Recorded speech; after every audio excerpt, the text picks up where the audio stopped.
Hello, and welcome back.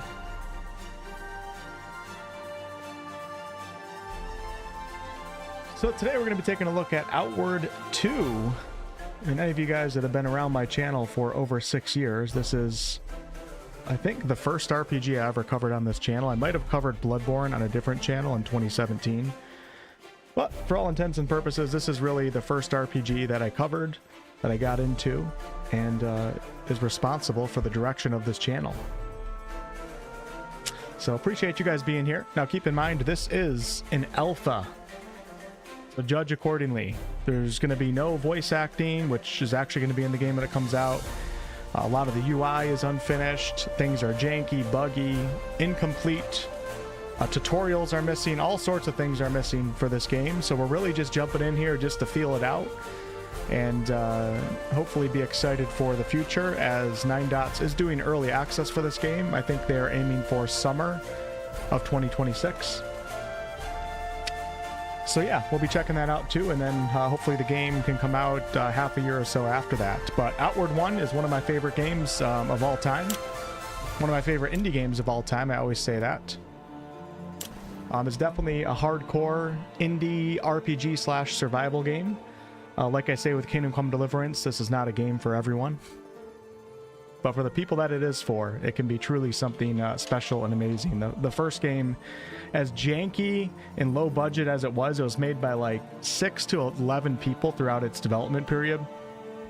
Such a special game. It was so good. It had such charm, it had such great mechanics, and the developers really just understood what people like myself at the time were looking for. And Click for Gameplay is in the chat. I think, well, he was in the chat at the start, before I started the stream. Click did a full video going over this alpha, like an informational video. I'm too lazy. I don't feel like doing it. I was going to do a video, as you guys could tell. The thumbnail for this is a video thumbnail, not a live stream thumbnail. I was going to do a video tonight, and I didn't feel like doing it because I'm feeling lazy.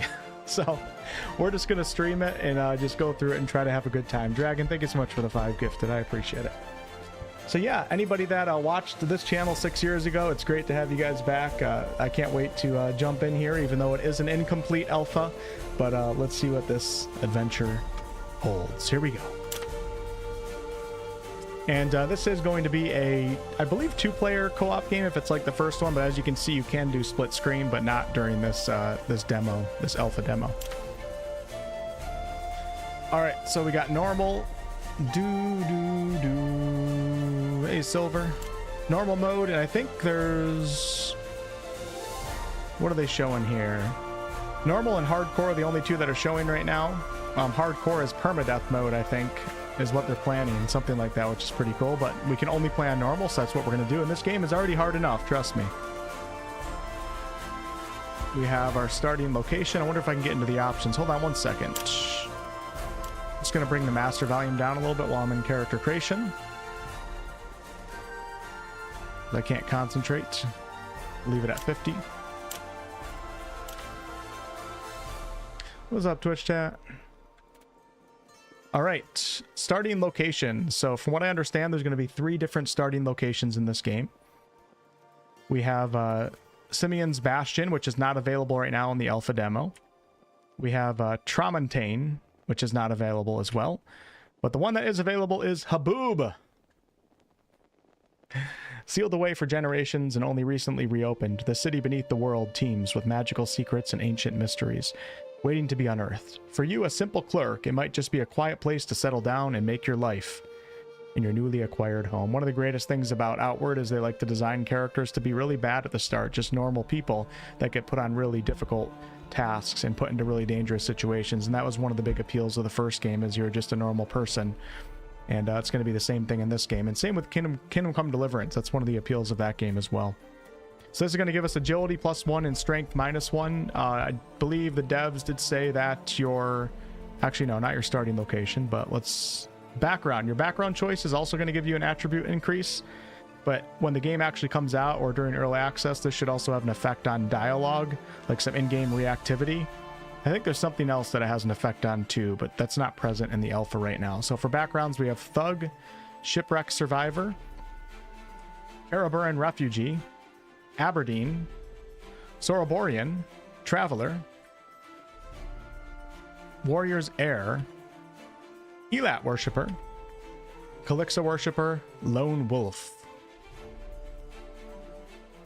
In your life, you felt distant from everyone you've met, and your patience for other people has only dwindled. You strive to look after yourself first and foremost, trusting no one unless you have very good reason to.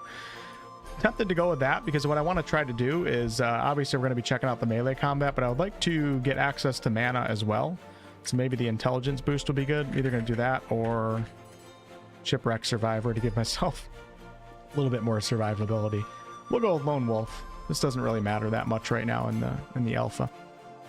And now we get 2 trait choice as well. 2 trait choices. This was not present in the first game.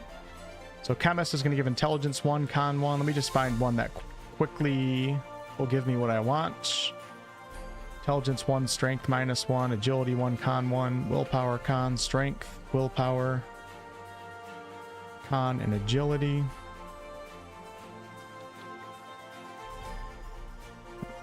This one you have to take a negative in something. Don't want a con negative, I don't think. Willpower +1. All right, you know what? Since I got a +1 in intelligence on the first one, we're gonna take Oath here. Someone once said you were too stupid to die. Some days you wonder if he was joking or if he was speaking plain. So my con goes up 1 and my intelligence goes back to 0. So we're not negative in any of the traits right now. We'll go with that. And then I get another trait.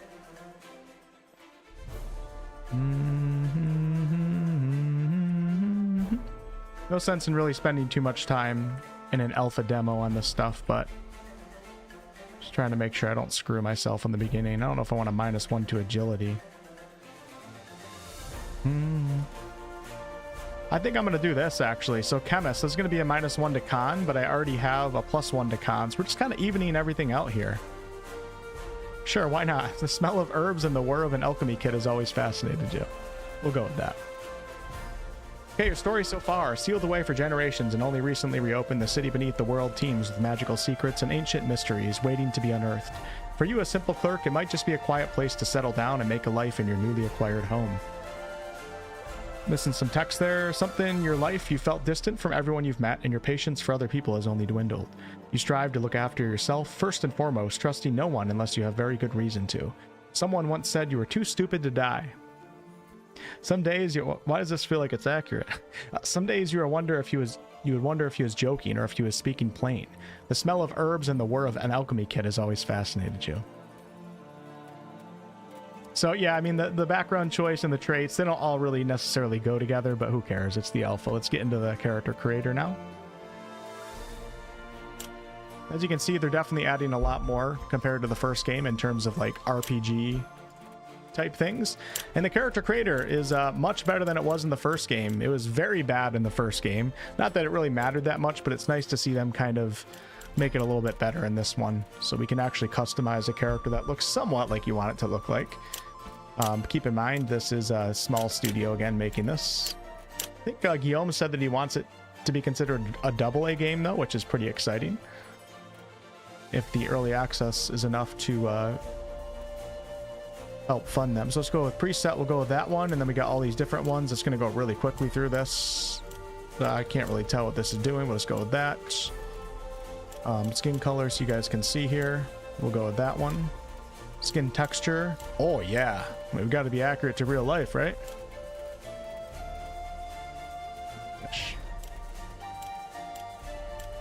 Hey, absolutely.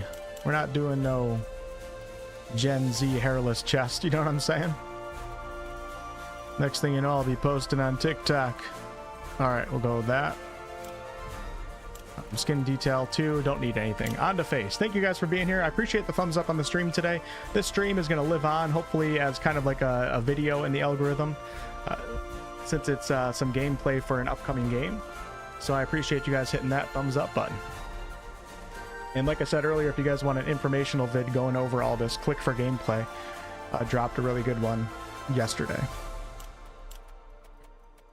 Okay. Don't really care. Let's just get something going here. Just so you guys can see, we got a lot more options, obviously, than before. We gotta have a chiseled chin, right? I don't have no chin fat, do I? You guys can't really see it. That's why I'm growing the beard out, because I'm getting chubby. Okay, we got a bunch of different eye settings here. Go with the squint eye. Whoa! I'll just go with the basic eyes. We'll go with those. All right. Face. Now we got different eye colors. Looks like you can do each eye, which is pretty cool. Let's go. Oh, yeah. Should I go with one black one? Oh my god, that looks cool. Let's try to do that. And then we'll do, oh, I think it's not working right now. A lot of things aren't going to work, guys. I'm going to say this a million times. I want everybody to know this is an alpha. One of the reasons why I wanted to do a video instead of a gameplay stream is because people are going to come in and hop around and they're just going to be like, oh, this game sucks. It doesn't have this. This is an alpha. This is very, very early on in the game's development. All right, I'll go with that. But definitely provide feedback in the comments below for sure, because I'm sure 9dots will take a look at it. There's still a lot of development time left for this one. I think my lips look pretty good. Texture, I don't know. Whatever, that's fine. Detail, this is fine, but we got a bunch of different things, as you can see. We'll give the old scar. Ooh. And tattoo makeup. Oh my, that looks horrible. That looks horrible. Now, I do have one criticism on the, even though this is an alpha, I'm very disappointed in 9dots, and Click said this in his video as well. You guys are going to see, once we get to the facial hair, it's one of the most pathetic facial hair creators I've ever seen in my life, and you guys will see why in a second here. All right, baseline hair, what do we got here? All sorts of different hairstyles. Let's go with... God, I love this music. It's so great, isn't it? Outward One's music felt so nostalgic, and this one, this music's a lot more modern in quality, rich in quality, better mixing, better recording, etc. But it's still, at its core, going to give that Outward feel.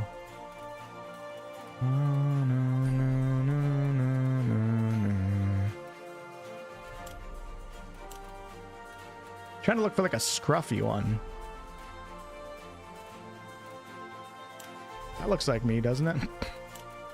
Maybe we'll go with that one. That's fine. Or this one. I kind of like that one. I don't know about the braid hanging down, but sure, let's go with it. All right, hair add-ons. Hair's fine. Hair color. Oh, yeah. We'll go with like a super dark brown. I like that right there. That's the color of my hair. We got hair tip color. We're not going to mess with that right now. Okay, the facial hair. What you guys will notice, we have mustache options. We have some crazy beard options. But you're not going to see a single preset. Hairlines are so low. It's a fantasy game. We can all dream that our hairlines are that low, right? You're not going to see a single option in here where a full beard and mustache exist together. I don't know how it is missing. I don't know, whoever at 9dots, maybe they never had a beard. So look at this. That's a great beard, but it looks stupid as hell because there's no mustache. You look like the Amish or something. No offense to the Amish, but I don't know. This is not a look for me. There's not a single facial hair option with a beard that works for me, because there's no beard and mustache option. The only thing they have is this right here, but it's not a connecting beard. I'm not trying to look like a Harley Davidson biker. I'm trying to look like Aragorn. So we're going to go with the mustache. No beard. So hopefully they add that. They have to add that. There's no way they don't, right? All right.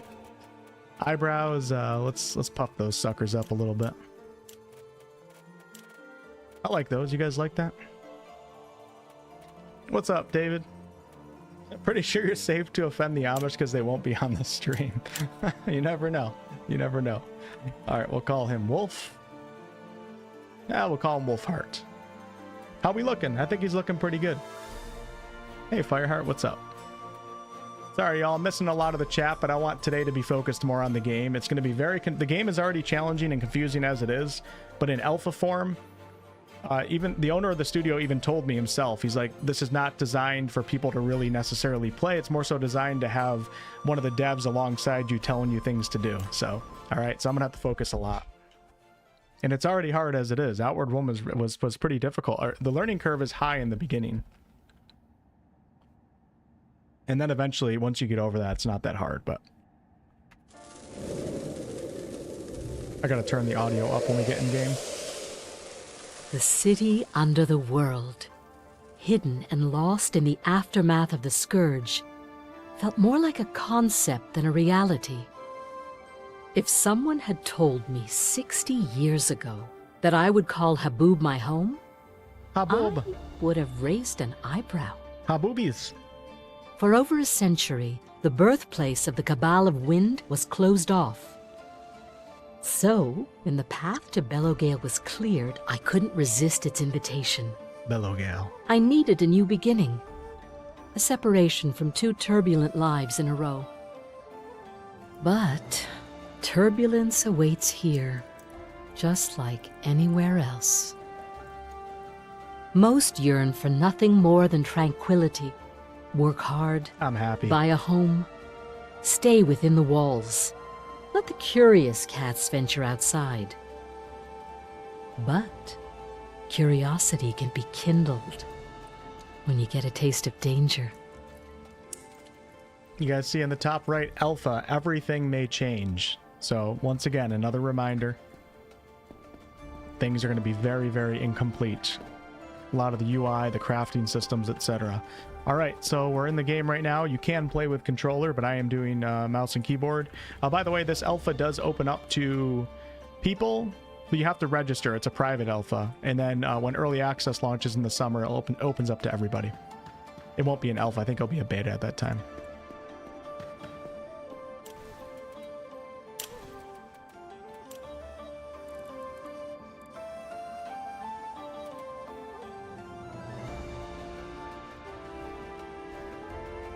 So there you go. You have Wolfheart, and we are in Haboob right now. Running around with WASD. Just trying to get a little feel for it. A little bit of a punch going on here. A little bit of a dodge. Let's go ahead and go into the inventory and the menu systems. Rick, what's up, man? Good to see you. All right, so we currently have on Galfolk clothes. Wait, why are they calling it Galfolk? They kind of do look like Gal a little bit from Baldur's Gate 3. 12 defense. And as you can see, it has a quiet symbol next to it. That's pretty cool. So perhaps with the sneaking, armor makes noise? I don't know, because I didn't think that they had like an actual stealth system, but weighs 2.5, 300 out of 300. This game is very serious with like encumbrance weight and everything, as you guys will see once we get a little bit further into it. And then I have Galfolk boots on, which doesn't really do anything, just for cosmetic at this time. Then I have an antidote, fruit bread, because you do have to eat and drink in this game, water skin, and silver. Then we have the character stat sheet. Core stats, we have health, stamina, mana, and stability. Thanks, Don, for 62 months. Survival, 989 out of 999. Hunger, 989.99, 979. Thirst, 700 out of 999 for sleep. So we do have to keep track of those. This game does not play around, and like I said, it's not made for everyone. They make it for a very specific group of gamers out there, although the first game did sell 3 million, which is very, very impressive. And then we got burden. All right, environmental resistances, heat protection, cold protection, corruption, stamina cost, mana cost, and cooldown. So in this game, I was watching a little bit of Carnage's stream with the owner of the studio. And Outward 1, depending on the environment that you're in and how severe the weather actually is, if you're in like a really, really hot desert, you actually have to wear clothes. You don't have to, but you should wear clothes that fit that environment. Otherwise, your character can overheat. If you're in the cold, you have to wear certain types of winter gear, etc., etc. Now, I don't think this is actually working in the alpha right now, but it should be working in the early access in the summertime. And we have status effects, crafting systems.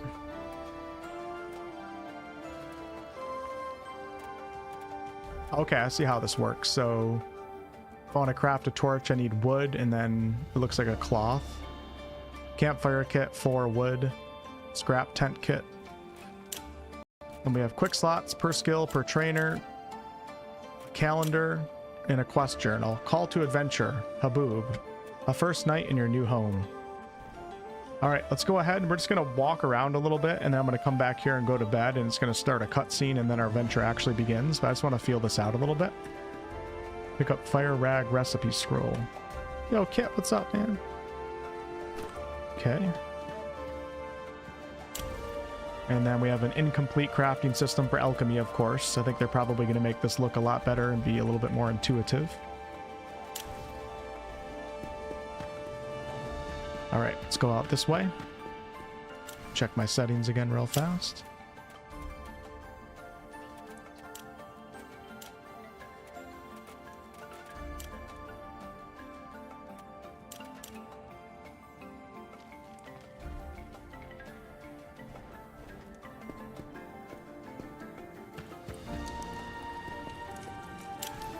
And then we have a cooking station. No, wait, what is this? Yeah, this is cooking. Okay, so I can make meal feed, starfruit jam, mushroom broth. Awesome. All right, and then we have bitter spicy tea. How's the volume so far? Is everything good?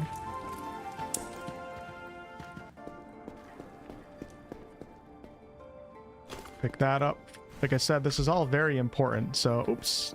Okay, here's our backpack. A good thing I came across this. So we're going to equip that. Let's see what we have. So backpack's right here.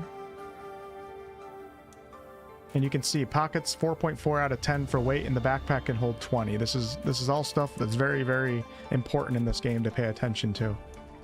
Instructions for a crafting recipe. Can I learn that right now? Cool. Learned fire rag recipe. There's my water skin. We'll add that into the backpack. Can I do that? Yes, you can. Put my silver in. Actually, no. So in the first game, when you would die, you would... I forget where you spawn. You spawn somewhere away, and then you have to go retrieve your backpack off the ground with all the stuff in it. So what you keep in your pockets is actually kind of important. Because if you die, you don't want to be left with nothing. You want to have enough to be able to survive and go back and pick up your backpack. All right. So now we got that. How do you take the bag on and off is my question. Cool. All right. So we're going to be doing that in combat, although this seems like a really small backpack, so I don't know if it really matters.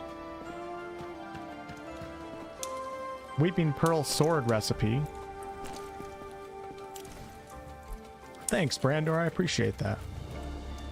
Instructions for a crafting recipe. Let's go ahead and learn that.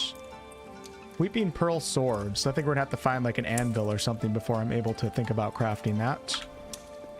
Then we have an NPC right here that I'm gonna talk to in just a second.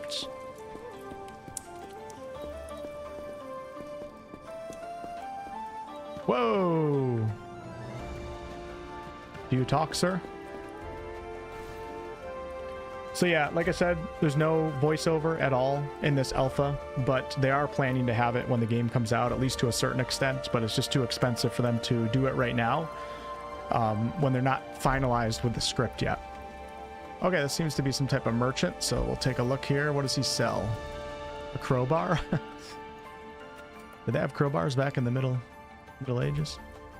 Human femur. Oh, a Renaissance pistol. Whoa. I want to try a pistol. That's 250. I only have 20 silver right now. An old lantern. Lanterns are very important in the first game. And then we have water skins. I'm wondering if I should buy like some food and stuff, because I'm not sure if I'm going to come across it. We have a makeshift arrow. Let's see. I have 3 waters right now. I think we're good. I can come back here. All right, let's go back to that NPC right in the beginning.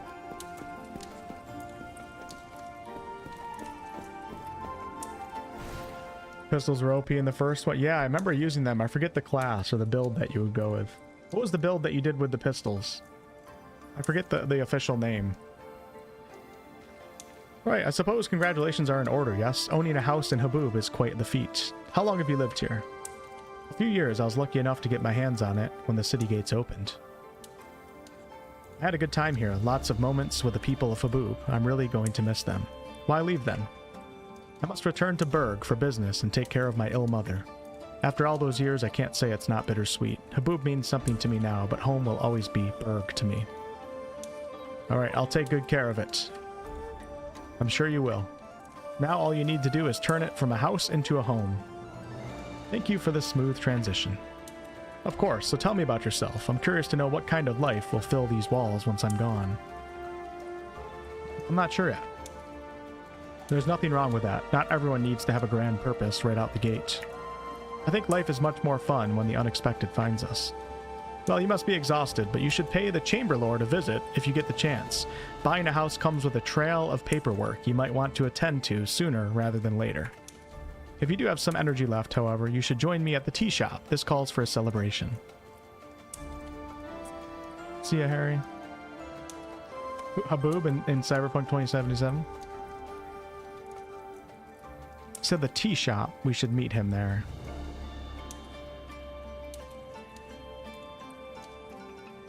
Oh, you're right. I'm going to see the Chamberlord to make sure the paperwork is in order. Of course, of all things I'll miss, Haboob's fondness for paperwork is not among them. Must everything be cataloged and recorded? At any rate, I'm heading out to the market. I have faces to see and hands to shake before I leave. If you ever find yourself in Berg, I'd be happy to offer you a drink at the Old Coin. Ancestors be kind to you, friend. Alright, let's finish exploring this building. What's up, brother? It's pretty dark in here, isn't it? Is it super dark for you guys? I wonder if I can up the brightness a little bit. So darkness is actually a really important mechanic in this game. And like I've told the story a million times, Outward 1, I literally got lost in a cave, pitch dark, for over 30 minutes, trying to walk and feel out the walls until I stumbled across light. Not a joke. Never went into a cave ever again without having enough torches and lantern oil and all that. I was unprepared, and boy did I learn.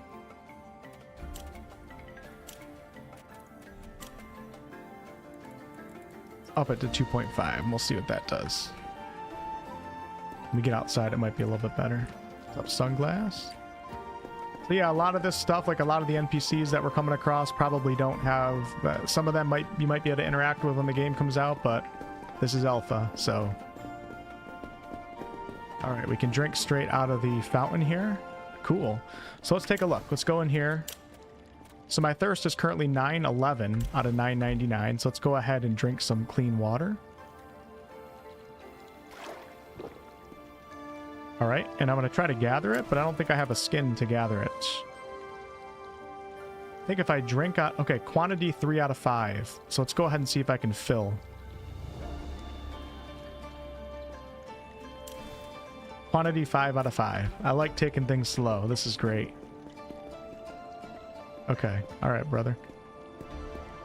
Ooh, look at this place. This is such a cool starting zone. So there's 3 different starting zones that they're going to do for this game.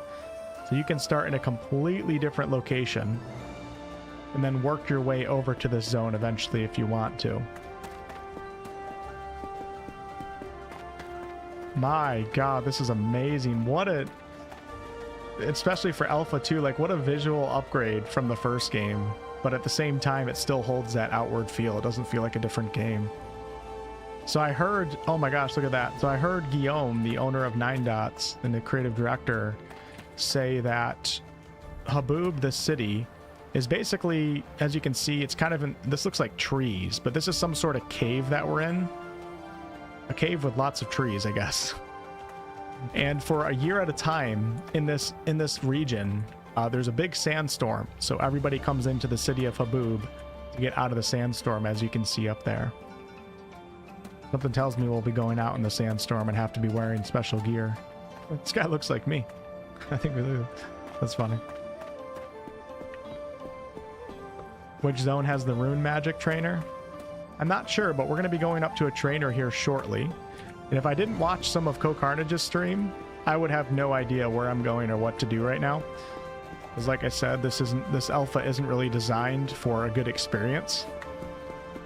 You kind of need like you either need like 10 hours to sit there and mess with everything, or you need like a dev to walk you through where you're supposed to go, because there's nothing that indicates anything really.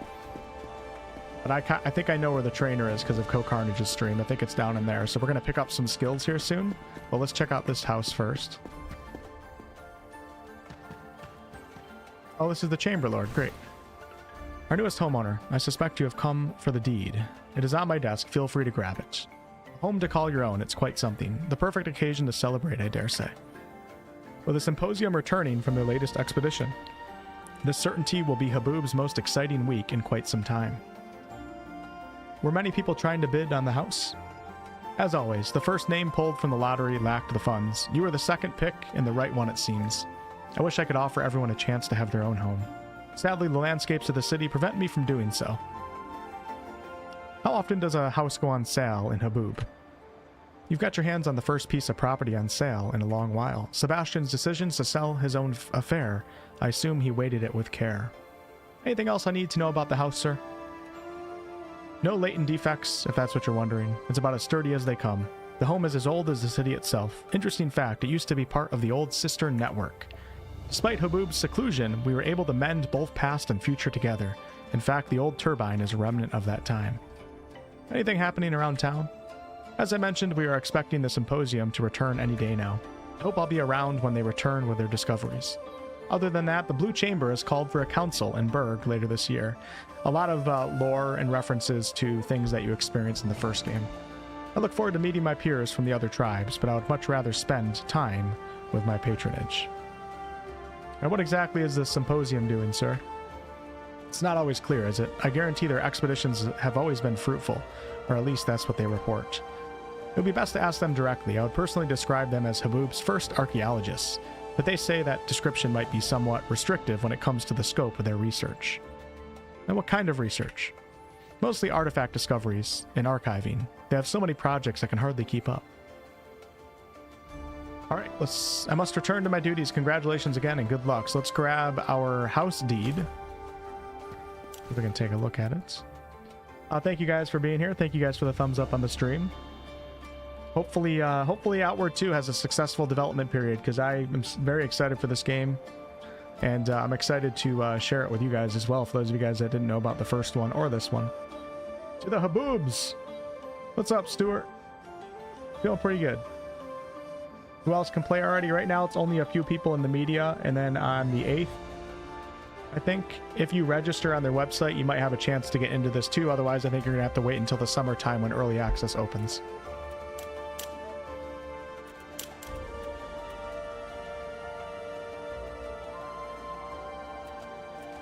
Alright, we got the house deed now, so we're an official owner.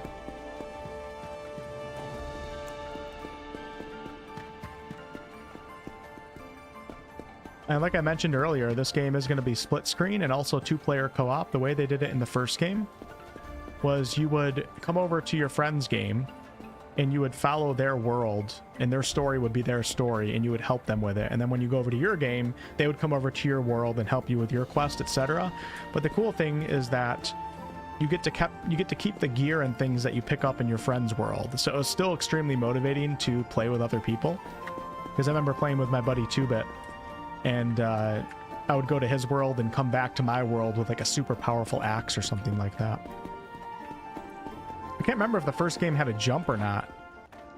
It might not have. Right now, this is the jump button. Hey, I remember that wine. Okay, we got a recipe. Alright, I just learned the gayberry jam recipe. We're gonna gather some bushes, if you know what I'm saying. Oh, there was no jump in the first game. Okay, thanks for reminding me. All right, we got a spade. Oh my god. I found a spade. Oh, look, he's holding that. I found a spade this early in the game. I really am a different gamer now. What's up, Atanas? Good to see you. Okay, quickly, I don't know if you can overdrink in this game. I know you can overeat, I think, if I remember the first one correctly. It was 6 years ago, though. But we are currently at 9:48 thirst, so let's go ahead and just have a drink.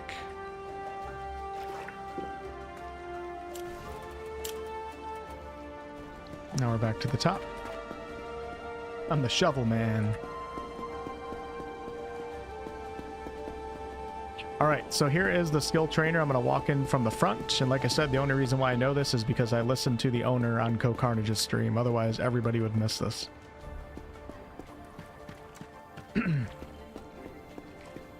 Wait, oh yeah, she's back here. So do note that all the skills that I'm picking up right now are strictly for alpha demo purposes.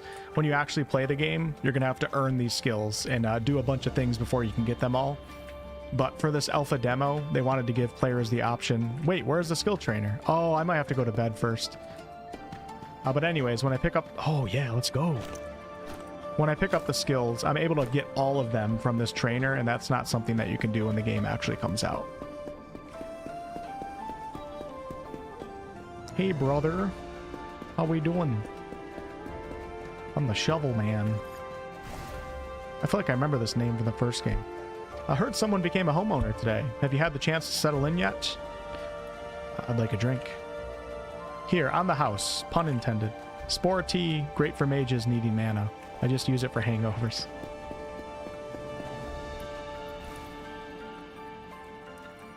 Okay, we already found the Chamberlain. Anything I should be careful about out there, guard? Out there, you're not actually thinking of heading out, are you? If you ever go out, bring something for the sandstorms. The blowing sands will strip you down to the bone before you know it. So I don't think that's a mechanic in the alpha right now. Any friendly places out there? Gurn, the ash giant settlement to the south. I wouldn't say friendly, but they're not hostile. There's the ley line to the southwest. Even if you're not one for mana, the Watchers usually let you camp. So the ley line in the first game, the only way you could actually be a mage is if you found the ley line. It was inside this mountain on the map. It was so much fun discovering it for the first time. You go inside this deep mountain, then you come into this area that's all magical, and then you sacrifice health and stamina for the ability to use mana. So that's like the sacrifice you make. That's how the game balances itself a little bit. And it was really cool. I think you have to do it in this game too, and we're going to actually go try to find the ley line after I go to bed here shortly. And the Surfacers, the most polite kind of highway robbery you'll see. Good news is, long as you pay, you can move to La Rescape without a blade through your belly. Anywhere I should avoid? Westward is the old cabal of Wind's Temple. The inhabitants are a prickly bunch, old cultists that loathe outsiders. I'd steer clear if I was you. The abandoned giant colony to the south is a proper death trap as well. Aside from that, sepulture, thespians, and the occasional trog are only more ways to end up dead. I'm gonna lose my voice real fast. I can't wait for this to get its voiceover. Okay, let's check out up here real fast. It's so cool being inside. Oh, I think it's nighttime right now too.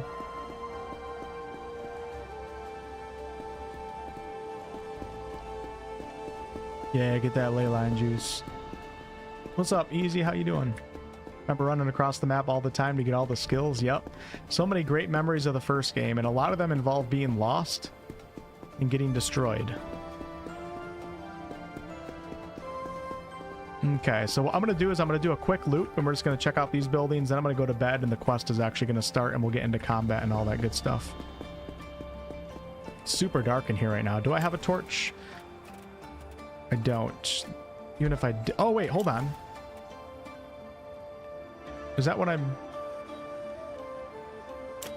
Oh, wait. Okay. I have the backpack equipped. I got a little bit confused there for a second. Alright, this looks like some sort of inn that's not open currently. How are we doing, folks? Now I'm lost. Where am I? Hold on, where am I? Okay. And then my house is right there. You know what? I think I'm actually going to go to bed. No, never mind. Let's go check it out down there. I don't want to rush anything. Ooh. See, we're getting all this cool stuff. If I go to bed, I don't know if I'm going to be able to get this stuff. This is a life potion. Instructions for a cooking. Barley flour and iron shard. Now I'm filling up my backpack though, so that's the one potential problem. Let's go ahead and learn that recipe. And I'm going to try to put the life potion on. I'll put it down. Can I put it down here? How do you do this? Oh, hold on. Maybe I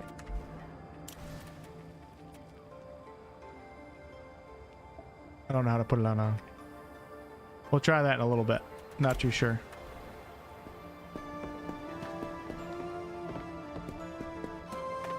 Okay, let's just quickly go check it out down here. Grilled eel.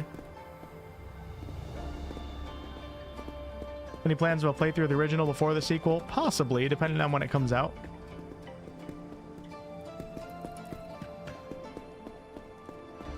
Oh, speaking of alpha bugs. All things for all folks. We have rooms, refreshments, nourishment, take your pick. What's the word around town? Things are a bit slow these days. Not bad slow, mind you. The food and drinks make up most of my patronage. Do you get many visitors? Depends on the season. When the seclusion ended, we had a nice influx of clients, and that was a blessing. But these last few months have been hard. Recluses' attacks have made the roads more dangerous than ever. Alright, I can rent a room here if I need one. Let's take a look at his wares. I remember tea being like really useful in the first game. Cool potion fills the body with a chilly flow, grants the cool boon. So you would take, like in the first game, if you're out in the desert and you're overheating, you would take like a cool potion or drink water to cool your body temperature down. He has instructions, fish recipe, truffle ravioli. Ooh, that sounds good. Anything else? Get some wine. I need like a health potion recipe. Do do do do do do. I'm wondering, because I know what happens when I go to bed. I'm wondering if I could put things in my pocket and not actually lose anything. I don't know how this works, but let's go ahead and equip the bow. Cool. And then arrows are right there. Yeah. Took me 8 hours to find a bow in Navash and Steel, but in their defense, it was very close to the starting area and I just missed it. It's a huge bow. I like it. Okay, what do we got down here? Petrus Serrano. Hey. Oh, one cool thing about this game, I heard this in Click's video, and I think I even heard Guillaume say it on CoCarnage's stream. NPCs in this game are going to have day-night cycles, at least some of them are, so that wasn't a thing in the first game. So to add a little bit to that immersion, that's what we got to look forward to. Hey, Micker Ravad. Hey, Wolfheart, I'm a dev, game, and level designer for Outward 2. Welcome to the stream. Thanks for stopping by. I'm having a good time so far. If there's anything you want to say about the game, feel free to spam it in the chat, etc. You can say whatever you want here. Big fan of the first game. Alright, what's the word around town? I don't spend much time in town, to be honest. I'd much rather be out exploring. Would you have any advice for someone looking to go outside? My first advice, don't. No offense, but you don't look like outside material to me. See? They start you off as just a regular old dude. Orai has more ways to kill than you can imagine. Now, if you're really eager to meet your ancestors, here's what you should know. You always need a sturdy weapon, some armor, something that can withstand the sandstorm. Aside from that, it always comes down to experience and preparation. You need to learn to pick your battles. No shame in running from a fight. Did that probably 80% of the time in Outward 1. Those who call you a coward for it are either liars or haven't fought anything fiercer than a sickly pearl bird. I remember the pearl birds. I have a funny clip back on my PlayStation 4 from 2019 of me fighting a pearl bird. Alright, everybody's going to bed, so maybe I should go to bed too. We'll just quickly run over here. What is this right here? Stables or something? Oh, cool. I think I reached the bottom. Yeah, so this is the front gate, it looks like. And we're going to go up the backside, and then we'll go to sleep, and we'll continue on. Early game tricks, use traps and varnishes and rags a lot. Enemies are overturned on purpose and outward, so you'll want to give yourself as many gadgets as possible. So here's a quick question for anybody who's played this. Is there any way, I know I'm about to get beat up right now, because I saw some people play this a little bit. Do I get to save anything in my inventory? I'm wondering if I should put some things in my pocket. Or do I just lose everything? I'm not sure. All the stuff I have right now might be a waste besides the recipes that I put. Oh, what is this? This is cool. Hey. Yeah, we're already getting the outward charm for sure. Oh, did I just steal that? I did. I don't think they have a crime system in this game, nor do I don't think it's planned either. Barrel lid. It looks like I can use it as a shield, and you can do damage with it too. Alright. 16 out of 20 for encumbrance levels. Also more items laying around. You should absolutely keep an eye out for shinies in levels. Some of them respawn, some don't. When you go down, you'll have a fail forward situation called the defeat scenario. Your backpack will be somewhere. Keep your potions in your pockets. Sounds like the first game. Alright, I feel like I got so much stuff right now, and I might lose it all here momentarily. Oh, I can't wait to get a wizard hat. Oh, listen. It's nighttime. So just so you guys know, it gets darker than this in the game if you don't have a torch out in the wild in a cave. So peaceful. So I'm not sure what building this is. Oh, it's like a central market or something, it looks like. We got an alchemist dealer right here, but everybody's asleep right now. I like that they did that. That's cool.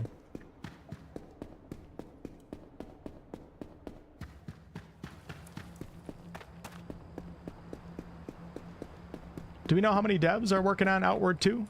I don't know if that's public information. Hey, who's this? I don't know if that's... It looks like she's trying to go... I think she's trying to go home because of the day-night cycle, but it might not be... Oh, I can't talk to her right now.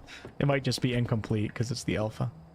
Yeah, so the first game, like I said... Okay, we're going back to bed. We're going to get things rolling here. First game, there was like 5 to like 11 devs working on it, and it turned out to be one of my favorite indie RPGs of all time, as well as many other people. It had such a cult following, yet it did sell 3 million, which is very impressive. I'm curious if we know, if it's public information, how many people are working on Outward 2.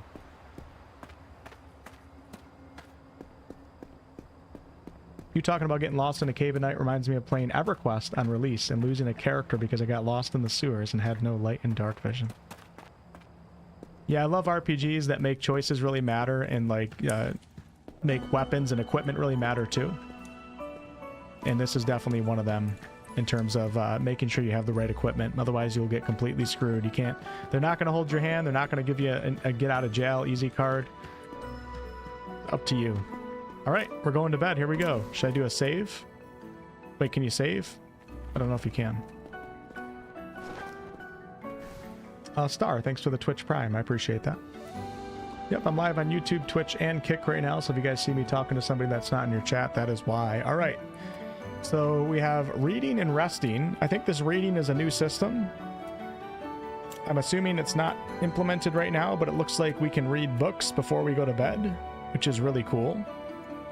And I kind of remember this from the first game. You have to give some time to repair items. I don't think I have anything that's broken. And when you're resting out in the wild, you need to give up a few hours for guarding. Otherwise, your ambush chance will be extremely high. We're going to go to bed for solid 8 hours.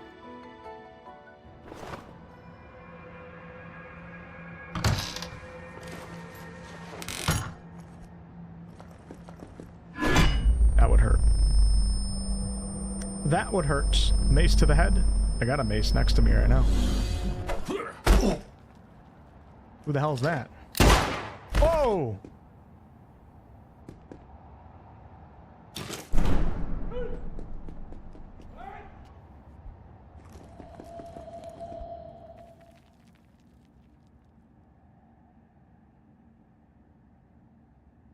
I think we're in trouble. We're getting framed.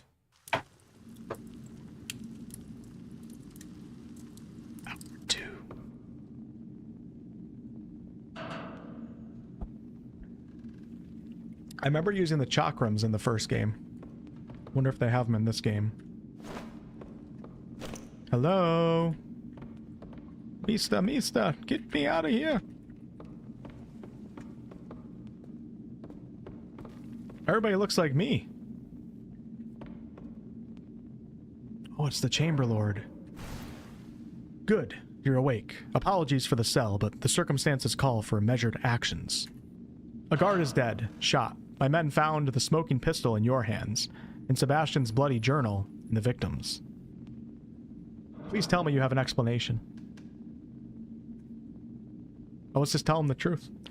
I woke up to a guard searching through my belongings. Sebastian snuck in and attacked him. Are you saying that the guard was in your house while you slept? Guards do not enter houses unless they have good reason to. Now, the journal that the man was holding was rather cryptic, but we could make out a thing or two. We uncovered a schedule that lines up precisely with the victim's shifts. Sebastian may have been tracking him. However, this was all we could decipher.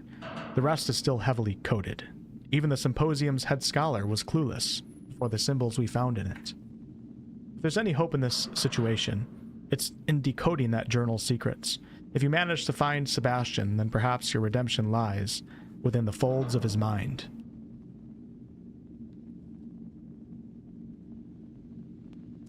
I don't understand. If the journal is Sebastian's, then why am I in prison? You're in prison because the murder weapon was in your hands. At the moment, all evidence points directly to you. You know the law. Murderers are to be cast outside the walls.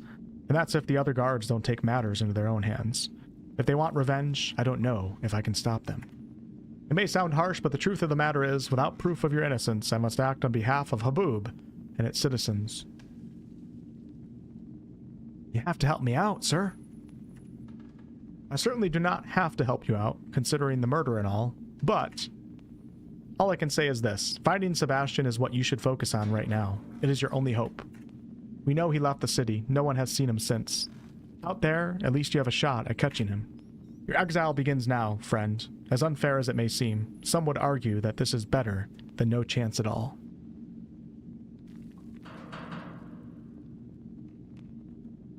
What happens to my house? For once, Haboob's bureaucracy might play to your advantage. I cannot legally place the house up for sale before 18 days.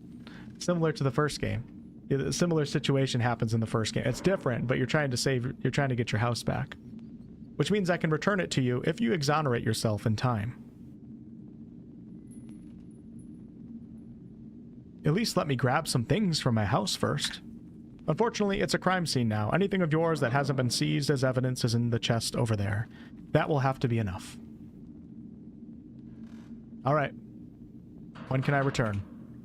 As soon as you find Sebastian or cipher some sort for the journal. If not, let's hope that my own investigation leads to new outcomes. I'll do what I need for Haboob in the meantime and pursue our own investigation into the matter. I wish I could do more for you, but I serve order. Before you go there, use this sandstorm gear. It'll protect you from outside the city. I care for all who live in my city, even those I must exile. Now go. May the ancestors bless your journey.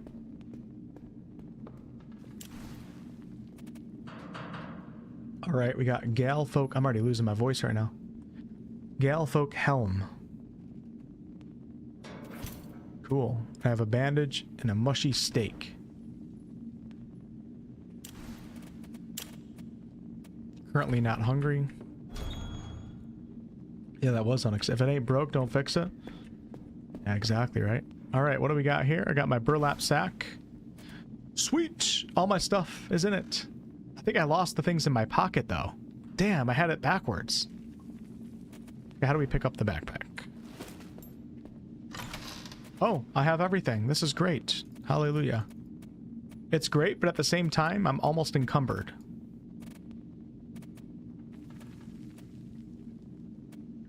You know what I'm wondering? Kind of remembering the first game a little bit. Let's take the bandage.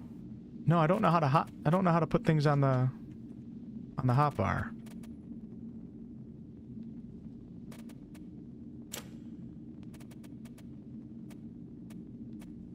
Oh, okay. Alright, so you can't drag and drop right now. So let's take the... I thought I had a health potion. I guess I lost the health potion. Let's assign to quick slot. We'll make the bow on 2. Perfect. And then we'll make the shovel on 3. And I don't have any health potions. An earthly brew that restores a little bit of everything. A strong brew that restores burnt stamina and purges simple infections from the body. We'll put this one on 4. And the bandage on 5. Okay. Haboob. Our 3 start scenarios are all very different. Yeah, I'm excited for that. It's going to add some nice replayability to the game as well.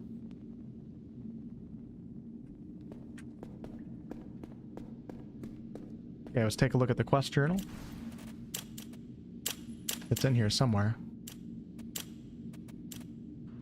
Discover your new home, explore Haboob, enjoy a good night's sleep. Well, we're done with that right now. We're just trying to survive in exile. Life potion, let's go. Alright, I'm going to put that one actually on 4.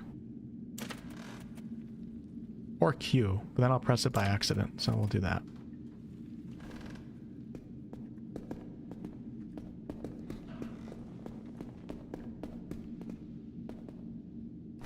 Ice pick, I wonder what you use that for.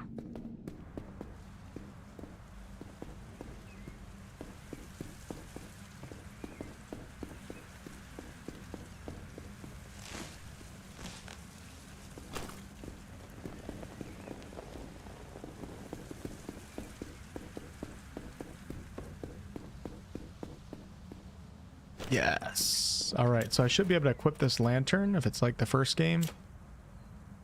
Okay, cool. So we can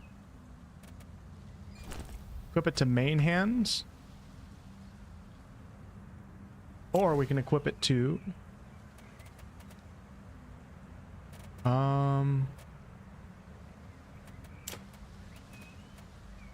Unequip, and then let's equip to offhand.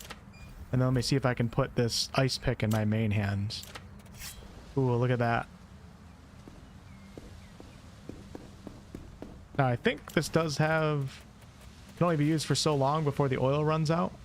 Yeah, no, maybe they don't have that implemented right now, but... Alright.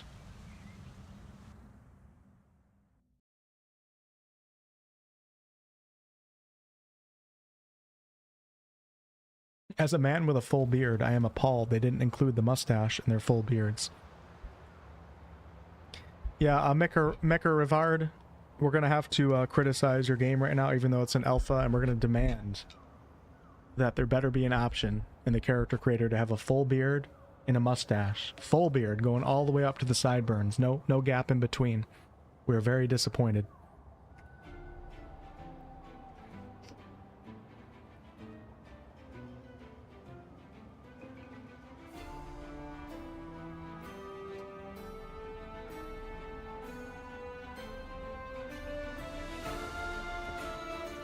Alright, welcome to the Outward 2 Alpha. I don't think I need the lantern out right now, so let's not waste it if it actually is limited. Put my bow back on. Hey, there's a troglodyte or something like that. We fought these creatures in the first game. I don't know how to shoot or anything yet. Let's go to settings. We could just go for it. I know the combat's different. Guillaume told me something. Hold on, let me check my Discord real fast. 1 second, y'all. Oh shit, I'm getting attacked. Hold on. Whoa, am I? I am, but we're okay. Okay, back to, hold on. So Guillaume said...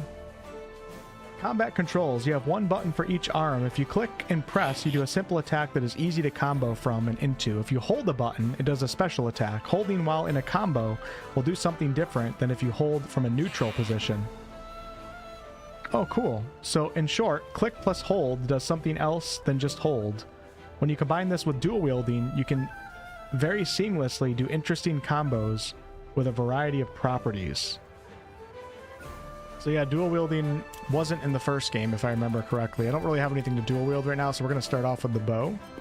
Just kind of see how this goes.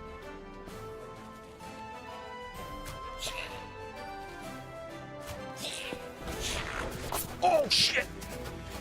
Okay, I got to be very, very conscious of my stamina.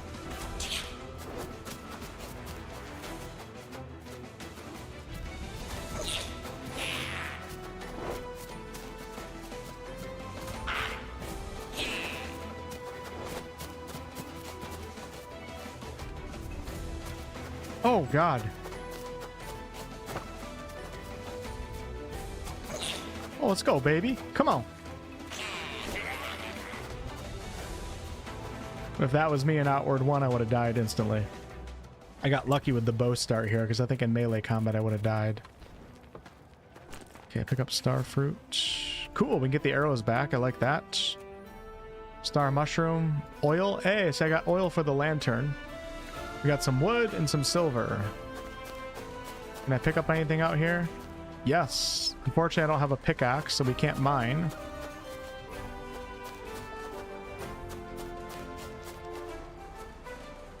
Pick up that arrow off the ground. Ooh. All right, so as you guys can see, I'm encumbered right now. Look at my character. He's barely moving. So we're going to have to figure out what I want and what I don't. So this is 98 offense. Let's equip it and see. Oh, looks like I have some room in my pocket, so let's move that to my pocket. Move the shovel to my pocket. Nope, that's too much. I might have to drop the shovel. Let's see, weight 5.5, 5.5. Let's drop the shovel. Hopefully I don't need it for anything. Okay. Whoa, look at this. All right, so we got our attack. As you can see, it's really consuming my stamina. They don't play around with stamina in this game. It's kind of like Kingdom Come Deliverance 2. You really have to manage it. Hold it down. Let's click and then hold. See, you guys see how that's different? So if I just hold it down, he does like this maneuver. But if I click and then hold, is a totally different attack. And then we got left click, which is that. But let's click and then hold. All right, cool. And now I'm out of stamina. Another cool thing in this game, so look at my character right now. Notice how he's hunching over. So the less stamina that you have, the more hunched over your character becomes, kind of letting you visually know that you're running low on stamina. So it's really important to manage that. It was in the first game, and kind of stand still or walk without sprinting to try to get that stamina back. And as I keep walking without sprinting, he's going to start standing more and more upright. All right, so I am running low on HP. Well, not low, but let's go ahead and do something. Should I take the health potion? I don't know. I guess you don't save in this game. Did you not save in Outward 1? I don't remember. Okay, that's the shovel in case I need to remember it. Wow, look at this. This is such a cool environment. It's like deserty, but at the same time, full of life. Look at that creature. Oh my god. And there's the sandstorm. So this is a character from the first game. Olieli. Elat, watch over you, stranger. I have seen that look before. Tell me, you are not here by choice, are you?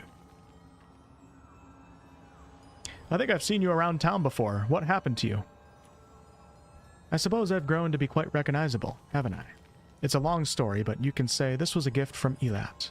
Or rather, a remainder of the naivety of a young woman desperate to prove herself, and the benevolence of the god that chose to save her. So tell me, what brings you into Belogale? I would rather not say.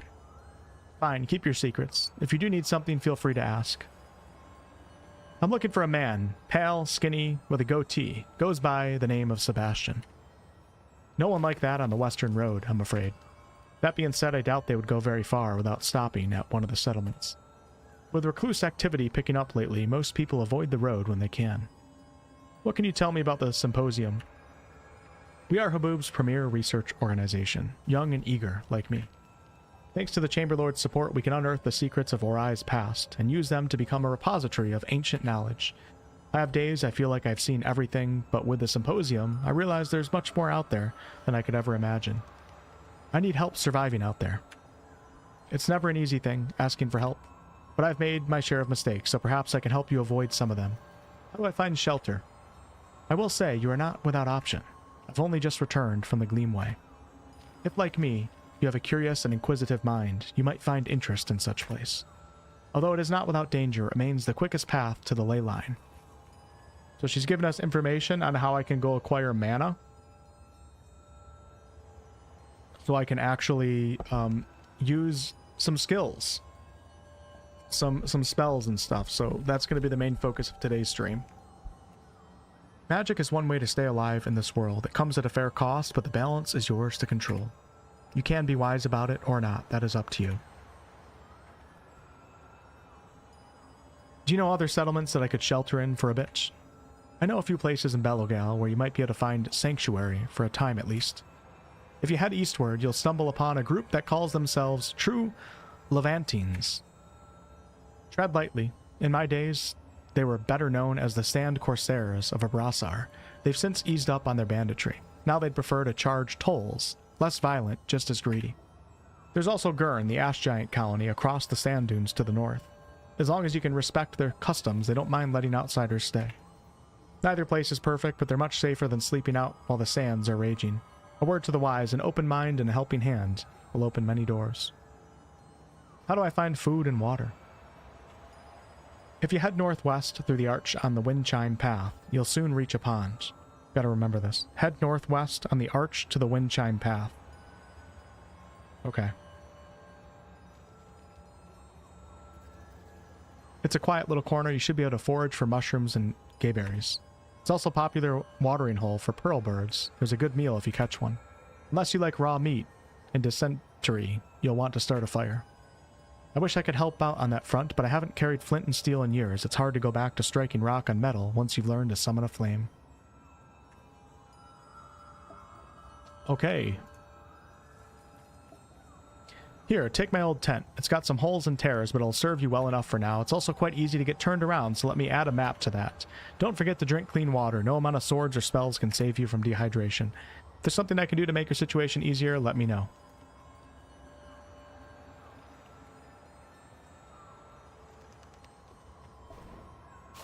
Alright, so she gave us a map and also a tent, which is huge. I feel like it took me forever to get a tent in the first game. I kept dying. The bare minimum of comfort when outside the walls. I'm currently encumbered, so we just got to get used to dropping a few things. Let's get rid of...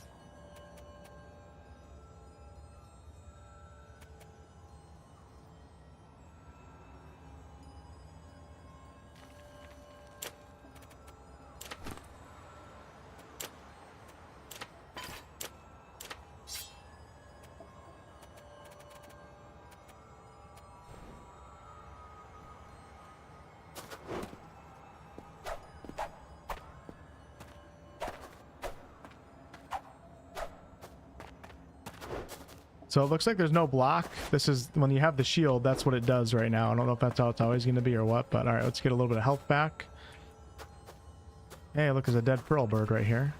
We got some meat and some feathers. Let's check my character's vitals. 78 health, 50 stamina, 0 mana. Okay, we're doing fine. I'm going to need to sleep probably sometime soon.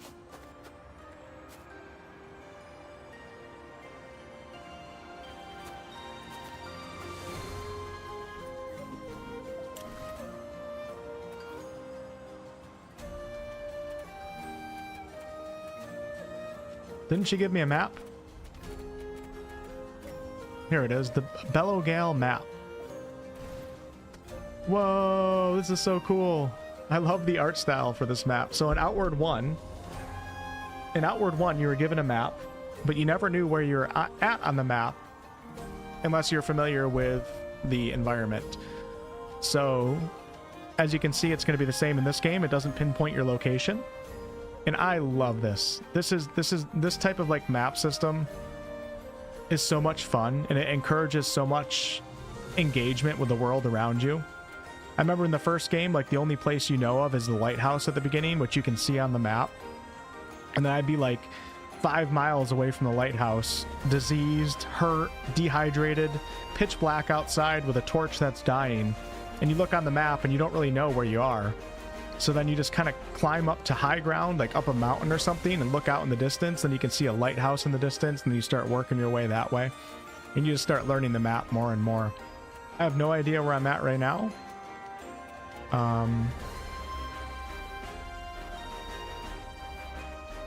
So up here, I believe, is where the ley line is, where the magic is, and we're going to head up there at some point when I can gather myself.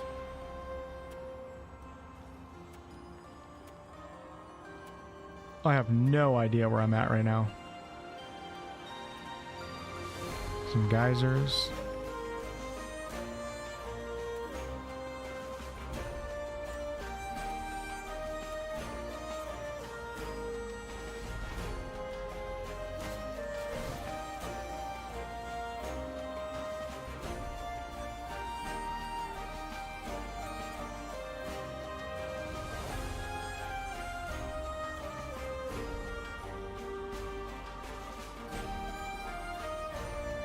Oh, okay, hold on. We had some more dialogue that I missed. I can ask for help translating a journal that could prove I'm innocent. Blocking's the middle mouse button. Thank you. Appreciate that. A shame you're out of the city. The symposium could have helped you with that. Perhaps at your return, if you do end up returning, I would be happy to see you there. Looks like you have a long journey ahead of you. If you're truly innocent, I'd be remiss leaving you to your own devices.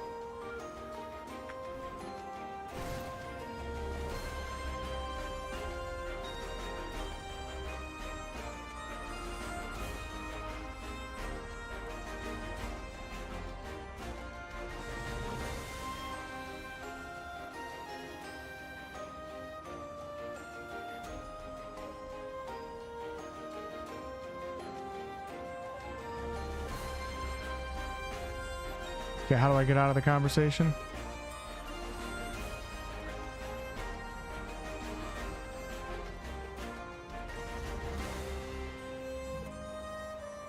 Oh, crap. All right. Guess we're going to head this way. I think she said northwest is where we can find water and stuff, and I'm probably going to lay a camp here soon.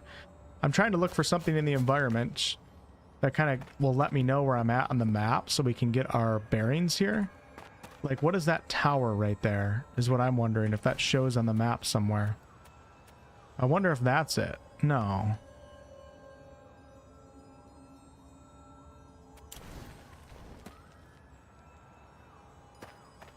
It might be.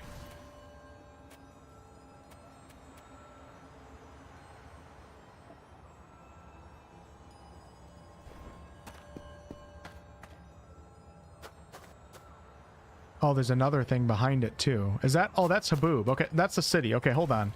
Where's the city on the map? Is this Haboob down here? I don't know. No, because it's over here too. Oh, okay. I'm assuming this is the city of Haboob right here.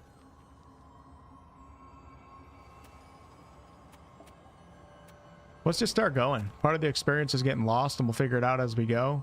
Are those bats up there? Oh my god. They look like bats. I think it's just trees. Thank you guys for hitting the thumbs up. Definitely want to spread some more awareness for smaller indie games like this. So I appreciate that. Looking forward to Fate Keeper. Yeah, me too. I'm definitely keeping an eye on that one. All right, off we go, folks. Don't know where I'm at, but that's okay. I would love to find a torch. What is this?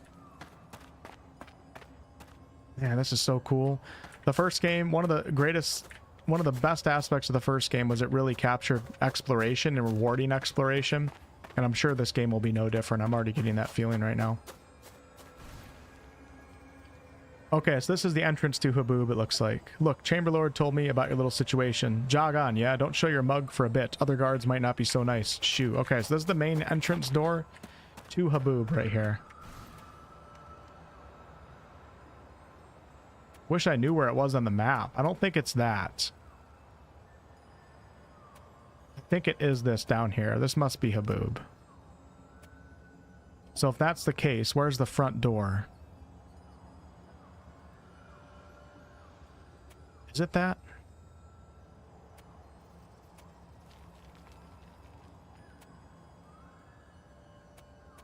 If I am down here somewhere, you gotta look for like everything. So we got, hold on, let's see.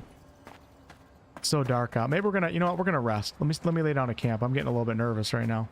I don't know how to lay down a camp, but we're gonna try. I have a campsite right here, so let's go use. This was so much fun in the first game. You could like upgrade your tent and have like big luxury tents by the end of the game. So if we look at my menu here, as you guys can see, I currently have, I'm 660 out of 1,000 for sleep. So we're gonna go to bed. I don't think I can do a campfire yet. Hold on, let's go back to crafting. I said none of this is intuitive. This is all alpha. It's all incomplete. The UI is not done, all that, so. Okay, so hold on. Cooking, crafting, campfire. That's the grilled rope. Here's a campfire. Oh, it looks like I'm... Okay, I think I can do this. I'm just missing one wood right now. Can I pick up the tent? I'd love to find wood real fast. Oh, no, no, no. Oh, no. Let's come back out. Oh, there's a bird over there. We'll go kill that bastard. We're gonna go kill that stupid pearl bird.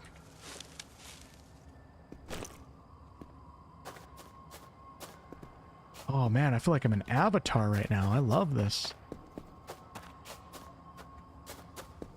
Oh, there's a freaking pearl bird, man. Let's go. Let's go, baby. You guys don't understand how much trouble these gave me in the first game. I have no empathy.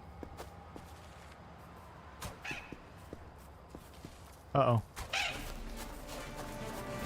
Uh-oh. Oh, shit. What's it doing? It's not the smartest. I'm still... It's an alpha, guys. It's an alpha. I'll take advantage. Let's save my ammo. Shit. Equip. Offhand. Equip. Might be the stupidest bird I've ever encountered. Come here, you little biat. Kind of feel bad right now. Oh yeah, they always run away. You know what? I remember now. You know, just stupid motherfucker. Are you serious right now? I'm out of stamina. Oh no. Gotcha. So in the first game, another really cool aspect of the first game, I hope they do it in this game. I don't think it's all the loot, but some of the loot will drop, kind of like in Diablo or like World of Warcraft. There's a percentage chance that it will drop for you. So you can actually farm creatures. And the bird used to drop this special mask. It was like a 10% drop rate, the pearl birds. It would drop this mask that would give you 15% movement speed increase. I think there was some other benefits too. So you could farm birds to try to get a special drop. I hope they do that again. It was so much fun. It like made it was so much more meaningful killing things and hoping for that special drop. And it was super exciting because it gave a bit of like a dungeon crawler feel, even though it's obviously not that. Oh shit! How do you crouch? I'm out of stamina. I gotta find a freaking torch, man. Rare loot will drop from mobs. I love it. Drop weight was like 1%. That's spent the first 30 minutes of every new run farming the bird, right? Yeah, they do look like Final Fantasy Chocos. TPK? No, I would never die in this game. Didn't die a single time in Outward 1. Alright, I don't know where to find wood. Oh.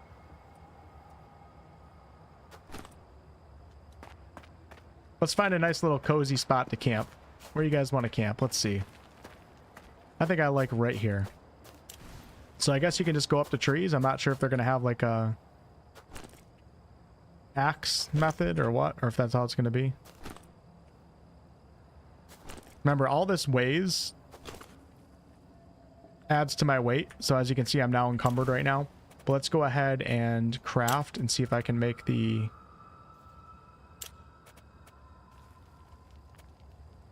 Okay, I made a campfire. Perfect. A little confusing with everything showing red right now. So where did that go? Campfire right here. So let's place the tent first. Oh god, I'm too encumbered right now. And then I think I'm gonna have to drop something. Oh, you know what I should have... Oh, silly me. I should have this out right now. So I think there's lanterns in the first... I'm sure they'll do it in this game too. In the first game, there were lanterns you could attach to your backpack, so you didn't always have to have one out. But let's go ahead and equip one to the offhand, and we'll do that main hand. And I gotta drop a few things here. So I have way too much wood, so there's no sense in having all this. So I'm just gonna drop... We'll drop... 13. Now I'm at 22, and then I'm also going to drop... We could probably drink water. Wonder if I should drink after sleeping. Let's see. 8.2 on my pockets.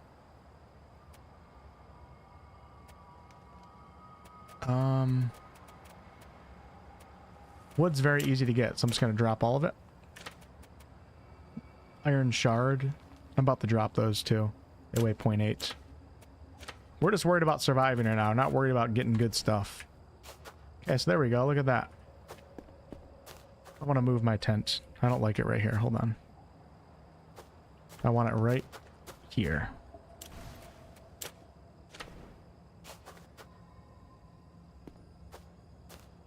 I love how you can place it anywhere you want. There's so many games that for whatever reasoning, sure it's programming related, you have to camp at certain sites. I love how in this game you can drop it anywhere you want. And I think the area that you drop it in also matters too, because it can be more dangerous and cause an ambush at nighttime.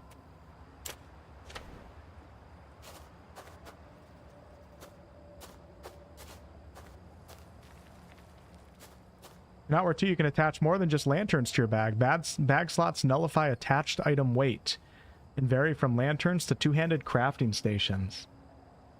Ooh, that's cool. I don't think you could do that in the first game, right? With the exception of the lanterns.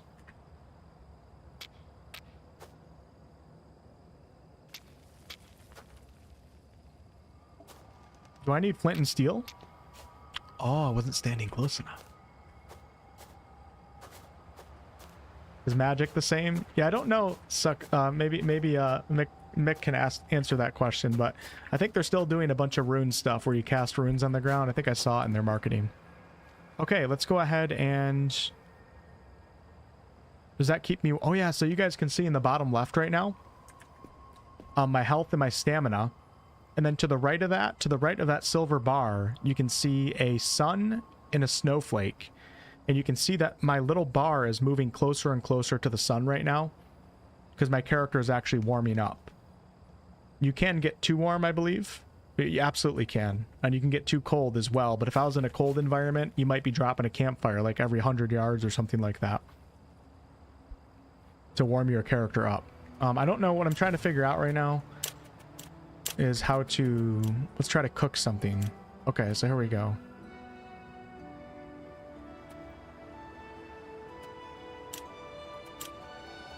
All right, cool.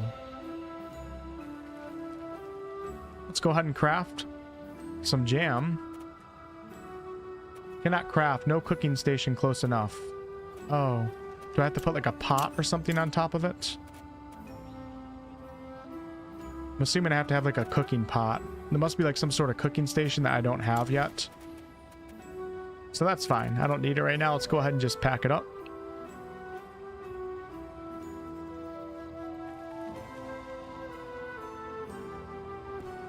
And we're going to go to bed. Yeah, the environment system was awesome in the first game. Yeah, you absolutely had to plan your traveling out. It was so cool. It was like, okay, I'm going to go through this area, then I might be crossing into the desert, so I'm going to need to bring sandals with me to cool my character down. Really cool stuff.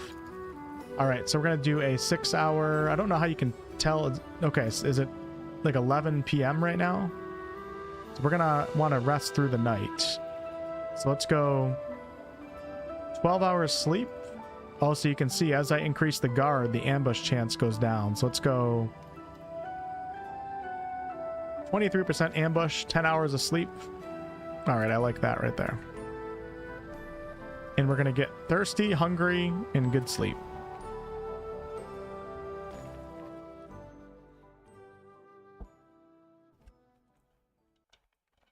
In my latest game, the mask dropped for my first pearl bird, and that was the only time I looted that mask across hundreds of hours in the game. Alright, an uneventful night. Your rest passes without incident. You rise, ready to continue your journey.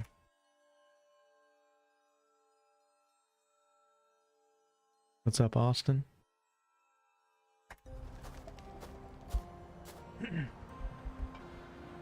Alright, let's go ahead and put the lantern away. We'll put my bow back on. Back up the tent. Yeah, it looks like wood is super easy to come across, at least in the alpha, so let's try to go find things now.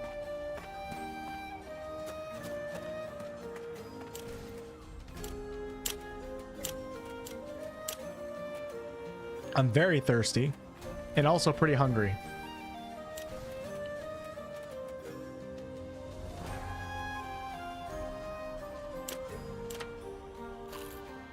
Okay, we're eating that.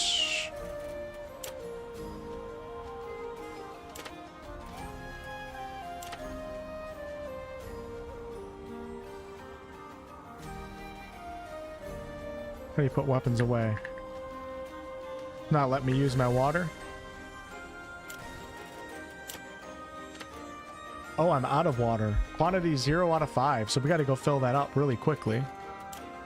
Immediately before I die. And I'm good for hunger. All right, we got to find a water source. I forget what she told me. She said go northwest through some sort of arch. So we can do anything we want right now, but that's what we'll do, I guess. Ooh. And a scythe and a fishing harpoon. Dang it, I can't pick all this up. I have way too much stuff right now. Thinking about dropping like a ton of stuff. Can we sort by weight? Not yet, not in the alpha. Let's put this on though and see what this is all about. Okay. I'm gonna drop it.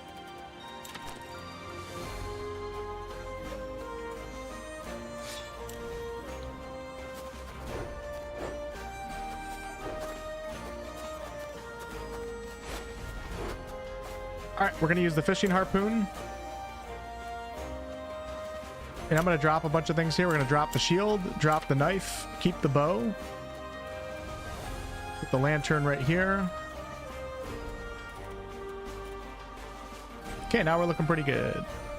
Linen cloth.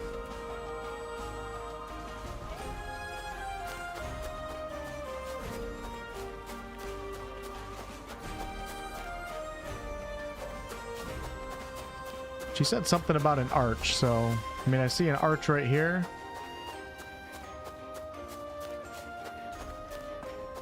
Look at all this. This is crazy. I just want to go everywhere. Is this a friendly?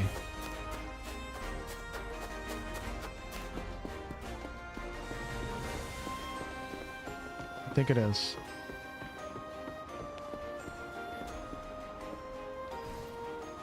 Looking for something rare. I carry most things other vendors would consider coarse. All right. This guy sells, oh my, he sells the good stuff. Okay. I might have to get a sword from him. Do we have a two-handed sword? I would love a two-handed one. We do. Oh man. Ash filter mask. A corruption-proofed helm invented during the Scourge War has a filter to block out hostile gases. These are all ash gear right here. It's so expensive though. I only have 23 silver right now. Wait, it's stole. Can't remember if you needed ammo for the first one. I think you do need ammo. I remember in the first game doing some crazy stuff with the pistol build combined with rune magic.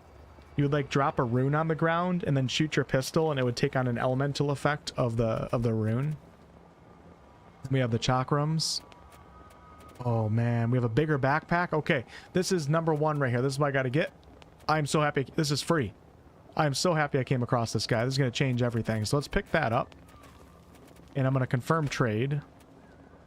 He's giving that for free. That's incredible. There's a cooking pot here too. Hold on. Before we do that, look at this. Okay, so this backpack gives us 70. Where'd my other one go? All right, we're going to open up this one. We're going to take all. Yes, what a find right there. What an absolute find. So I'm going to go ahead and we're just going to... You should be able to pick it up without equipping it. It might just not be a mechanic in the game right now, so we'll just leave it on the ground. I'm gonna go back and pick up those weapons on the ground. Look at this. I love this. The Outward 2 dev in the YouTube chat says, not the free backpack bug. I thought I fixed that. Oh. Hannah, what's up? I feel like it's a long time no see it. I'm just noticing the name right now. Good to see you.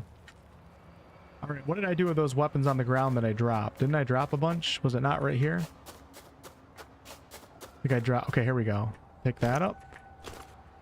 I'm gonna run back over to my thing over here.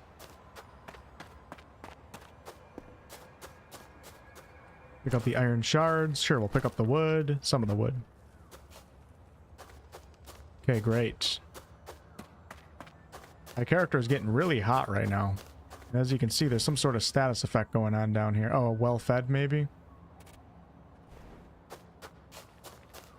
I don't think I can kill this creature. That's okay. The free backpack bug is good for the alpha right now. This is a really big find, though, because... And this is something that in the first game, if you didn't know what you were doing, it was an item that you wouldn't focus on, and it would just make you so frustrated because you could never carry anything. Where'd that guy go?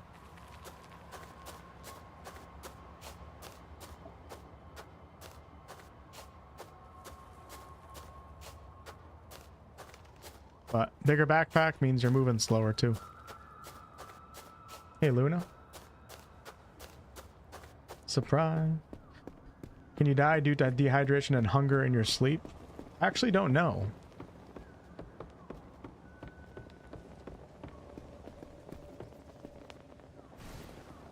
Okay, let's see if I can sell anything I'm not using right now.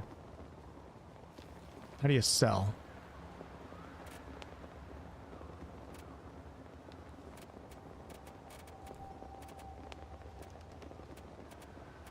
I'm still not getting a bunch. This is not that much. Man, I need water so bad. Flint and steel. Simple tool for starting a campfire. Linen cloth. Oh, the wood is... Oh no, the wood's not worth anything, unfortunately. Sell the iron shards. Gonna sell the feather. Sell the star mushroom. Sell the berries. Sell the wine. I'm just gonna sell the teas too. All right, so now I have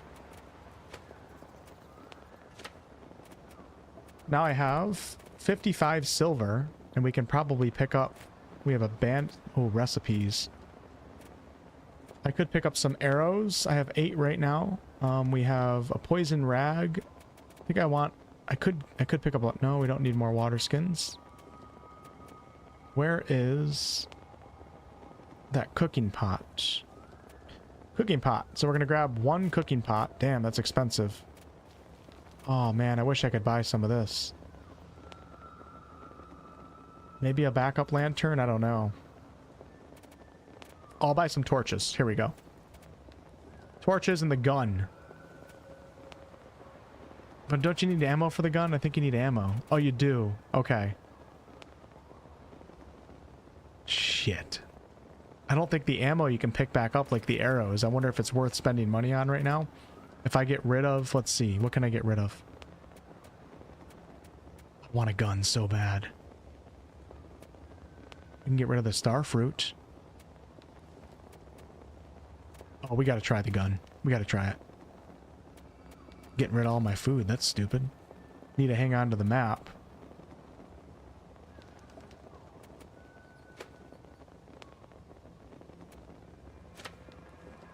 Oh, I only get 1 shot with the gun.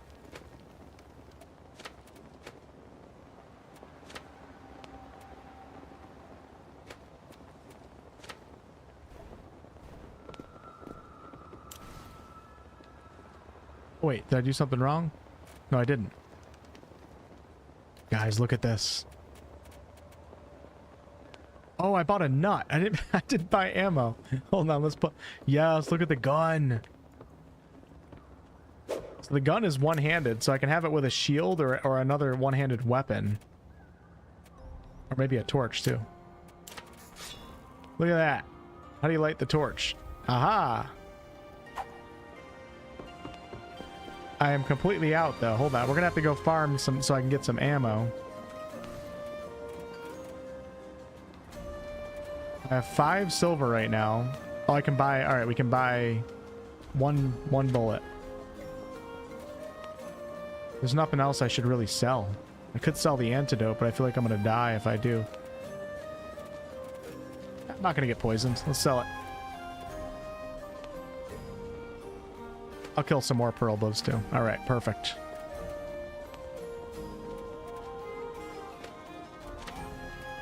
Okay, I have 10 right now, so let's grab some more ammo. Dude, I would love to get the claymore, but I need 30 for that, so we're gonna have to wait a little bit.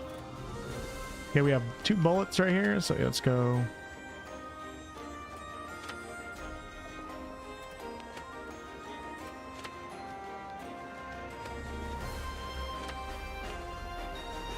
Let's go. So as you guys can see, like, I'm taking it really slow right now. We haven't really done much because it's coming back to me, Outward 1. Like, preparation for survival and everything is just so important in this game. And you will learn real fast. So many people quit Outward 1 because they don't take the time to prepare and learn the stuff in the beginning. And every time they go out into the world, they just die so fast. So taking my time here and getting some things. Can I just shoot this gun now? How do you get the... How do I light it back? Oh, you hold it down. Okay. I don't know if I should fight one of these big things. I feel like they're going to be...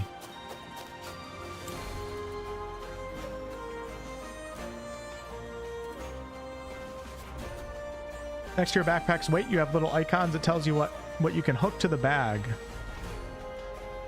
Next to your backpack's weight. Right here. Oh, okay, so you guys can see right here. Look at this. So we have lantern. Okay, how do I equip that? Hold. Why doesn't it let... Oh, yes. Okay, now look. There it is. You guys see the lantern? It's hanging off my bag now. We can equip the bedroll. I don't have a bedroll right now. And we can equip a two-handed weapon to the backpack. Whoa! Yeah, that's cool. See, the thing I love about this game so far, despite being in alpha, clearly still needs a lot of work, is like they're really hitting Outward 1 fans versus trying to create a game that, like, you know, appeals to an insanely big audience or something like that. You can tell that the devs are really honing in on giving Outward 1 fans Outward 2.0 in a new environment. It's very, it reminds me very much of what Warhorse did with Kingdom Come Deliverance 2. It's like a love letter to fans of the original. All right, I do need to find water though. Is this where I need to go? We're gonna find out. And then we're gonna go for the ley line.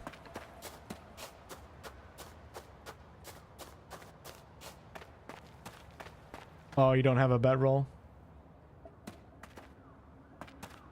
Guns and fantasy games have to be one of my favorite genres. Yeah, I like when they're old school guns and they're not carried away, like not modern machine guns and stuff. So I probably shouldn't be wasting, you know, a lantern and a torch out right now. I think they're both limited in how long they last. So can I put the lantern out? Where is my lantern? Right here. I remember being able to turn it on and off in the first game, but I don't see any. Let's just put it in my bag for now. Just in case. I don't see anything that shows how long it can be used for right now. Even though I have oil somewhere for it, but... Alright. I think I'm going to give it a try. You guys ready? Okay. Here we go. I don't know how to shoot. I don't know how to do this. Hold on. Wait, how do you shoot the gun? Okay, that's how you block. I forgot to try that with a shield. I'm just gonna pistol whip. How do you shoot the gun? With the bow, all I did was quick. Let me get rid of that. Hold on. Unequip.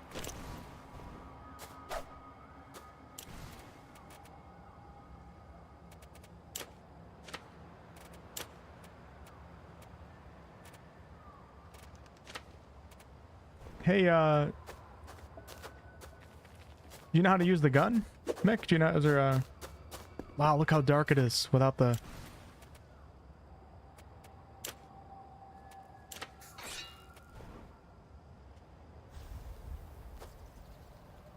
Shoot pistol. Do I have to put it on a hot bar? Hold on, folks. I need to go. I need to get back in this shit, man. I didn't pick up any of the magical abilities. I think it's because I waited too long when I was in the city. We can't get back into the city. I waited too long, and it became nighttime, and the skill trainer left. Otherwise, I was able to pick up all the magical abilities from the Blade Dancer skill tree, or whatever they call it. Maybe I need a skill for it. Simple tap should shoot, hold it to pistol whip. Might be inverted at the moment. Okay. Oh, hold on. I don't know why they don't. Okay, I think it's loaded right now. Here we go.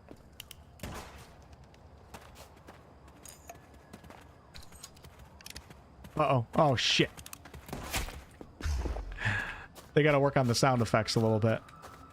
It's alpha, though, so I don't judge any of this too harshly. Needs a little more impact, but I remember the guns. I remember the guns in the first game. They felt pretty powerful. My sound effects are down quite a lot too, though. Hold on, let's go to sound, audio.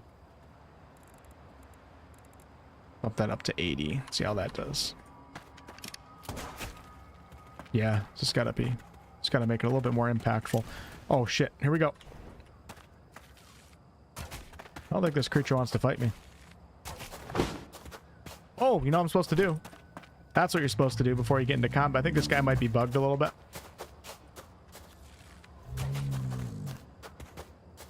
But you definitely want to take your backpack off when you're in combat. Alright, we're going to switch to melee. Shit, I don't have a melee on me right now. I'm out of... Uh-oh. Might have to pistol whip. Maybe he's just sleeping. I kind of feel bad picking on this guy. Let's equip the backpack. Let's grab my melee weapon and just start whacking on this dude. Oh, wait, this was on my... Oh, yeah, it's on my bag, so when I put it down, I can't use it.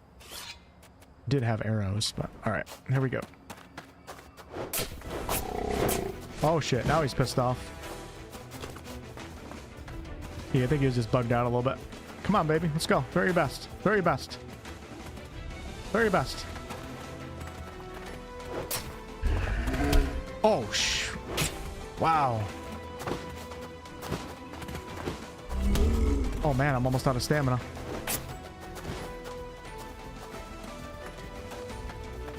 See how my character's hunched over? Try to get some of the stamina back.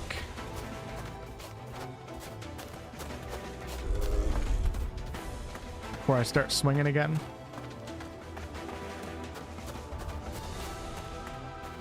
Get it back, baby. Get it back. Come on.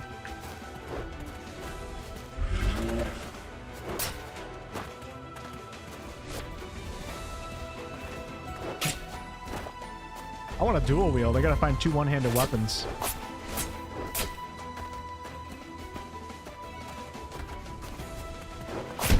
Oh, shit.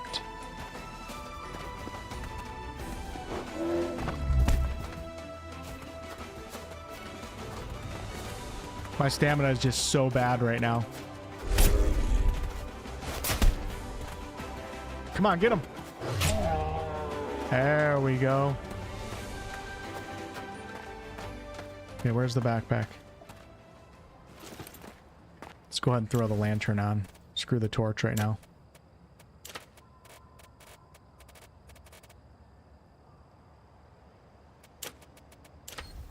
There we go. Look at that. Oh, it's so cool.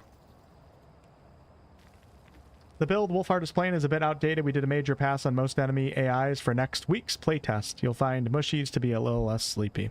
Yeah, just a reminder to everybody who's tuning in right now, this is the alpha. If you look at the top right, everything may change.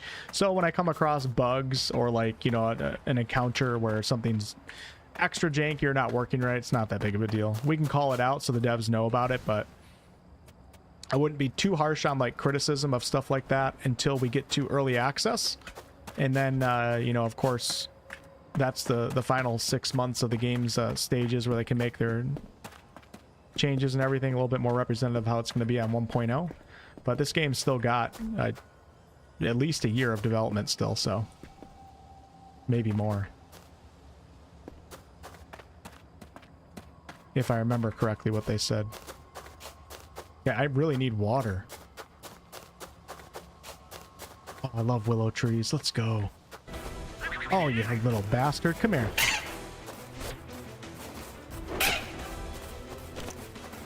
Oh, it's so cool. So the lantern stays lit up when you drop the bag on the ground. Trying to do some other abilities. I'm not. Is he gonna run away, isn't he?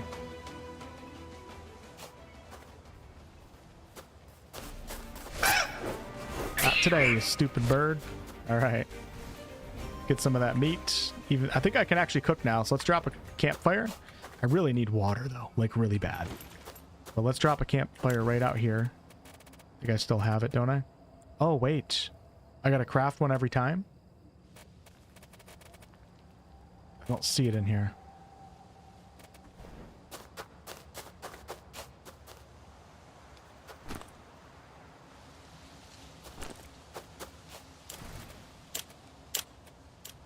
See, oh my god, 144 thirst. Oh! Okay, hold on. Is there something else I can drink? Let me just drink this. Is that going to help? Okay, that helped a little bit. That's good. The tea. Yeah, we're completely out of water in the water skin. Hunger levels are 903, so we're good with that. Let's go ahead and craft a campfire. Where is it?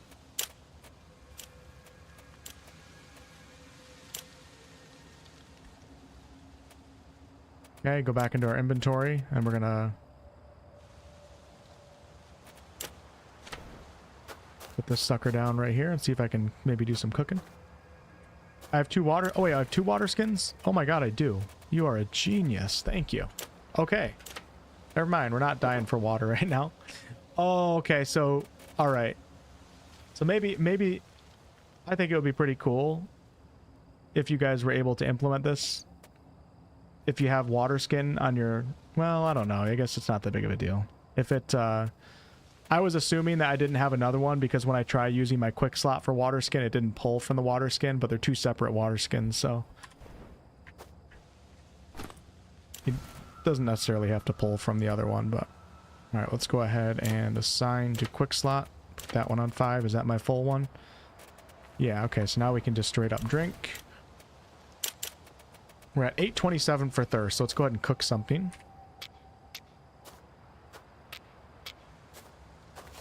See if I can figure this out. So, cooking pot, what do you do with that? Cooking pot. I can't see anything right now. Use. Look at this. Oh, it's coming back from the first game. We put a little tiny cute little cooking pot right there. And we're going to try to cook something. I don't think I can cook anything. I can't cook a meal, but I wonder if I can cook... Can you just put random meat? I don't even have any meat. I do. I have 2 right here. Oh god, I just ate raw meat.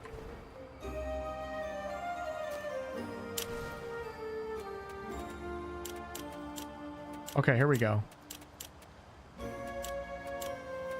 So do I have to have a recipe? Is that how you do it? Let's see.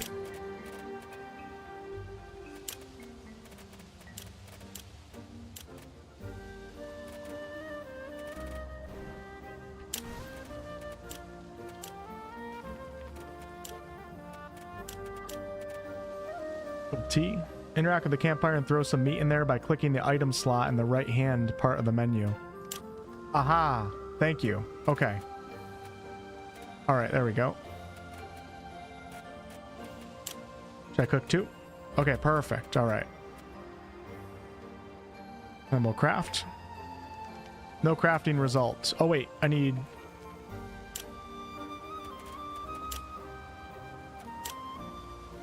Maybe I need maybe you need 3 of them to, or 4 of them to craft something. I do have flour. Can we throw flour in there? How about some salt? Put a nut in there.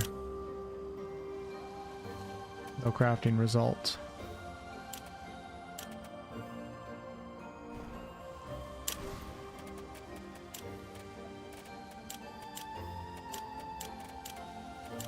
Okay, well, good enough.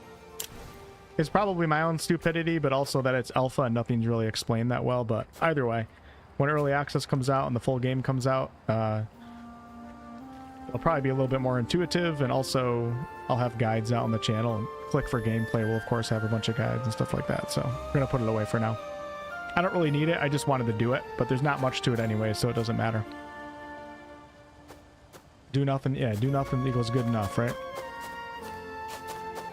Okay, let's, I wish I could get in. Oh my god. Wait! I found the water!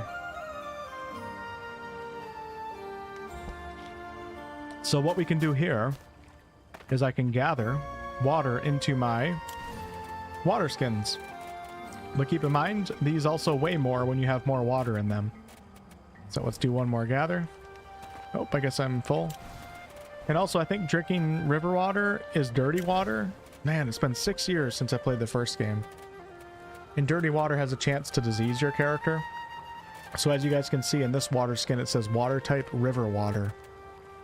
And in my other water skin, it says clean water. So we want to drink clean water first, and then in like a dire situation, river water will have to do. All right. I don't think there was swimming in the first game.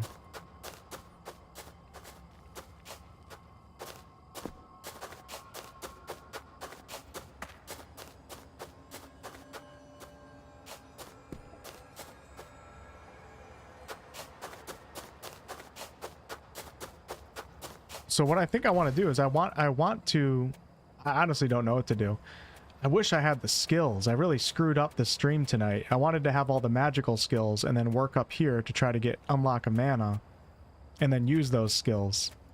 Because those of you guys that haven't seen Outward before, like, the magic is so cool and it's so unique, but I don't think I'm going to get it tonight because I don't know when I'm going to be able to get back into the city to even talk to the trainer. Just know the magic's pretty fun.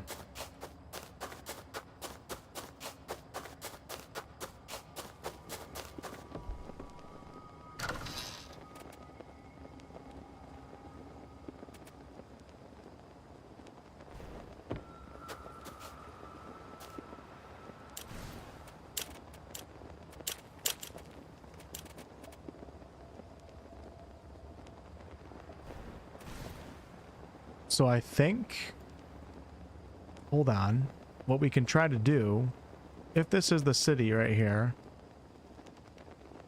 I came across a lake. I wonder if I'm right here. No, I think I'm in a bigger lake than that. Didn't I go northwest? So lost right now.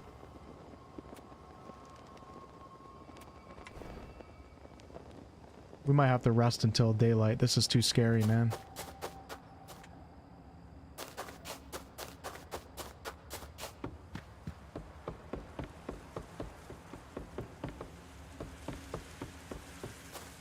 Okay, we got a waterfall up here? Oh, what's that? Okay, I'm on a road.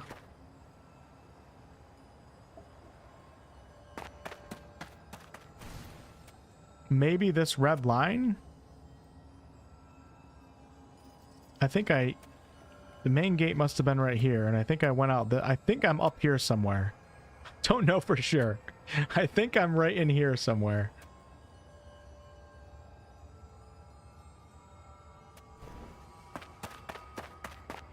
Oh, we got a little stupid ass turkey right here. Come here. Oh, we should put the bow in my pot. Okay, good. You little bastard. You ain't gonna do shit. So I thought. Stupid ass turkey. Okay, just getting meat for later. Wow, look how dark it is. Insane.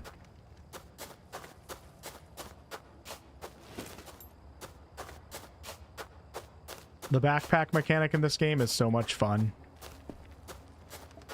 And that's like one of the main mechanics for the first game that I was like, yeah, this game is made for me. Because this would be super frustrating for like a general, wide, broad audience to have to constantly be setting a backpack down and have to deal with encumbrance in that way. But I love it so much. So immersive.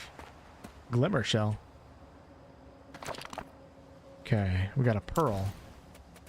Ooh. Wow, look at this. Would you guys just look at it? Would you look at that? This is totally different than the first game in terms of environment. It's a different part of the continent, but... Okay, hold on. I don't... Maybe I'm not on that road that I thought of. What the hell is that?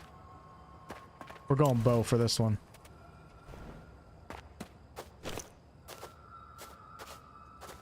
It doesn't even look like it's living. Oh, it's living, alright. Like a scorpion or something? Oh, shit. Whoa. Why can't I shoot? Okay, that's why.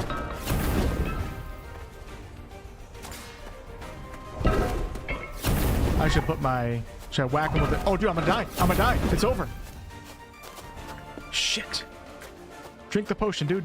Oh, it's in my backpack? Where's my potion? Oh, crap. It's in the backpack. It's in the backpack. Where's my backpack? I'm out of stamina. I'm out of health. There we go. Dude, screw this thing. I'm gone. What the hell? Oh my god, I'm burning. I'm burning. It's not leaving me alone. What do I do? Dude, I'm gonna die. I'm gonna die. I'm gonna die. Oh my god. Put the backpack on. Put the backpack on. Put the backpack on. Shit, shit, shit, shit, shit. Water, water, water, water, water.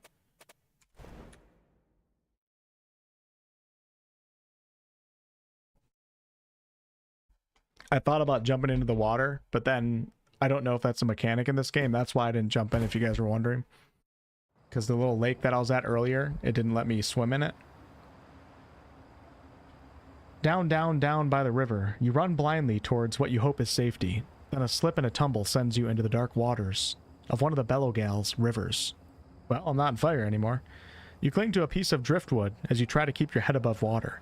You finally manage to heave yourself ashore, coughing up water, and fish some kind of water beetle out of your ear. Now to figure out where you are. Shit. So this is where it gets difficult for a first-time player. So we got to go find my backpack, but I'm not familiar with the map.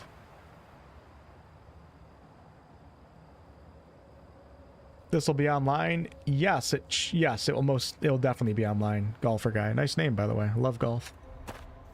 It'll definitely be online because you can play online co-op with one other person, and it's so much fun. I have such fond memories playing this with one of my gaming buddies. Uh-oh. I don't know where the hell I... Uh-oh. That's not good.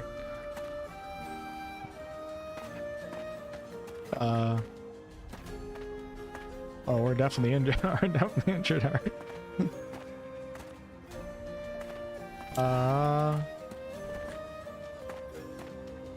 Mick, you got a solution for this? Oh, shit.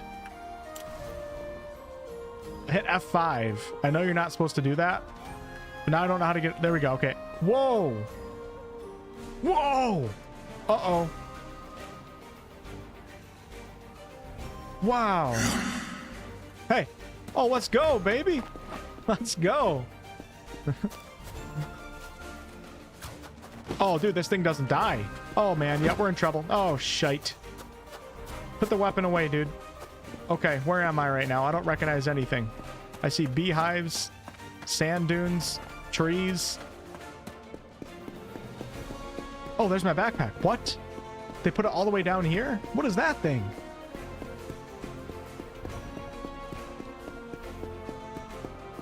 Dude, when's it gonna leave me alone?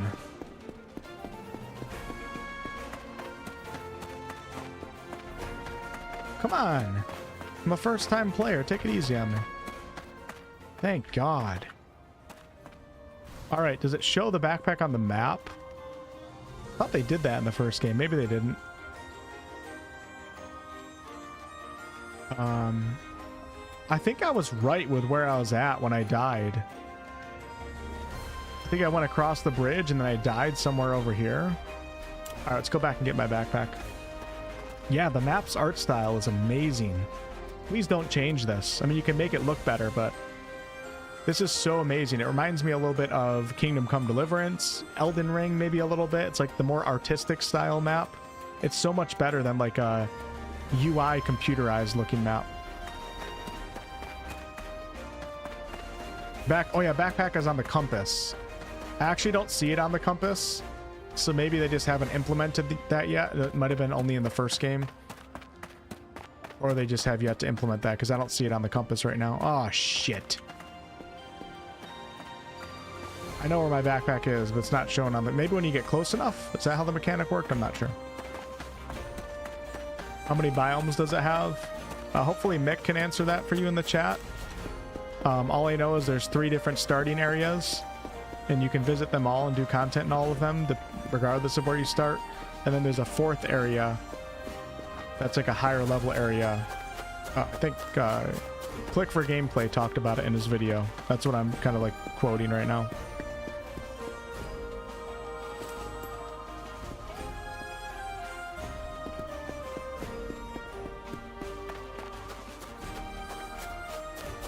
Yeah, this is the type of game where if you watch like most other games like Assassin's Creed, anything like that, people will put out guides for those games, like the top 5 things you should do first in the game or whatever, and it doesn't fucking matter. They're the most streamlined, you know, brain dead games in existence. A game like this, if you guys watch like top five things you should do when you start, it's kind of like Kingdom Come Deliverance 2. It will go so far for you. Just learning like to get a cooking pot, learning to upgrade your backpack. That should be like a focus over going dungeon delving. All these little things. Get yourself, you know, bedroll, etc. A tent.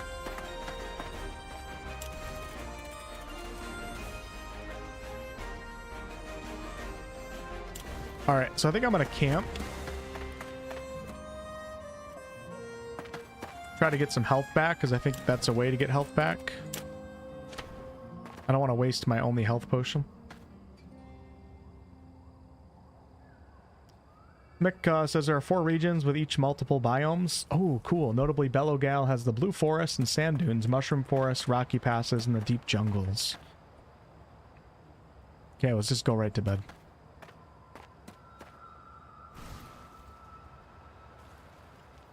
We're gonna sleep. Okay, so is this gonna help my health? I don't know. It's gonna make you more hungry, though. Well, let's give it a try. Let's sleep for 8 hours. We'll do... All right. Ambush chance. Sure. We're gonna risk it.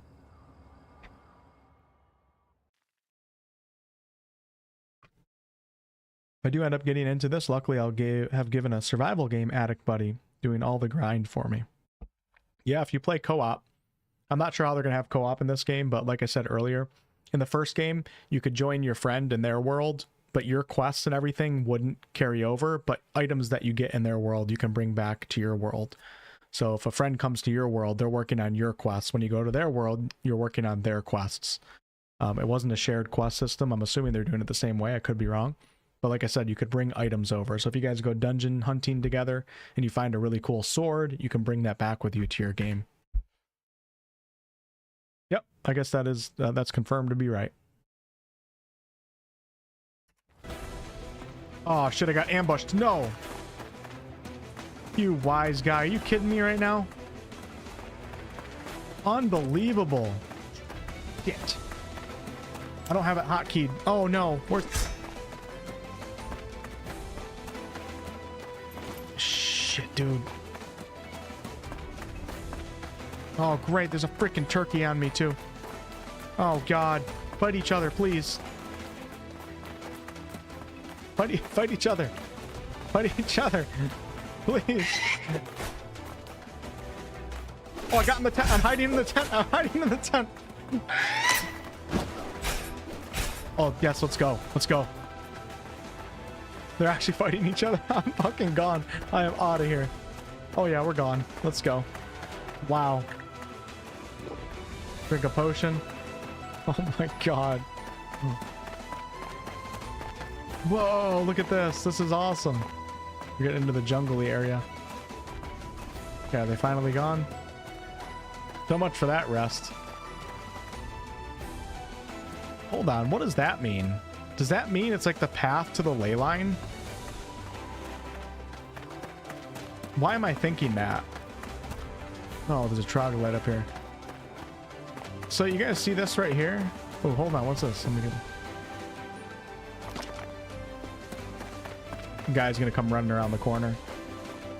Oh, this might be the path to Haboob. Never mind. This is the path to the city. Okay, so hold on. That should tell me something. If I go that way, it's going to bring me to the city, and that way is north? Wait. How could... If the city's down here, how could I go north to get to the city? I don't know where the hell I am. I don't have a damn clue. Shit.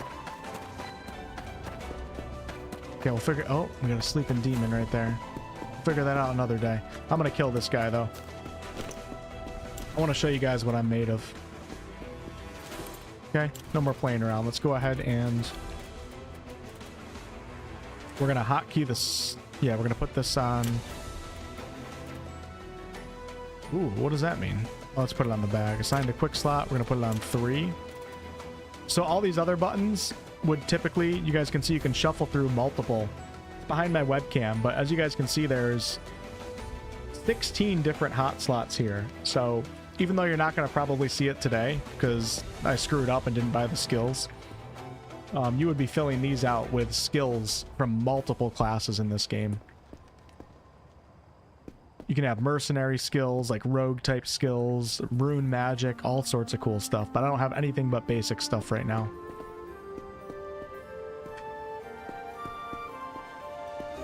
All right, I think I'm good now. How many arrows do I have? I have 6 arrows. Let's kill this guy. Here we go. Is the spear still? Nope. Hold on. I gotta put the spear in. Oh, he's coming at me. Oh, shit. Put the spear in my pocket. There we go. All right. Let's go, baby. What do you got? You ain't got shit. Ow.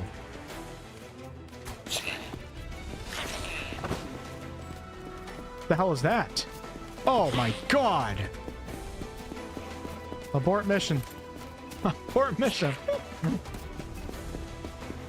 One of the biggest power, actually in the first game, I don't think there was a leveling system. I think it was all gear based. In the way that you really powered up was by finding new gear and better swords and stuff. So exploration was very, very highly rewarded.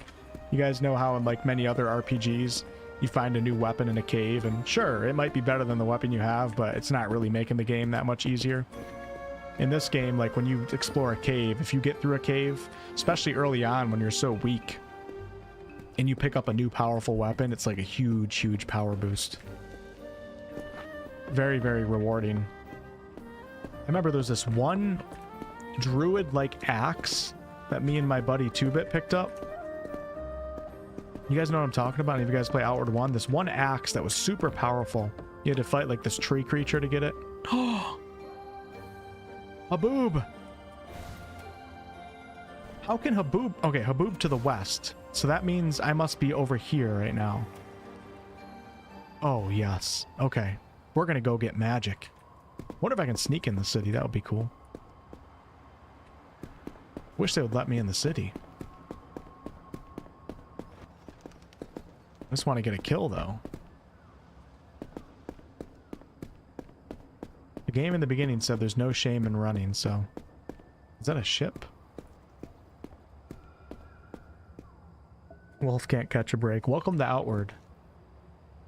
What the hell? Outward 2? I didn't know this was a thing, but I'm absolutely here for it. Yeah, Agunzi, we are in the alpha, the Outward 2 alpha right now, which you can register on their website to be a part of, but it's a private test.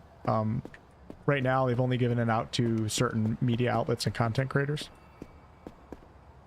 But early access starts in the summer of this year, and then they're supposed to release the game like 6 months after that or something, so... Okay, let's have a chat with this guy. Oh, shit. Okay, here we go. I got it this time. I wish you could jump, because I want to get on top of these rocks. Oh yeah, I can take this jabroni. You kidding me? This guy sucks. This guy sucks. I'm out of stamina. I'm out of stamina. Hold on. Gonna try to block something? Try me. Try me. Yeah, he's just a little pretty boy dancing around. He ain't got shit. Ow. Ooh, I like this. Watch this. You guys see that? It's like a little... Oh, I'm almost dead. It's like a little jump back.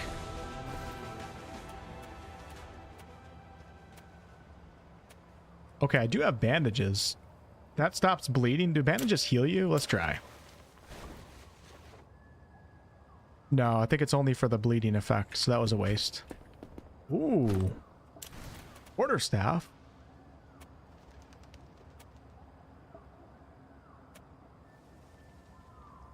It's almost as good as my fishing harpoon.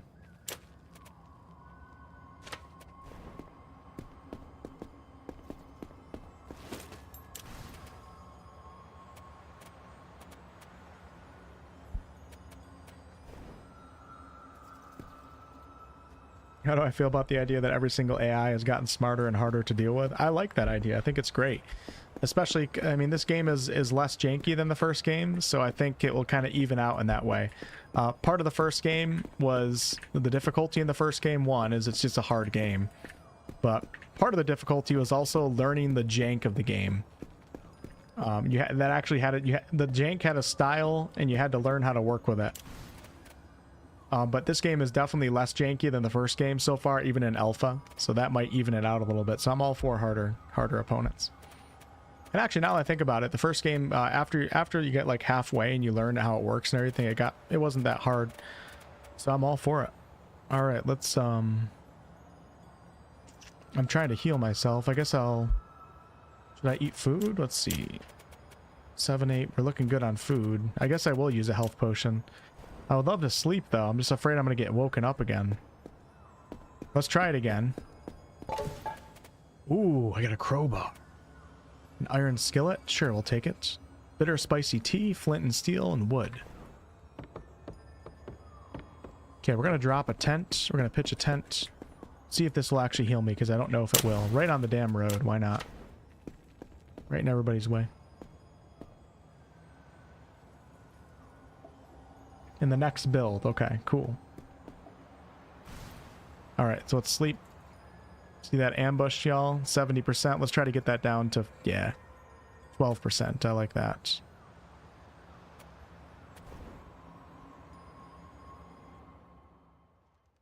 Yeah, the music is great. It's very nostalgic feeling.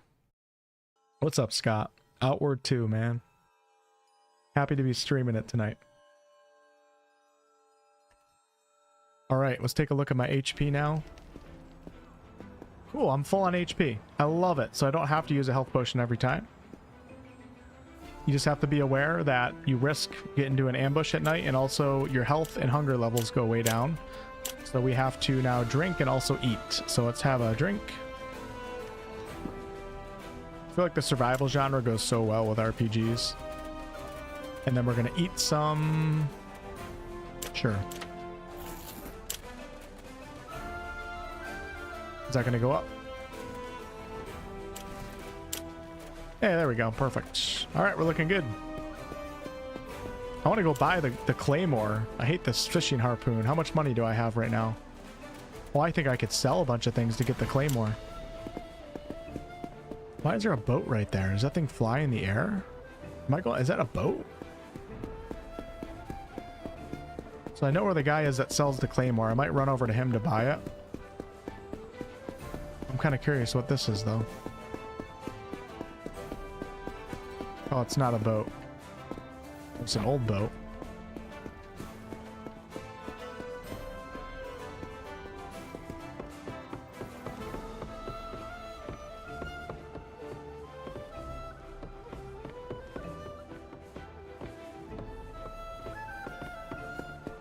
What's up, Mike?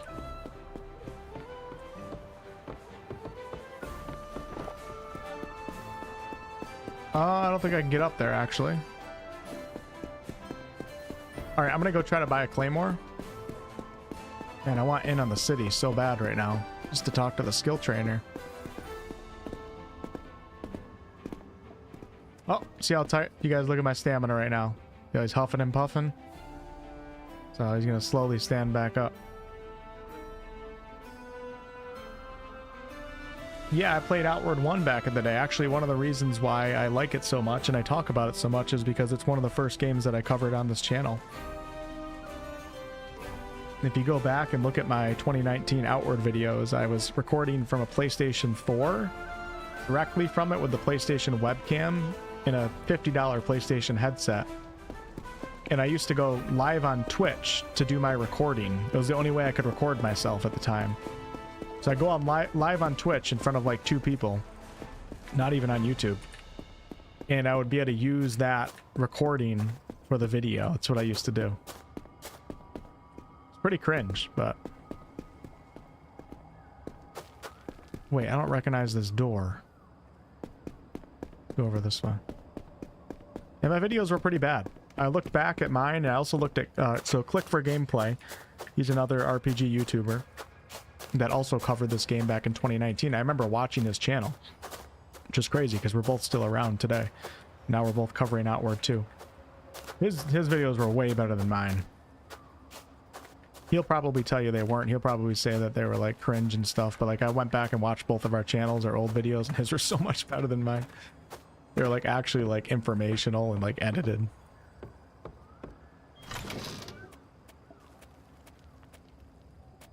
used to go live on Twitch, do like 40 takes per line. Sometimes like 1 or 2 people would come in and watch me while I was recording the video, and I didn't know what to do. Like, it was so like embarrassing. Man, I'm really out of stamina. Doesn't water help with stamina? Yeah, it does. Let's drink some water. Makes it come back a little bit faster. My videos were the best. Sure, Hannah, sure. Whatever you say. Played Outward a fair bit, but something about it just turned me off. Hope this feels better. Yeah, I mean, it's understandable. It was certainly an indie janky RPG. Pretty hardcore too. Wasn't for everybody, but they did experience some good success from it. I think I heard Guillaume say that it sold over 3 million copies, which is crazy. For a game that was made by, like, let's say on average 9 developers or 8 developers.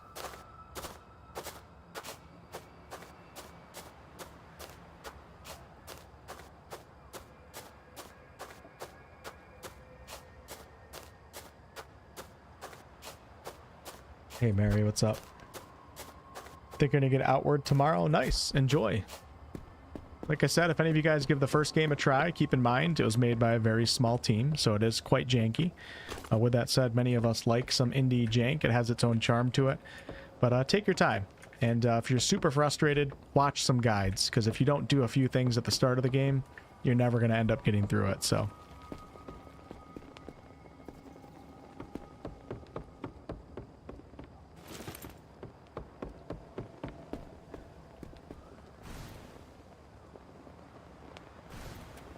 Alright, let's see if I can buy the Claymore now and get rid of a bunch of things. So we're going to sell the quarterstaff. I'm going to hang on to the bow. I might sell the gun too, because I feel like I'm not going to have enough for ammo. And the gun in its current alpha state right now, it doesn't really feel that good anyways. So we're going to sell the gun. I'm sure I'll be using the gun when the game actually comes out. When the sound effects are a little bit more louder and more pronunciated, I'll use the gun. And when I find the gun trainer too, because there's some cool gun attacks that you can do.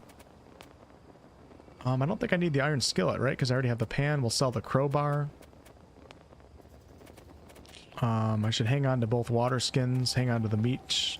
Don't think I need all the flint and steel, right? We'll sell 2 of them. Gonna sell the pearls. I have no idea what they're for, but crystal powder, mana stone that's been crushed into powder. Useful as an alchemical reagent. Well, right now we're worried about survival, so. Sell that. We're gonna sell the flour, even though it can be used for cooking.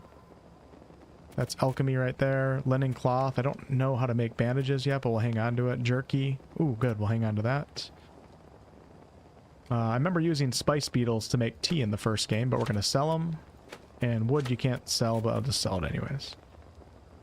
Don't get money for it. That's an astral potion. I'm going to sell this too. These are... Ooh, Phil, we're going to sell both of those. I don't have mana right now, so there's no point in having a mana potion. We'll sell the feathers. We'll sell the mana stone. Oh, that's actually... I can eat that, okay. I'm going to sell the berries. Perfect. I'm getting 177 right now. Let's go. Things are about to get heated. This is good. Tripwire trap kit. This is what Mick in the chat was talking about earlier. The simple trap requires an arming mechanism to work. And we got a scrap tent. Yeah, I remember doing traps in the first game. Crushing mechanism. I don't think I'm gonna buy that right now. Impaling mechanism. Okay, where's the sword? Iron claymore is 30. The axe is that. The iron warhammer. Iron spear. Quarterstaff. So we're gonna buy... So this one's interesting. You guys see this? This is called the War Dancer ribbon. So I guess in Co Carnage's stream, Guillaume said that you can use any weapon that you want in this game. However, you're gonna only specialize in like a few depending on your build. So if you use a ribbon, for example, anybody can use it, but it's going to be more tailored towards the Blade Dancer skill tree. I forget the official name for it. I want to see what the ribbon is like, but I don't want to spend money on it too. Let's buy the claymore. Kind of curious, like, what it does. Like, okay, we got that. Should I buy some chakrams too? Just so we can see them? Yeah, why not? I'm not gonna... Oh, wait. No, we gotta buy armor. Never mind. I gotta buy armor. Do I?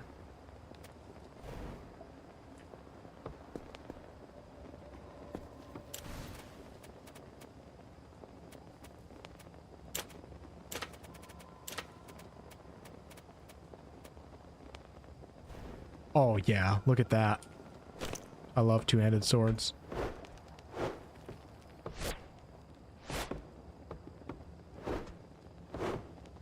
Then we have a crouch attack, right? Alright, so hold on. We have...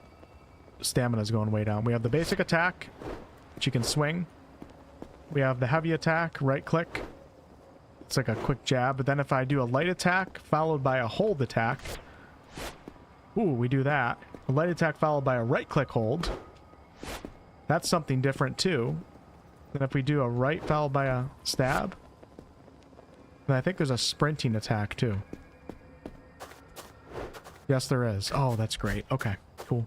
Wow, freaking foot's asleep. The game does have split screen. It's just not available right now in the alpha.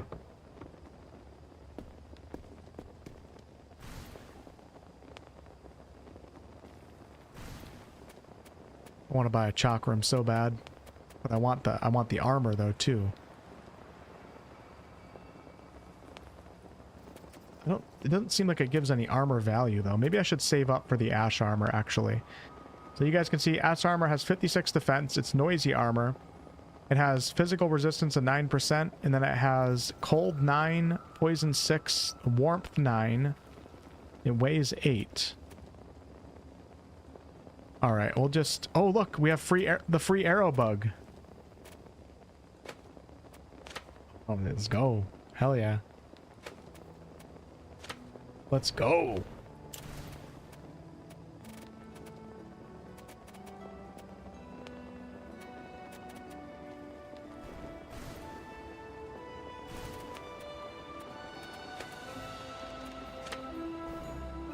I think I'm getting free arrows right now. Yeah. Okay. Let's buy some more. Backpack is free again. Grab it and sell it. Oh, should I cheese the shit out of this alpha right now? I wonder if it's worth anything. All right, let's buy the backpack again. Let me get some more arrows. They weigh though. I do got to be careful. They do weigh a weight. All right. Anything else free in here that's bugged out? Shit, I'll take it while I can get it. And then we have an iron sword. Oh, we could dual wield. Hold on, folks. Watch this. I don't care. I'm buying everything. Here we go.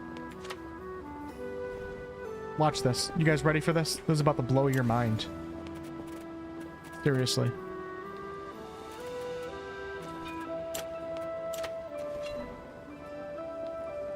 This was not in Outward 1.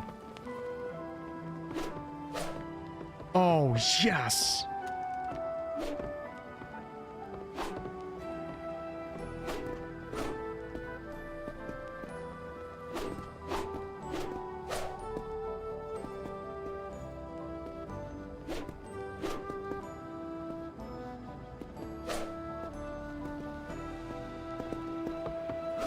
Oh, look at that. That's so cool. Look at this.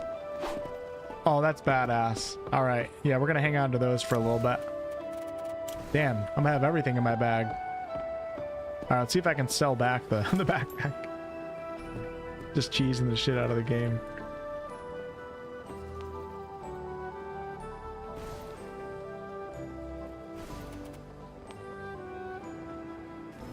Oh, hold on. I don't have a... Oh, I picked up the wrong backpack. Silly me.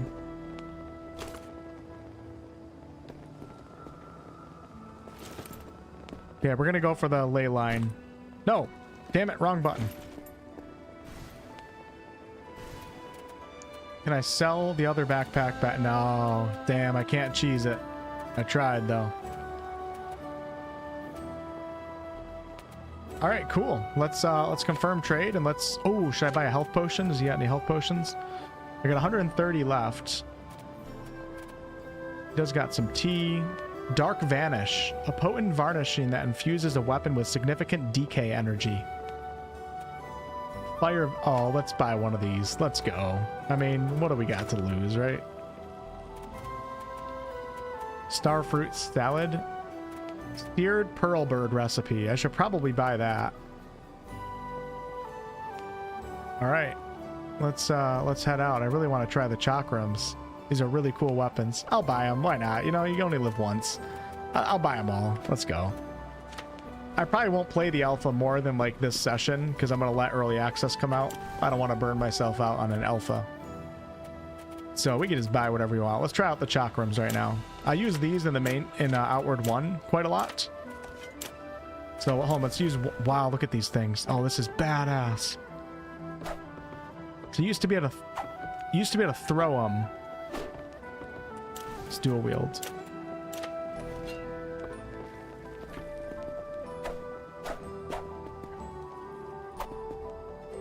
It might be certain skills that allowed me to throw them in front of me. I think it was special skills, like certain classes that you invest into.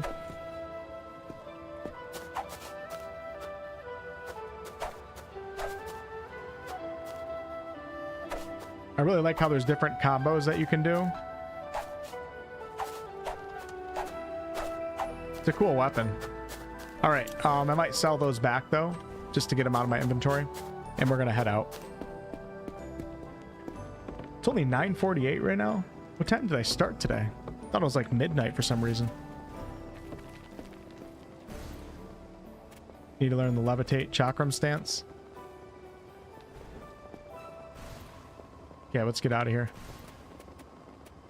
Oh, I can't sell anything that I have equipped. Is that how it works? Can't.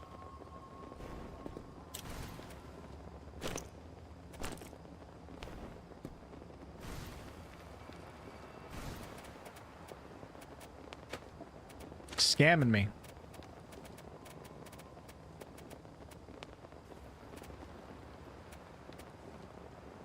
Two daggers in here too, and then the shields, of course.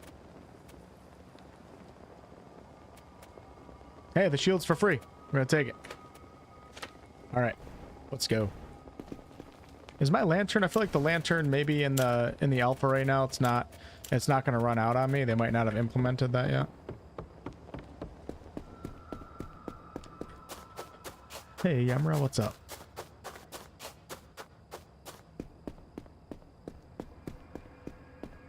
Chakram was your favorite build? I did enjoy chakrams myself.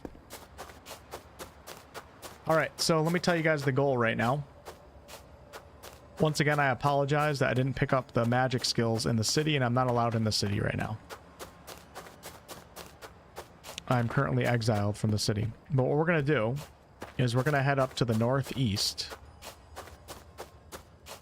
I don't get distracted along the way, right? No, I'm looking at... Whoa, look at this. And we're going to go try to find the ley line. And a little reminder for those that are just coming in or people that forgot.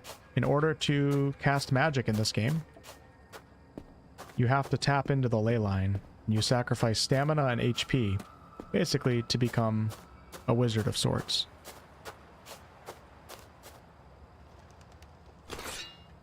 And I know where the ley line is, just because I watched CoCarnage's stream, and it's up here somewhere.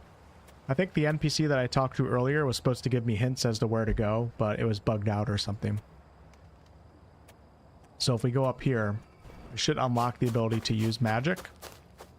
If I can do that tonight... Oh, I need to get a pickaxe. I want to mine something. That'll be a great ending to the stream.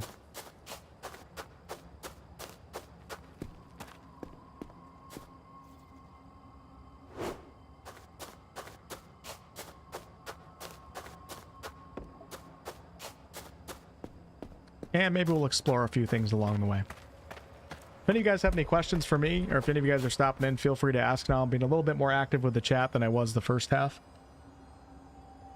Now that I feel I got a little bit of a feel for the basics of the game. My voice is also dying on me because I've been talking too much. So maybe I won't look at the chat. All right, so let's see what we got to do here. This is just fun. This is what you got to enjoy. So we're leaving from the city. Hold on. Will this show on the map? This is Haboob City. And I'm currently on this road. Wait, am I?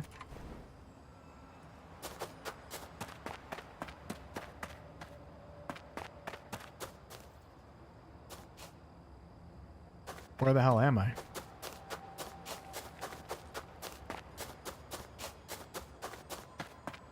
Let's go back a little bit. Hold on. Let me reorient myself. All right. Oh, shite. These things are scary.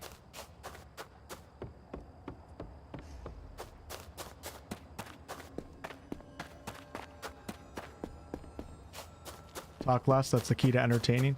Well, actually, believe it or not, after I stream, I usually get multiple comments. Some people say I talk too much. Some people I say I don't talk enough. It's kind of funny. Everybody's got their own preferences. I'm usually like a half talker for streams. Tonight, I'm talking a lot because I'm just excited. Okay, so this is the entrance to Haboob. The back entrance. Okay, I get it. So we are right... I think I'm right here right now. Right on this blue skull. If I go to the right... I should come across the other entrance. Hold on. So right to my north, there should be... Yes, that's right there. And that's right there. There's two of them. Hold on. If I'm actually right here, why am I only seeing one of the arches? Where the hell am I?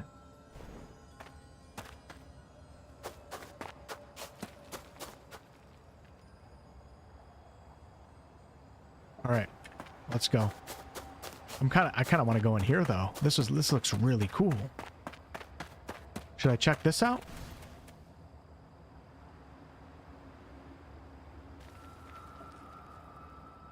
I think that's going to bring me in here. No, I got to stay focused. Let's go this way.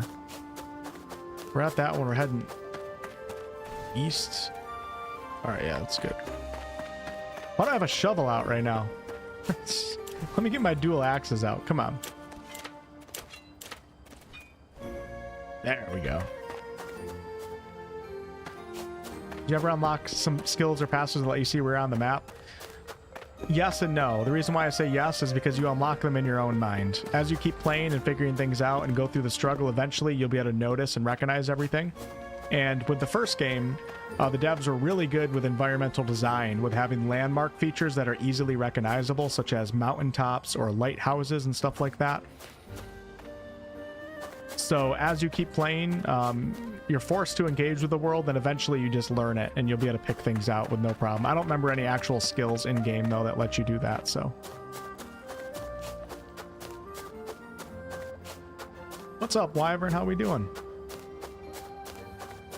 Yeah, having a great time. Little alpha outward.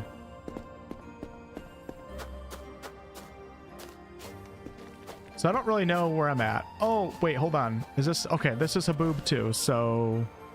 I think I'm right here right now. How do we get rid of that marker? I think. Doesn't look the same. The artwork doesn't look the same, but... Alright, let's push on. I think I just need a face that I don't know where the hell I am.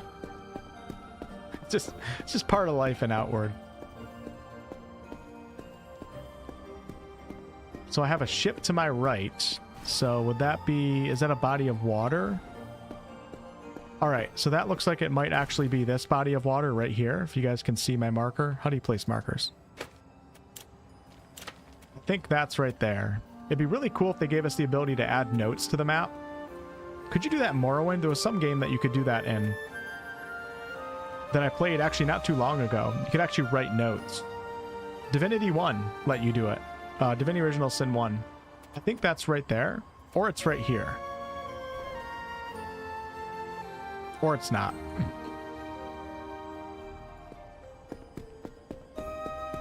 The hell is that? Wait. Okay, let's just go. I'm doubting myself. I'm heading east. It means I'm going this way, so that's good, I guess.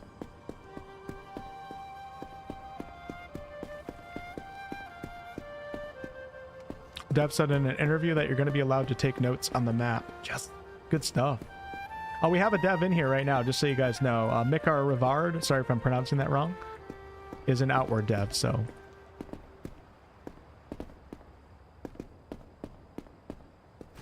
All right, so we're coming up this way. We're coming up to a big tower. I found it. Okay. Oh, shit. It's a troglodyte. Watch this. You guys ready for the dual axes? I have no stamina right now. That's not good. Run around a little bit until that stamina meter fills up. Just part of the frustration in the beginning. I could take a swig of water, but the water's in my backpack, not my pocket, so we should probably change that. Take a swig of water. I think that helps a little. Ow! Come here, you little bastard. Oh, yes! Wow, that was awesome.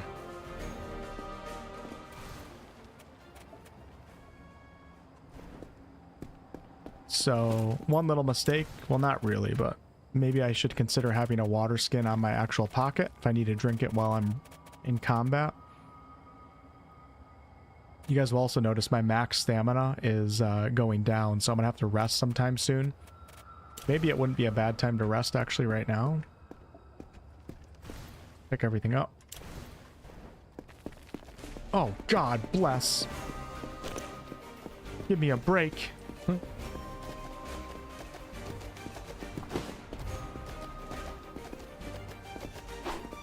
Ow!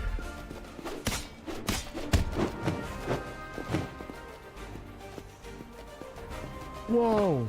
So I think if I had that helm earlier that the trader was selling, I think that gas probably wouldn't affect me. Because I remember seeing one of the affixes of the helm was that poisonous gas or whatever won't actually affect you. But I don't have that on right now, so this is a little bit dangerous. Maybe I should switch to my bow. So you're gonna have... Oh god, I'm out of... Oh no. The struggles of Outward. The struggles of Outward and my power... Oh god. Drop one axe. Drop two. Okay, we're okay. We're okay. I was over encumbered right there. Wish I had my rune magic.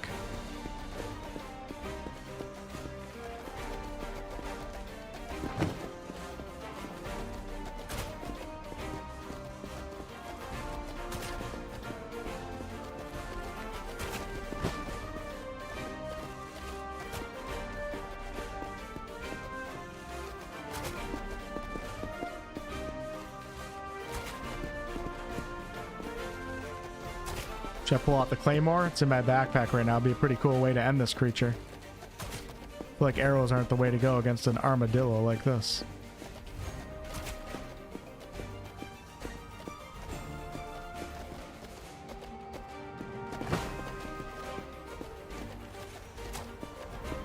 Cheating bastard.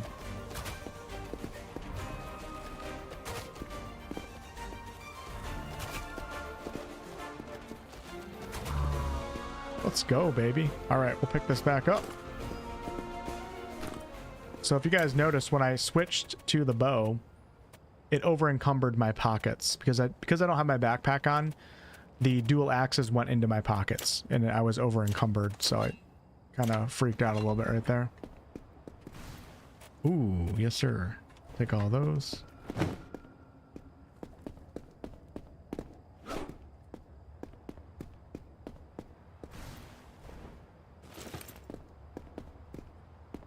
I remember in Outward 1, I would never... It took me like 20 hours in game to start dropping my backpack in combat.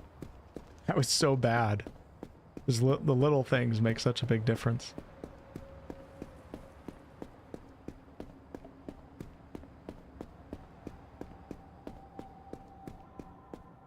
Alright, let's go ahead and pitch a tent right over here. See if I can get my max stamina back and also my health back a little bit. Actually, I gotta keep that on. Let's do...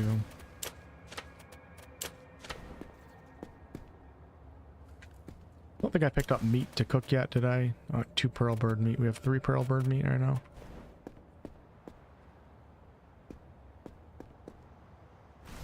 We're gonna sleep for 4 hours, and we'll do guard 3.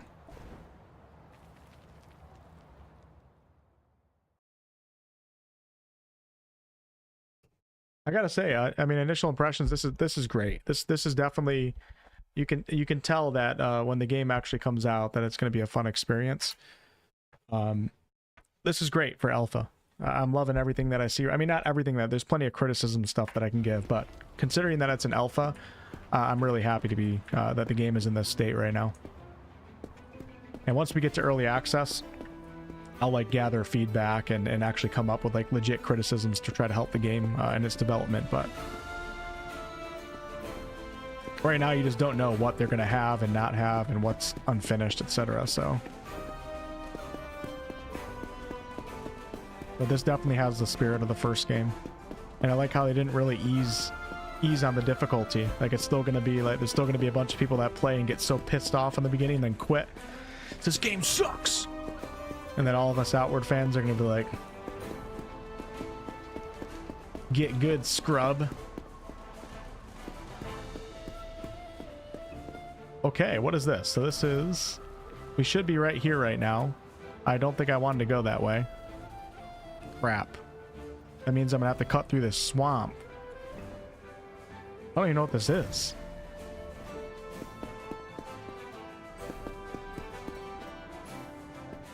I haven't even done like I haven't really done any quests really at all. This has just been running around the world. What is this place? Drink rancid water. Okay, who are we fighting? Oh my. Oh my. Come on, big boy. Let's go. Watch this. Come here.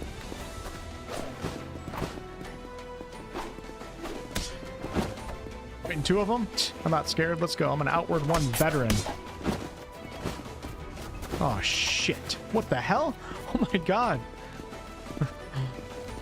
I'm not that much of a veteran. Try to get them to fight each other again. Come on. I think if they hit each other, they might start fighting each other. Out of stamina. That's not good. Yep, they're fighting each other. Perfect.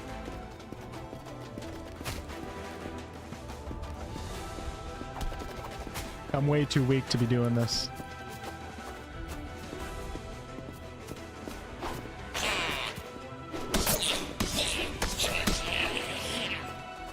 Yes, sir. Try to get some of my stamina back while these guys duke it out.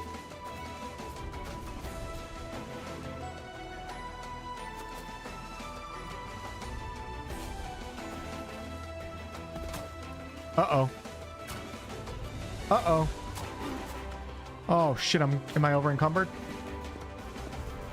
Oh, yes, I am. This is not good. No. This is not good. I keep doing this.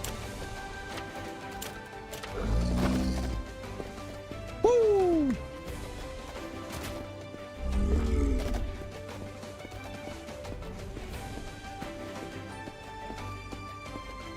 You guys gotta admit, I'm pretty damn good, aren't I?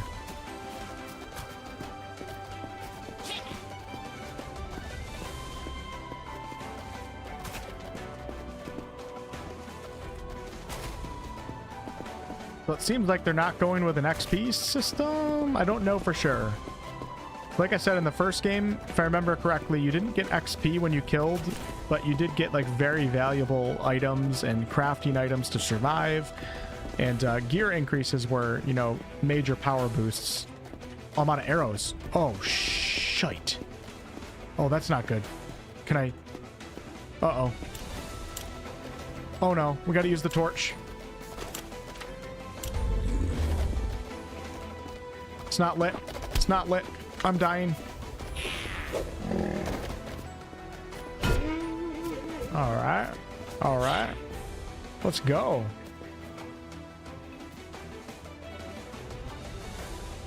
That was cool. Is there anybody else alive? I don't think there is. Okay. I gotta pick up my... I got a lot to pick up right now. Let's get my bag.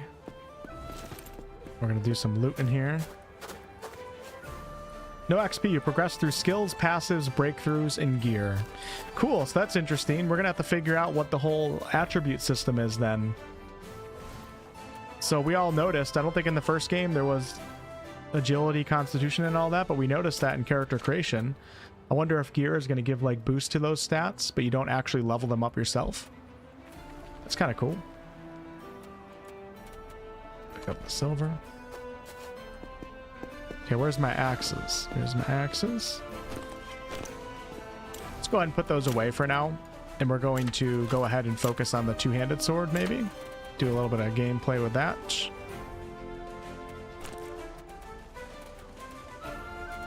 And then when I unequip the two-handed sword, let's see, what does that do? Does that over-encumber me? Let's find out. Yes, it does. Pouch overburdened, but not by a lot. So what we can do is we can put a couple things into, put this into the bag, put this into the bag, that into the bag, that into the bag, bag, bag, bag.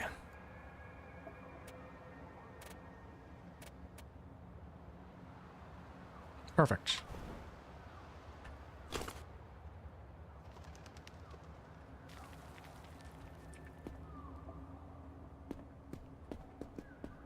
Yeah, drinking water, at least in the first game, it definitely gave a stamina buff. I didn't get to notice it in this one yet. Because the situations I've been in are a little bit too hectic.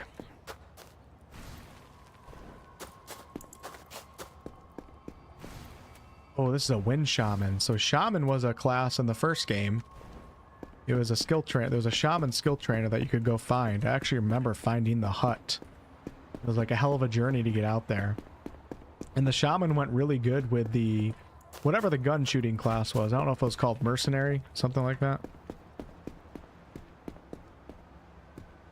All right, let's go ahead and, oh shit. Let's kill this guy and then I'm gonna set up a camp. Oh, I'm almost dead right now. Shit. Oh, dude, I'm dead. I'm dead. I'm dead. No, no. This cannot be. Do I have anything in my pockets to heal me? I don't think I do. Nope. All right, we're gonna bring him all the way over here. Then we'll go like this.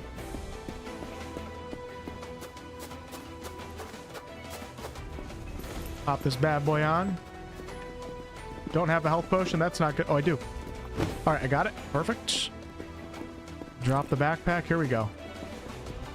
I don't know the sword attacks yet, so...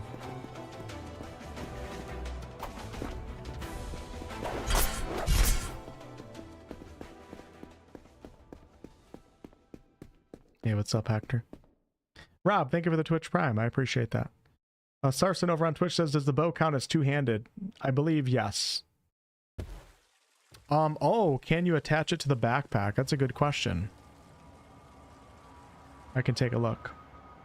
All right, stars and campfires. This is another cool system that they had in the first game. When you die, sometimes there's a little bit of RNG as to where you end up spawning. So right now we got lucky. We're saved by Gep. Stars and campfires dance in your fevered mind. Your eyes flutter open and you find yourself someplace safe. A warm campfire roars nearby. A note and mysterious bottle propped up beside it. You are alone, but you feel like someone was just here a moment ago. I think that's right from the first game. Was it Gep in the first game? So we got a lucky death right there. Because I'm just spawning in with full health and everything, and my backpack is right here. But at the same time, we don't know... I don't know where the hell I am, too, so...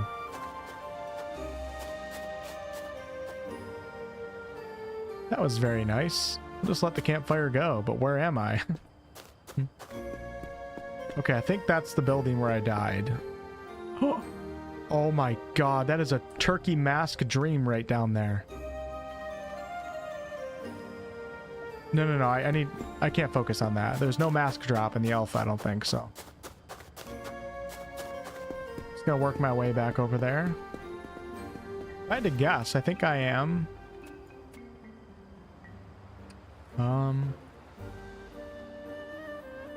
If I had to guess... I think I'm right here. Somewhere in this region. Am I? Let's book it. Let's go. I gotta go to the mana line, the ley line. If I keep exploring everything at this pace, we're never gonna get there. So this is what the game is all about, though. There's absolutely no rush when you actually play it. But since we're in the alpha and I'm just trying to experience things, we're just gonna kind of book it towards the ley line. I don't know how I'm gonna get back in the city though to ever use magic.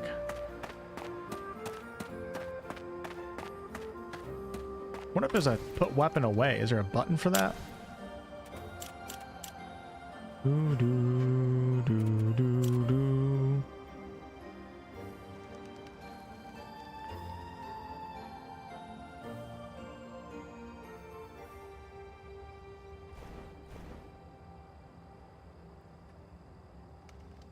Okay, you just press the weapon again. Perfect. I wonder if you go faster. Ooh, my pouch is overburdened though. Let me see if I can... Hold on, just out of curiosity. So it looks like whoever asked the question about the bow... Doesn't look like you can equip the bow onto the bag, but maybe the devs will consider that. Or maybe that is already planned. But as of right now, it doesn't count.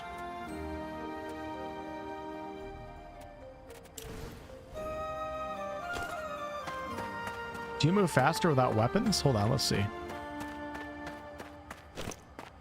Can't tell. Dude, where the hell am I? This isn't where I thought I was. The hell is this?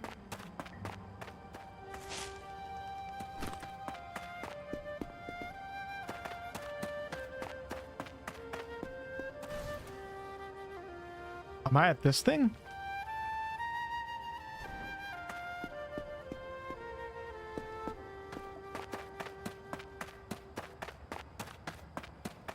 Oh, dude, I feel like I'm running so much better right now.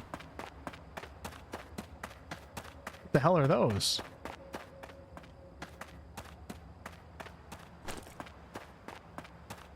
They're penguins?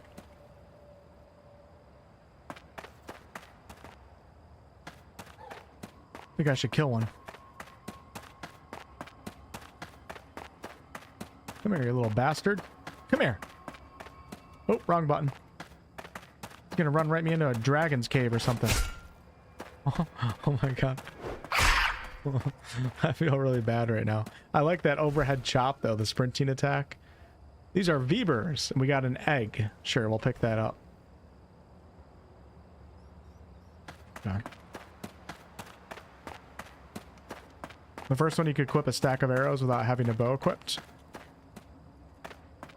Aren't you under a time crunch as well to exonerate yourself? Technically, yeah, I think there's 18 days, but I'm never going to make it that far in the alpha.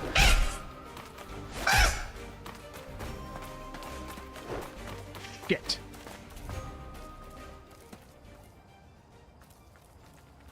Oh god, what am I doing right now? Do I not have any arrows? Apparently I don't.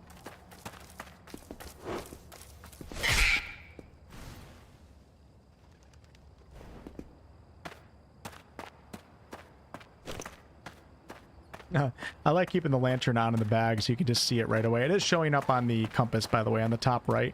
Or not on the top middle, if you guys notice. So if you drop your bag and you get within a certain vicinity or radius, you can see the backpack on your compass. Really have no idea where I'm at right now. Like, this just totally threw a wrench in the plans. But yeah, we are on an 18-day... I don't know if it's an in-game timer, or if that actually works, if that's how it is in the game. But I don't plan on, you know, playing this for that long. It's the alpha, so I don't want to burn myself out. Just get a feel for the game today, and then we'll come back around early access, most likely. Get my stamina back for a second.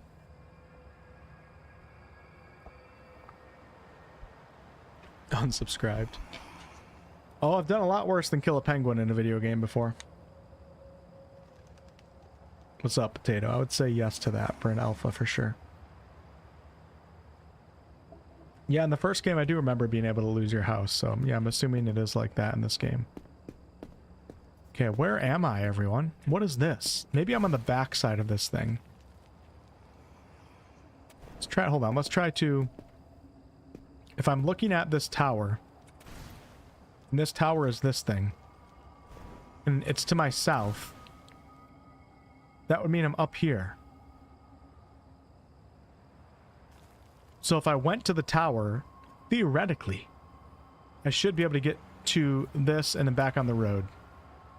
But that doesn't make sense because there's a lake in front of me. That must not be that.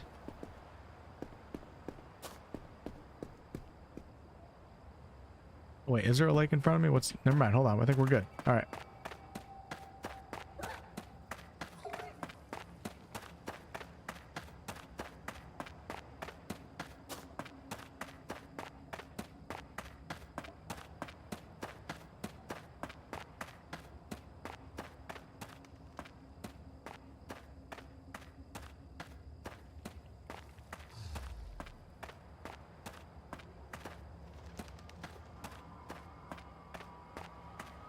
I'm actually surprised. Shout out to the YouTube and Twitch chat too. I'm surprised to see so much positivity in here today. Usually when you play like an alpha, especially for a game like this, that's you know, a small indie game, you usually get a lot of people coming in and going, this game looks like shit. Haven't really seen any of that tonight. That's awesome. Oh wait, hold on. Oh yes, let's go. I know where I'm at. This is the fucker who killed me. Should I take him out?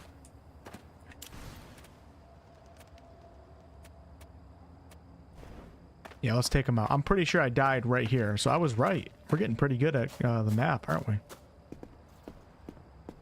The Outward deserves all the love. Oh, look, he didn't even get his health back. Watch this. Come here. See ya. They definitely need some more impact behind the weapons and behind the sound effects and stuff.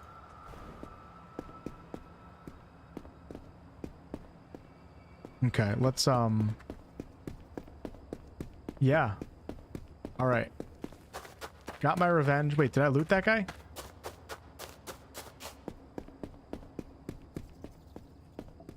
I did, okay. Wasn't thinking. I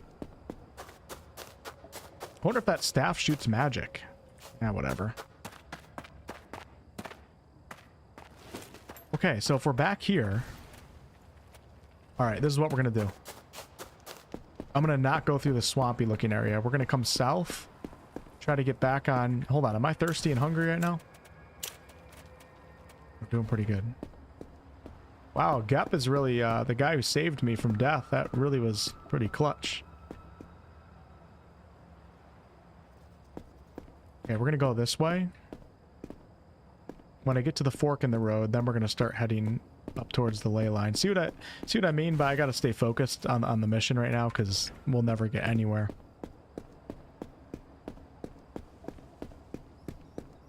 There's Haboob. So we're gonna go this way. And then this way, or no, I gotta get up on the... Okay, this way. I should be coming down this road. So we want to go south and then east. Where's the road though? Did I already lose it? Is this it? That's southeast, but it's too close to... No, so this brings you down into here. Yeah, I don't think I want to go down there yet. That looks spooky.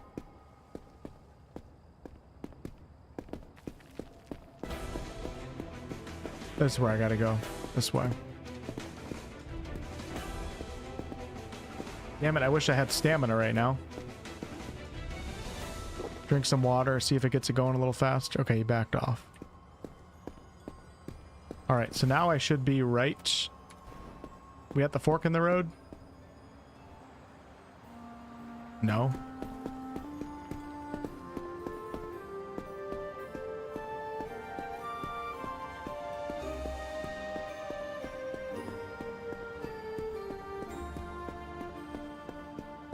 Whoa, look at that creature. The arrow right here too. It's so cool. This really does feel like, this map really does feel like Avatar.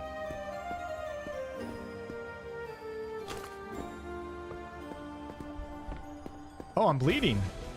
Wait. Am I bleeding? Hold on. Hold on, we got a little... This might work in my favor. It looks like a Pokemon. No way. That was cool. Oh my god.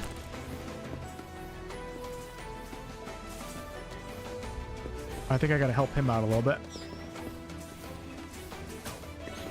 Try to even it out a little bit. That legit looks like a Pokemon, doesn't it? Uh-oh. Nope, that's not what I wanted to do. That's not what I wanted to do.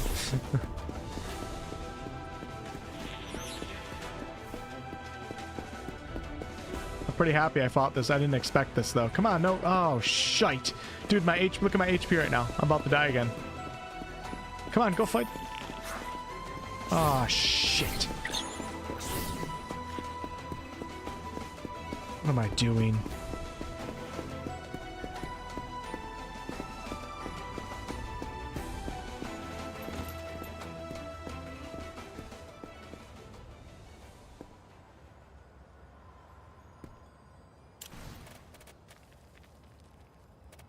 Wanted to use the fire weapon, but I have nothing to heal right now. Eat some cheese. Is that gonna help? No, that's not helping.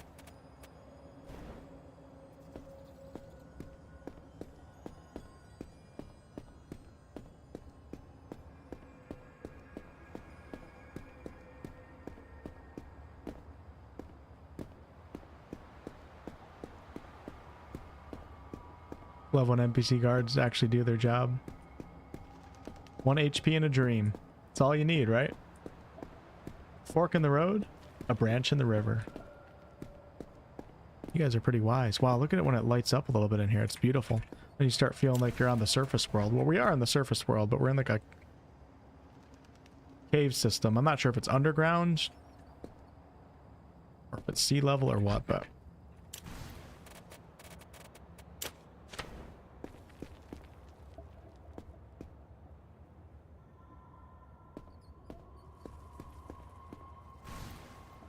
Yeah, I need like some healing food and all sorts of stuff. I'm not prepared to go on this journey, but we're going to do it anyways.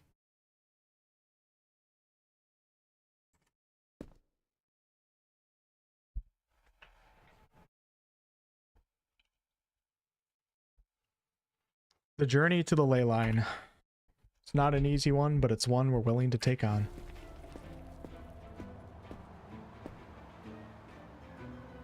I remember in the first game I would forget to like disassemble my tent, and then I'd be like 40 minutes to the north and my tent is all the way back in the other zone.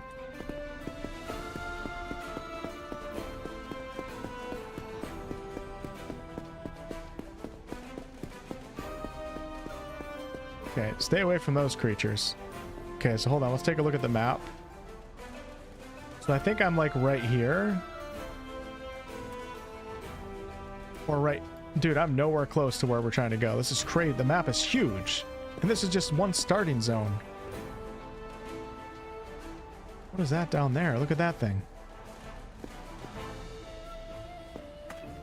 I'm still heading south. What? Where am I? Let's go. Gotta trust my instincts. Uh-oh, we got one of those fire things right there.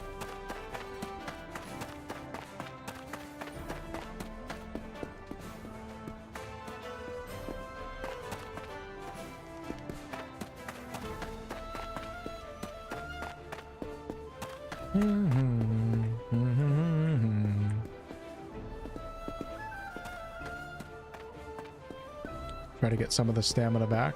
Looks like my character's temperature is... We're staying right in the warm section here. It's not too warm. My guess is the further you get out, even though I think it's not implemented in the alpha, the further you get out, the more that the environmental temperature comes into play with what clothing you're wearing. And the sandstorms and stuff like that. What is that down there? Like a dragon.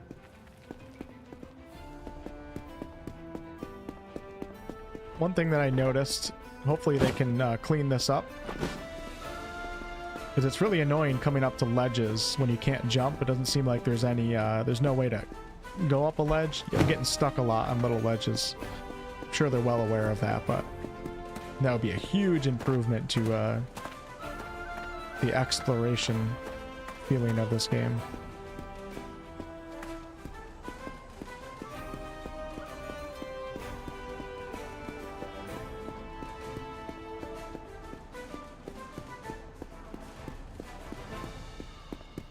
Very surprised at how big this is. This is crazy.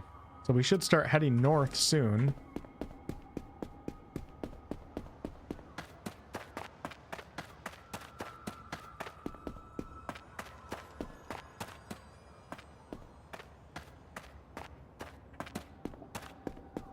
Still heading east, which means we're still like right here.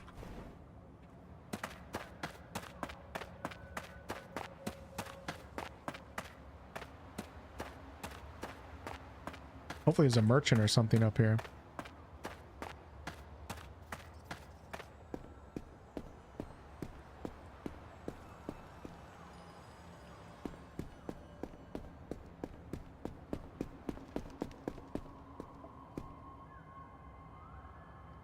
My lantern hasn't gone out yet, which has been nice.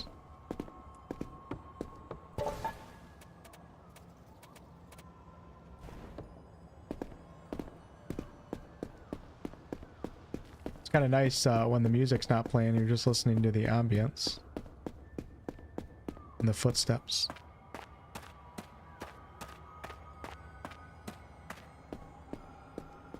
Yeah, what does the Gayberry wine do again?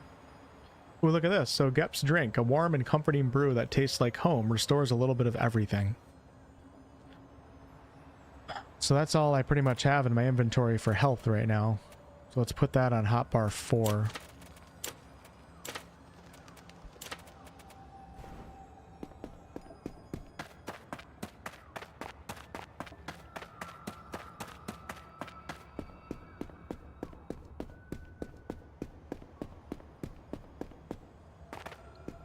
And then we're coming across a bridge. Does that make sense? No, it doesn't. Where am I?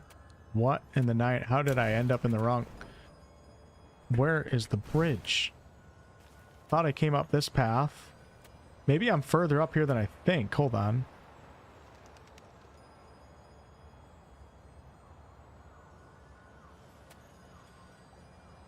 I don't know where I'm at.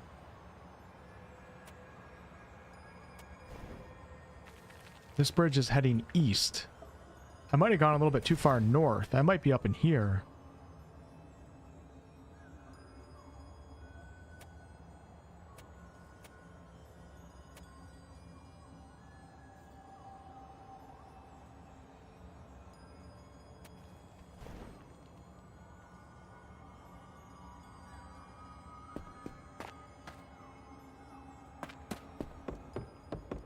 There was some really good dungeons in Outward 1, so I would expect the same thing in this game. Like when you see something in the distance, you go up to it and then you end up in like some labyrinth dungeon.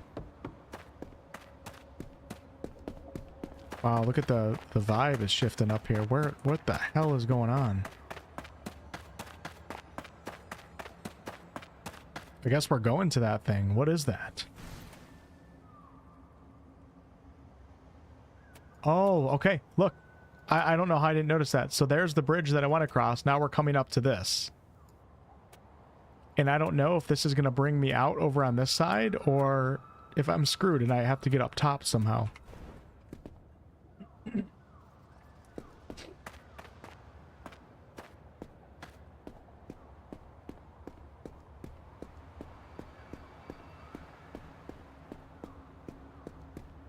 I'm assuming that the type of armor that I have on will affect if an opponent's able to notice me when I'm sneaking. I'm not sure if light plays a role or not.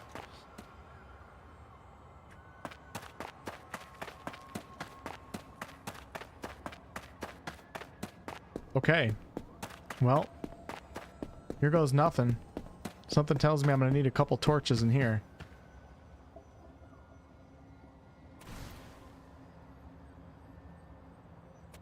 I think I found it. Okay, hold on. If I remember what that NPC said, this is going to bring us... So I think the rest of the map is all underground. I think I'm there. We made it to the cave. Currently right here on the map. right here. Make a little marker so you guys can see. So we started right here. And then I traveled all the way up here. We went up in here, a little bit around here, down here, and now we're finally here 4 hours later. Now this is the alpha. Look at the top right of the screen. It's... everything is subject to change. Ooh. Oh man, this is bringing back nostalgia from the dungeons in Outward 1. They were so amazing.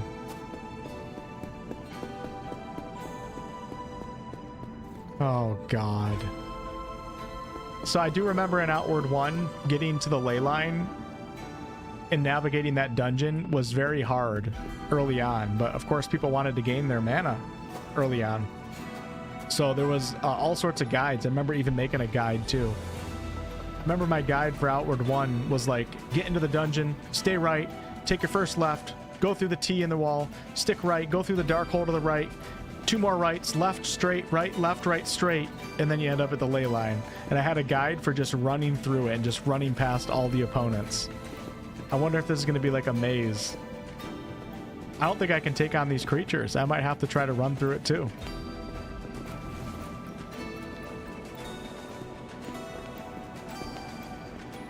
Whoa.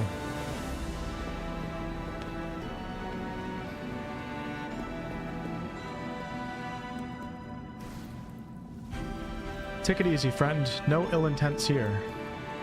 Do you know how to get to the ley line? Make your way down the steps. There should be a small boat waiting. Remain vigilant. There is a most bothersome troglodyte infestation on the other side. I've also heard words of a half-mad mage, as if the fungus folks weren't enough. Once you've made it out of the Gleamway, head towards the mana crystals. That's how you'll get to the heart of the ley line. And what are you doing here?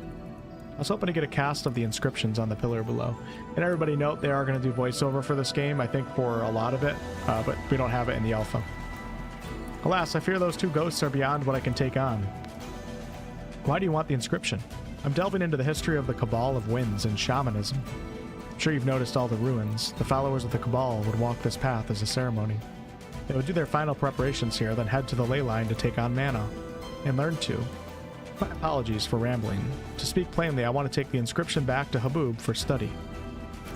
I can help you if you want. Your help is most welcome, friend. Here, have this varnish.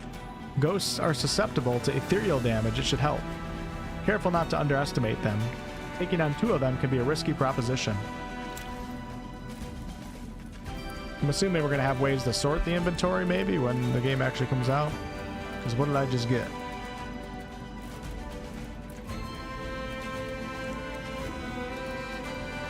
Spiritual Varnish. A potent varnish that infuses a weapon with significant ethereal energy.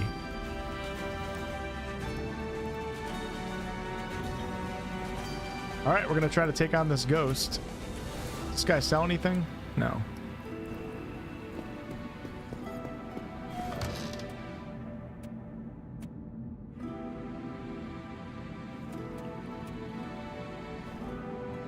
Ooh, am I over encumbered in my backpack? Holy cow, for the first time in a long time. Let's drop the crowbar.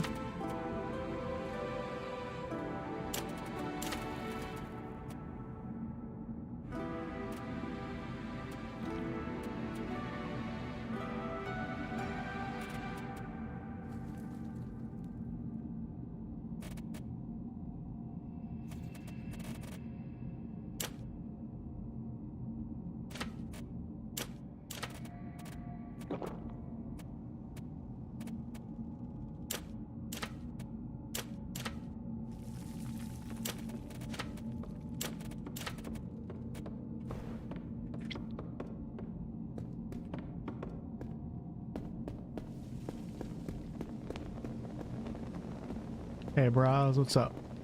Yeah, I've been playing for like 4 hours now, and it's crazy how big this one starter map is.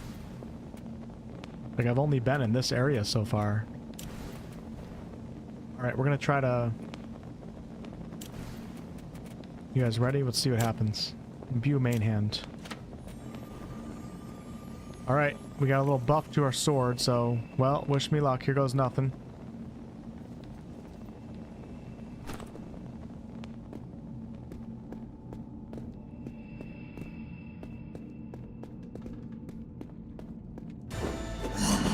Uh-oh.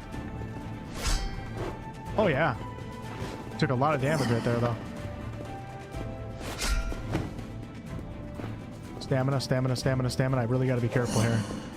Outward almost feels like a Souls-like in some sense of it. With how careful you have to be.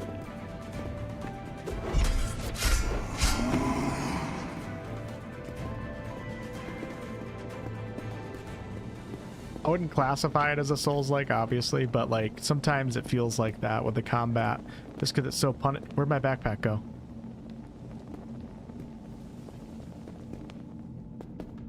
Oh my god! Whoa! Did you guys see that drop all the way down there? Yeah, you're supposed to drop your backpack. You don't have to. But the more crap that you have in your inventory, the more crap that you have on you, the more stamina that you're consuming, the slower that you move.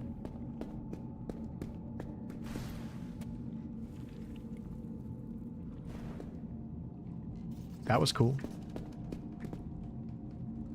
Yeah, so yeah, that can be yeah, it can be punishing. Although once you learn to find your backpack, it's not too bad, but initially it definitely feels like that. Yeah, we found an old hatchet, a metal rod, fishing harpoon. I'm going to take the arrows and the cloth. I don't need anything else.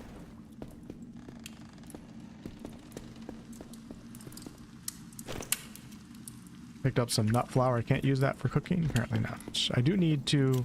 Man, I really need to find a way to heal myself. Eat steak. Nope, that didn't help. Meal feed. Alright, I'm gonna take the potion. I mean, I wonder if I could just camp in here. Can I drop a camp down here? Let's try. Uh-oh, I'm gonna lose my ethereal bonus, though. Hold on. Nope, we're gonna pick it back up. I'm gonna take a potion. That should help with health. It's not helping. Damn.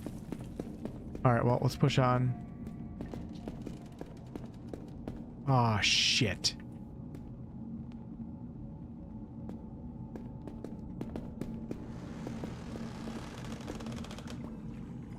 Okay. Tell you what we're gonna do. We're not gonna fight those ghosts. Yeah, they really gotta work on the ledges a little bit in this game. Hope that's planned. Alright, let's go.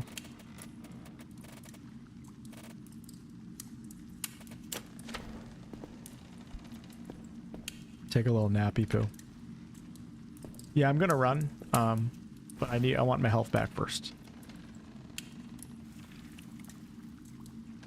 Always a 10% chance, at least.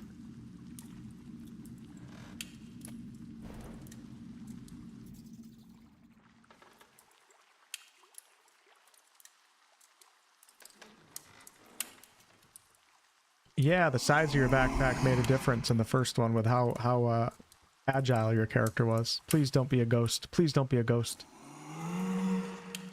How's the gunplay? I only used a pistol one time. Shit! Shit!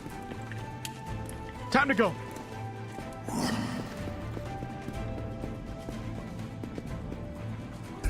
Oh god, I think I broke an ankle. Alright, we're okay. It's hard to say how it is because everything's just not finished here in the alpha. Most of the combat lacks like an impact feeling and good sound effects and stuff. I'm assuming it's gonna be the gunplay will be better than it was in the first game. If anything, like a little bit better. I mean, using the pistol was fine. I don't have any special abilities with it or anything. It just doesn't have a lot of oomph to it right now. But we're in the alpha, so wow, look at that. Whoa.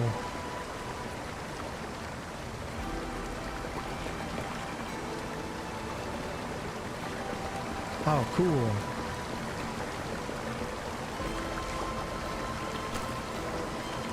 Oh, is the butterflies a safe place to camp? I didn't know what the butterflies were.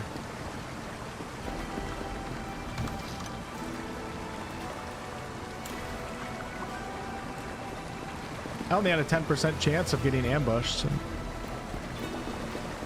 Okay, what did he say? He said once I get down here, follow the... What? Oh, these are gonna be... They're gonna have some cool dungeons in this game. I can already tell.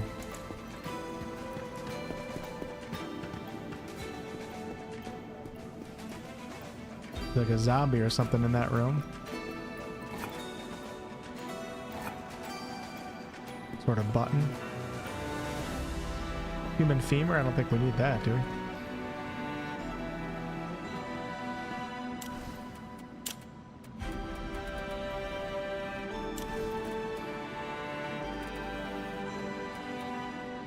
So since I'm out of clean water, now I have to drink river water. You'll see I might get diseased, I might not.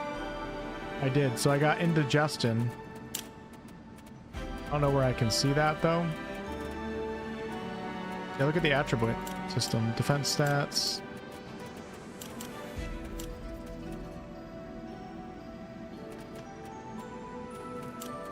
I don't know where that's represented. That's not good.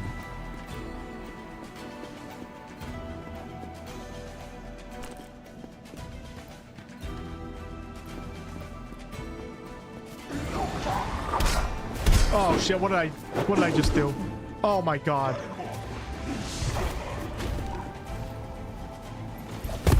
Yeah, oh. I shouldn't be in this cave. Yeah, follow the mana stone, something like that. But there's a mana stone in front of this building too, so.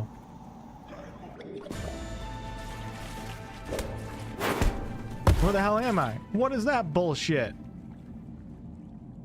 What the hell? What the hell is that thing?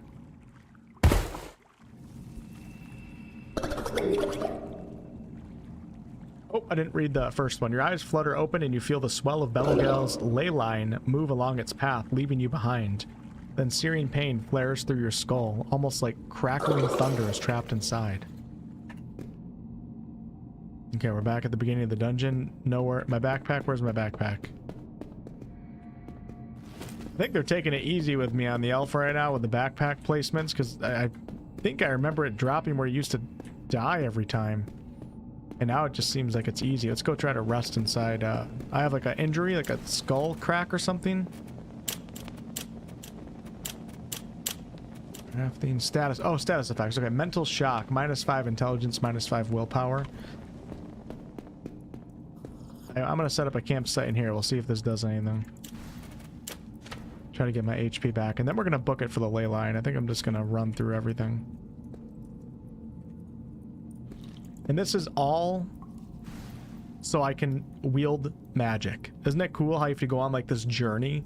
You don't just start as a wizard. You have to go on a journey to become a wizard. And then if you want to collect all the different types of runes and stuff, I'm assuming it's going to be like this in this game, you have to go to different places across the world to meet new trainers that have different spells and stuff. You don't just level up and get access to all these new spells. You have to go find things and travel and pilgrimage of magic. Oh yeah, so it's 0% chance in here. Okay, I don't remember that in the first game. We can repair our stuff too.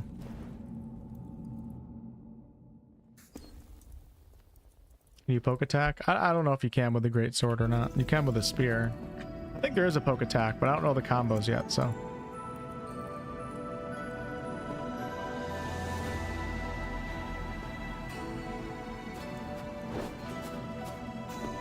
A journey for mana. There we go.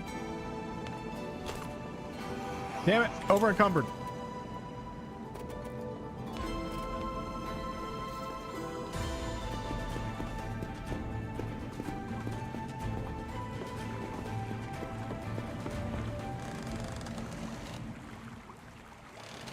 Why not stick with dual axes? Oh, they all have potential. I don't know, I'm just switching around. I don't know. They all have potential.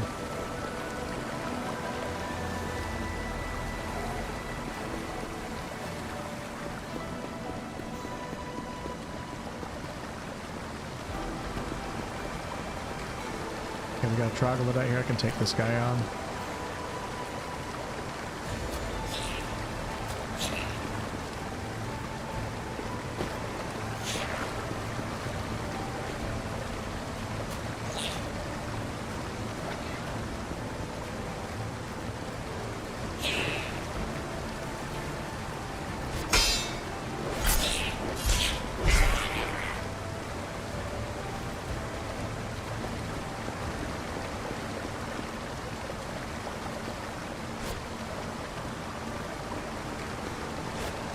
Oh, there's the Poke Taxi. So it's a sprinting right click.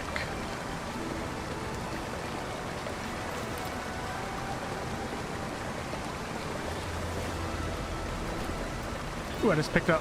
I didn't mean to pick that up.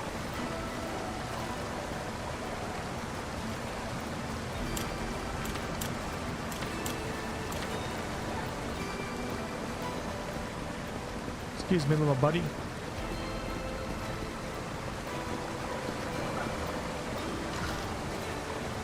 Oh, shit. Let's go. Let's go.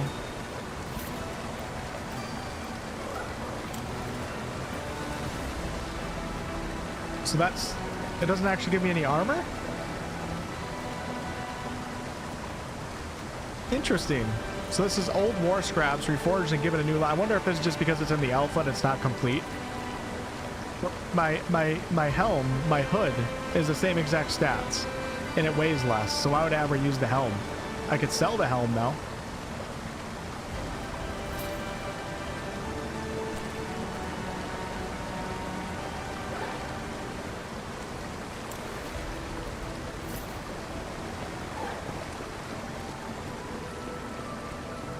You guys see, like, how much, I'm just getting so many vibes from the first game, but like you can tell the world is just so handcrafted. It has so much passion behind its design. Oh shit, you little bastard!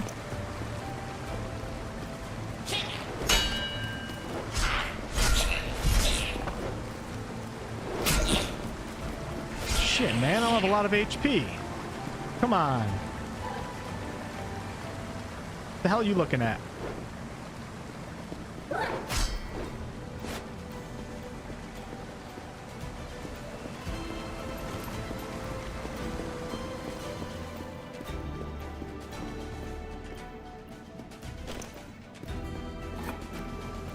So you must need like certain things to unlock this. There must be a big dungeon in here or something.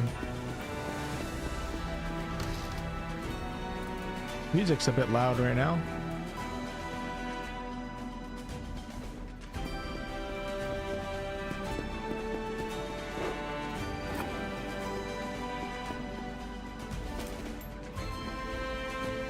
Mick, Outward to Dev, lots of item stat panel bugs at the moment. Might absolutely just be a bug. Check your character stat panel. Oh, so it might actually increase my defense. Okay, so let's see. Character stats. So let's give this a quick try just so you guys can see. So I'm at 78 defense right now, 78 magic defense. Let's go ahead and put on the helm. It's either bugged or it's not. Now I'm at 100 defense and 100. Okay, so it did actually help. Cool. Thanks for the info. Right? Yeah, it did. 78, 78. Awesome. Okay, cool. So we will wear that.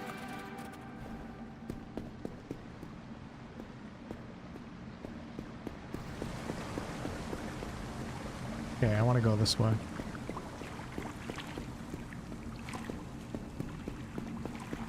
Man, this is awesome. Should I go in the water or am I gonna die? Yeah, it doesn't let you in. Yeah? Yeah? Huh? Huh? Huh? Huh? Huh? I'll do it. I don't care if I'm live in front of 800-900 people right now. I'll still kill your innocent ass. I killed Scratch in Baldur's Gate 3. You think I have a problem sticking a club right through those two? Unsubscribe. Do it.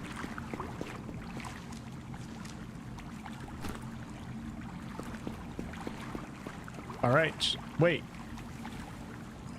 Yeah, this is where I gotta go. Perfect. All right, cool. We didn't even have to do like most of that dungeon right there. You monster? What? I tell this story all the time. I always have to tell people that I'm very kind to animals in real life. Okay, I don't kill anything. I was the guy who used to... My friends would go out to throw rocks at birds, and I would go with them just to throw the rock to miss so the bird could fly away. That's the type of person I am, okay? But in video games, Elder Scrolls Online, I was just running through one of the forests, and this stupid little monkey made some squeak sound. Something ticked in me. So I went over and stomped that mofo to the ground. Ever since then, now I just kill everything. Don't care. It's just a video game. Just a bunch of ones and O's. You know, who cares?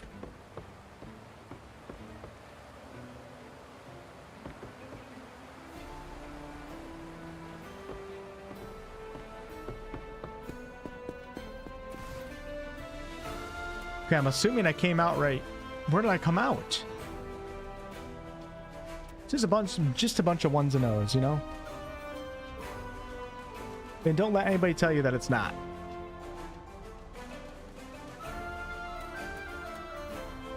Oh, I'd never kill Pebbles. I don't know where I came out, but I'm assuming I'm more to the north now, so let's keep following the... Okay, I think I came out right here. Yeah, alright, we're good. Used to be cruel to animals as a kid, at least bugs and small animals like frogs. I now hesitate to even kill ants. I think that's fair. I think when people are kids, they do a lot of things that they, you know, when our frontal lobes develop, you stop doing. But then I also have friends too that don't give a shit, and they'll still go out and kill an innocent animal. I mean, I wouldn't let them do that around me nowadays, but yeah, I hesitate actually to kill some bugs too. I'll kill mosquitoes and I'll kill bugs that attack me, that try to bite me and shit. But I'll even save spiders. If there's like a spider in my room, I'll grab like a little cup and bring them outside. I always save stink bugs. I love stink bugs. I'm friends with stink bugs. A lot of great friends, stink bugs. Wow, this is beautiful, but I'm getting lost. Where am I going right now? Is that alive?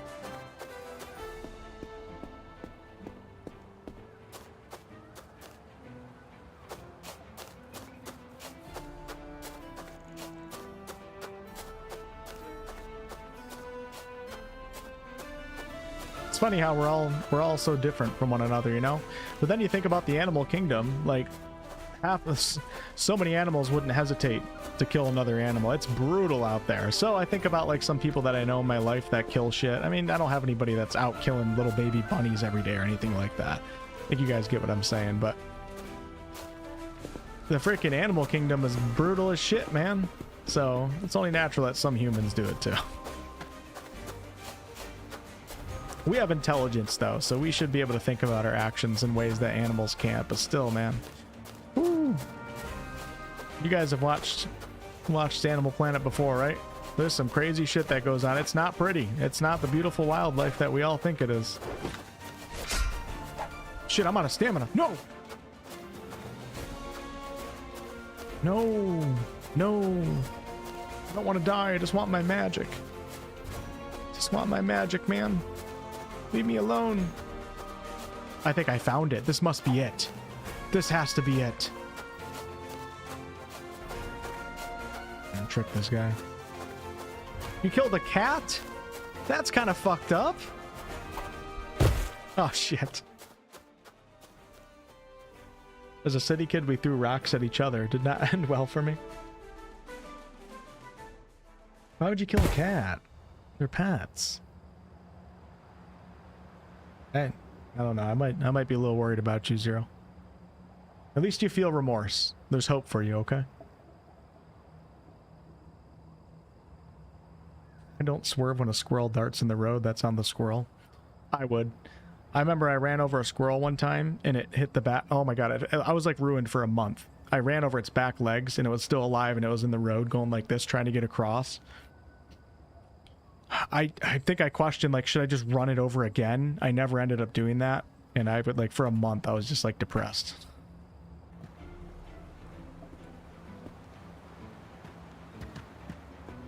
Okay, somebody saved us. That was very nice of them. The question is, where am I? I'm in an inn right now? Oh. We're in the giants. We're in the giant village. Look at this, y'all. These are supposed to be friendly as long as you respect their customs. You can tell they need a little... I think I need a little bit of programming still, a little AI programming, but this is cool, though. What's that guy doing? Am I able to... Can I get out? Beware, small one. Respect customs or face judgment on the Dawnweaver. Who is the Dawnweaver? Dawnweaver wove fabric of the Ashborn, made the rules for us to follow and grow. You disrespect our society, you insult the name of Dawnweaver, small one. High Lord Aldo will see you punished. Show respect, and we respect back. What is this place? This is Gurn, home of the Ash Giants, weavers of silks and makers of porcelain.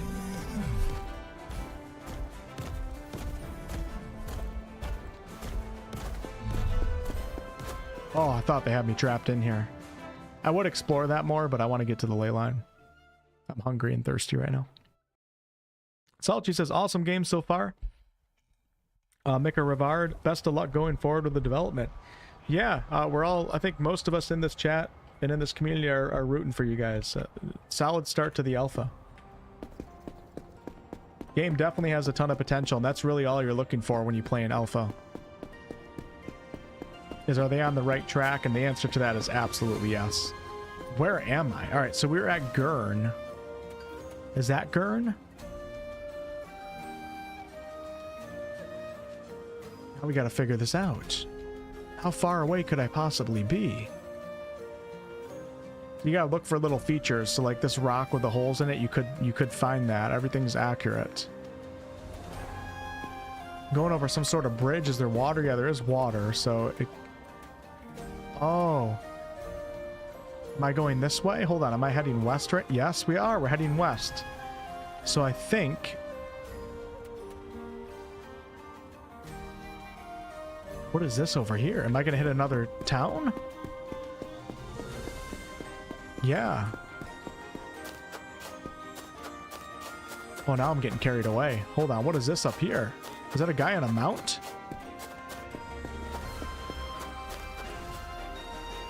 Okay, I think I'm coming.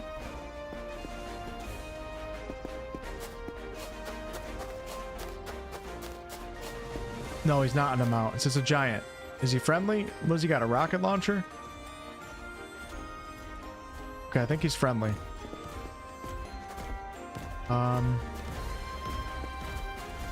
Actually, I don't know where I'm at. I'm heading west.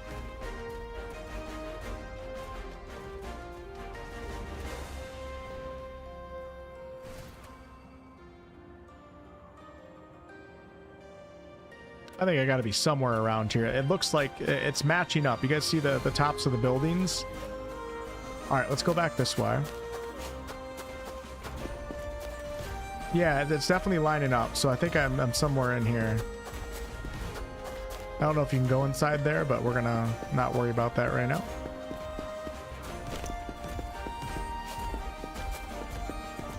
No, Outward 1 had a map. You just might not have picked it up. Outward 1 definitely had a map. It didn't show you where you're at on the map like this game, but... Alright, so if I came out...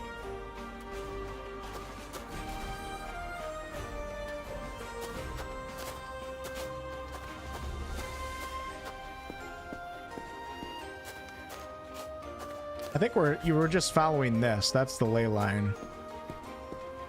I'm pretty sure I'm going across this bridge right now.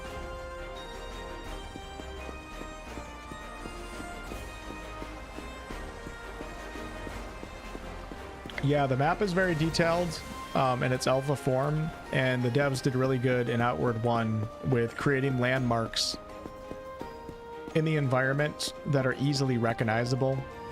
It makes the game so much more engaging. You don't necessarily have to go as hardcore as they do, but it's unbelievable how some studios, you literally don't even have to look at, like, you could look at the ground or stare at a mini map and play some other RPGs out there, and you can get to your destination just fine. Look at this. That's beautiful. Whoa. Wonder if we can go in there. I'm looking to the west right now, so I must be looking at this.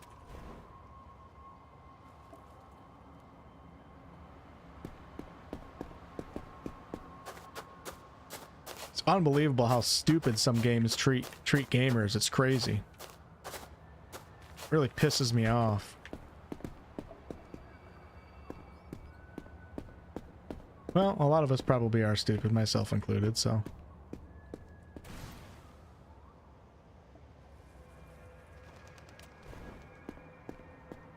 really don't know where I'm at. Wow, look at the map from here. This is such a cool area. I don't think I've ever seen a place that looked like this before in a video game. It's like you're in the desert, but you're in Morrowind, but you're in the jungle.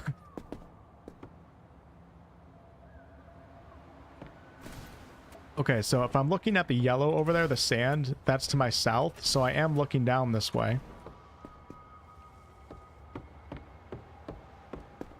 But what is this?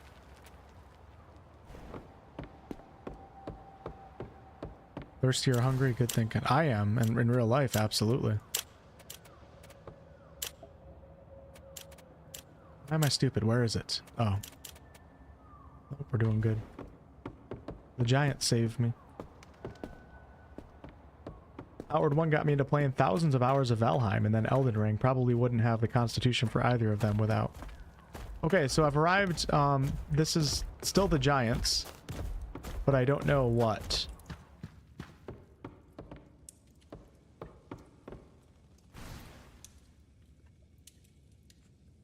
Is this your farm? I am the caretaker here, yes. I serve Olive Gurn and my kin. Besides, I love the mushies, like they were my babies. I like how the giants are friendly. Unless you do something wrong. What is that he's carrying? That's... doesn't make me feel comfortable.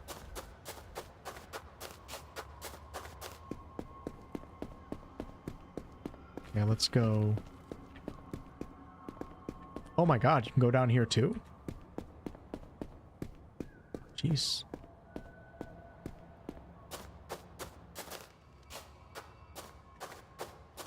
I promise we're gonna get to the ley line, folks. Even if I die of dehydration and hunger on stream in front of you guys.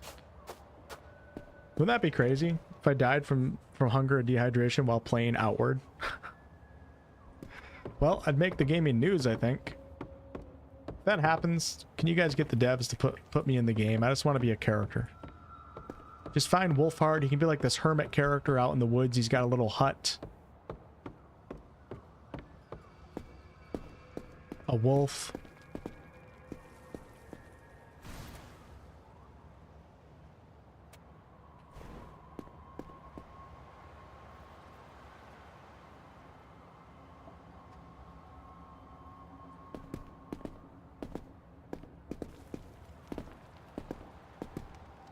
That's all I want if I die. That's it.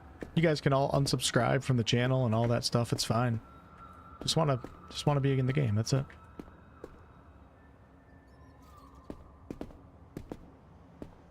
Okay, I don't know where the hell I'm going, but I think I don't know. Let's get some stamina back.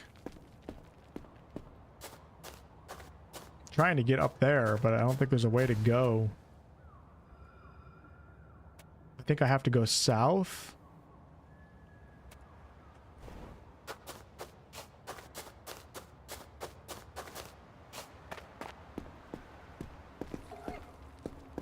Don't hurt the mushies. Whoa. Oh. Yeah, the red flowers are the gay berries, but I always forget to pick them up. Here you go. I'll do it for you. Gawberries? Gaberries? Maybe they're gubberries. Maybe not. Are they gay berries? Are they gaberries? I don't know. I don't know the official pronunciation.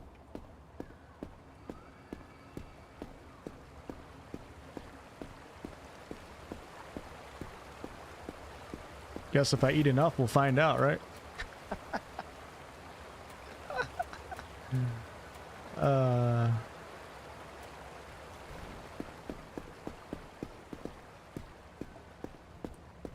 Let's have a little gayberry.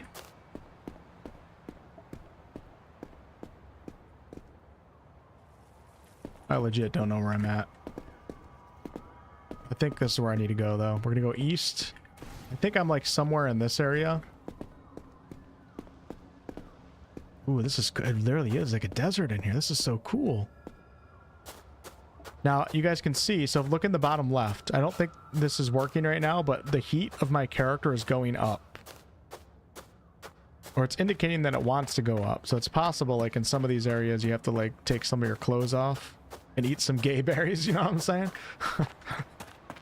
It's possible you gotta take some clothes off or put on sandals or make sure you keep drinking water in this game, which can cool down your body temperature. It's a hell of a sandstorm out there. So even though I'm lost and I don't really know where I'm at, it's kind of cool to explore and just get these views and see all this stuff. And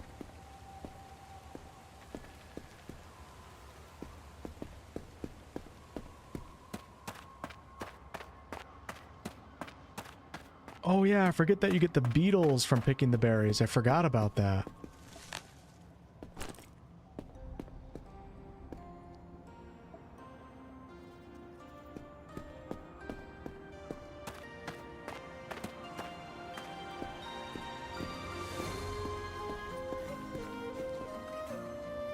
Love the music. Yeah, I think we're making progress here, folks. Maybe. Or not. I'm like 7,000 miles above. Shit. I don't have a pickaxe, so I can't do any mining. Man, the quest for Leyline is incredible. The personal quest. I'm not even on an official quest. This reminds me of Zone 4 in Outward 1.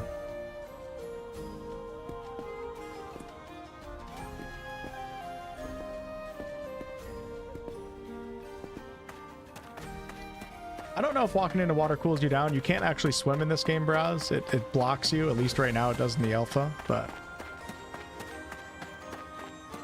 maybe they have like a mechanic right when you step into it initially, I'm not sure. I don't have to worry about that because in the alpha the environmental effects are not actually... Okay, so I think we're right here right now. If I keep going... Why is that guy coming at me super fast? If I keep going east, I should hit the path, and then we can go north again.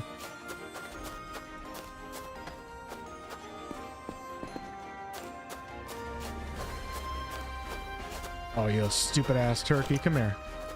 Just a bunch of ones and O's. Get my HP back.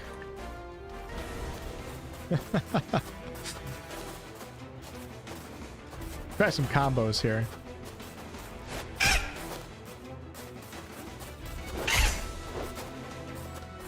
Yeah, the turkeys are a little bugged out. Oh, I almost decapitated it.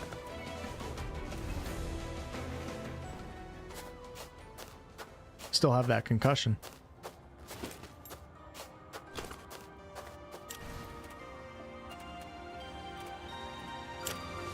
Maybe the bandage will cure that. Hold on, let's find out. No, it didn't do shit. Alright, you guys want me to go dual axes again? Let's go.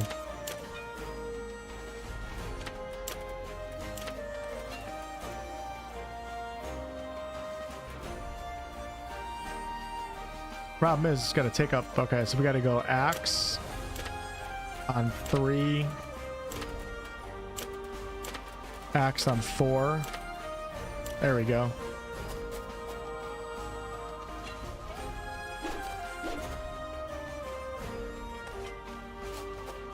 So cool that they introduced dual wielding. It was a highly requested feature in the first game. Alright, come on, we gotta come across the road here soon. I'm doing all this to get access to magic and then not have spells to cast. So keep that in mind.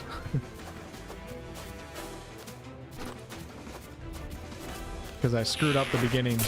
Ow! Alright, those axes are pretty good, not gonna lie. You guys were right. I just want to know that I'm a wizard, even if I don't have spells. Where'd my backpack go? There it is. Snapstick says 600 plus hours in Outward 1. That's awesome.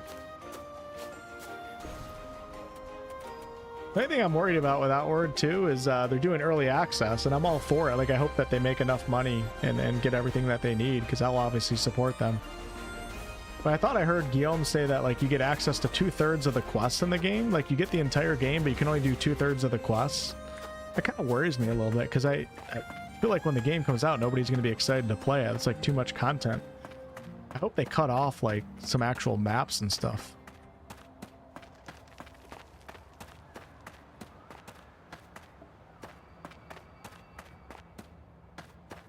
But who am I? They might, maybe that's the right decision. Maybe they know what they're doing. Dude, that's a black, it's a black turkey. I think these things are rare. Okay. I love how they're bugged out. Oh, I'm punching him. I'm punching the turkey. Come on, pull. Damn it. There we go. Oh, yeah, I do like the dual axes. I'm pretty sure the black turkeys had like, they had some special. Swear to God, there's some, they were like rare or something in the first game. Oh, shit. Oh, God. Where am I? Where's the road? I'm getting hit by a shaman. I just want to get magic, man. Come on.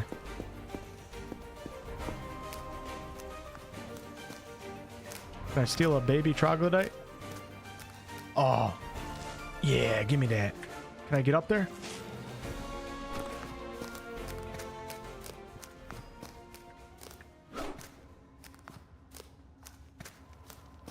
Dude, I don't know where I'm at, man. This is crazy. I gotta be somewhere over here. I just haven't seen the road yet. And the road would be east. I gotta go as far east as I... Dude, these things are haunting. Okay, hold on. I think I found something here. We're going west right now. That's not what I want, but maybe I can go down and then... Yeah, and then east? No? Wait, this is where I came from.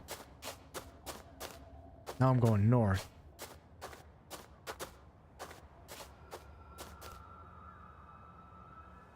Completely lost. Nope, haven't gotten the mana yet.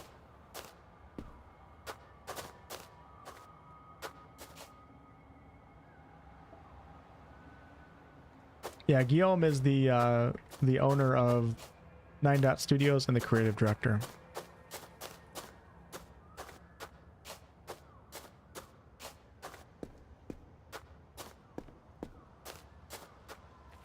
Guys, I'm sorry. I'm trying my hardest, man. I really want to get the magic for you guys. At this point, I'm not doing it for me. I'm doing it for you guys.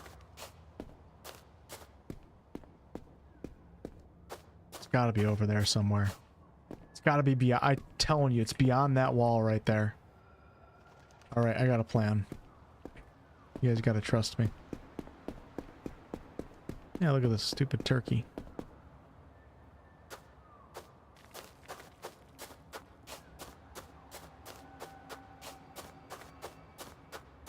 This is cool.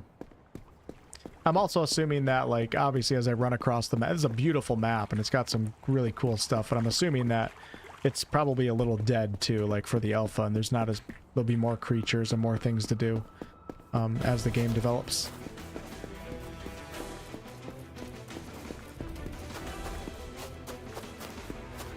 I have to rest soon. My max stamina is really bad.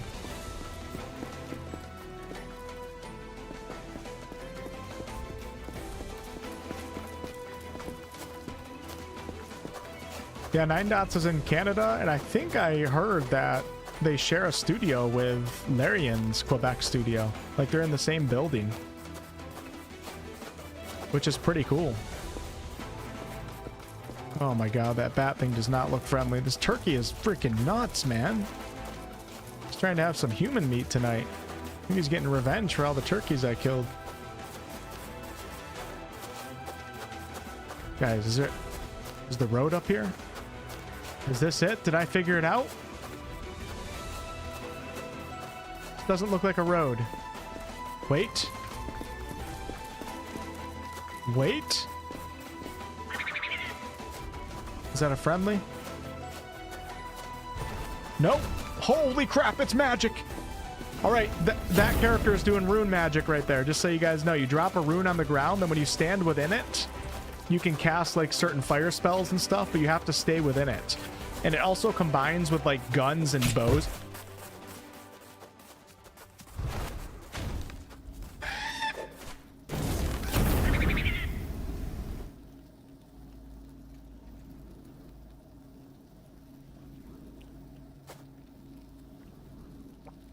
Eat those berries. I don't think it matters anymore. Good thing you have a map in your inventory. Wildlife collisions. Well, so much for showing you guys rune magic, but hey, I did what I could. Excited for Wayward Realms? Me too. Me too.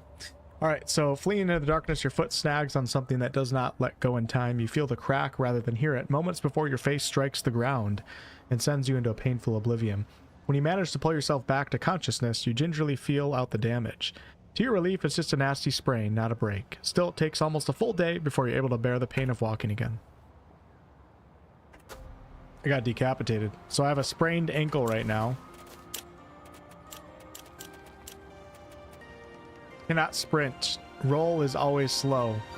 Duration, 359 minutes.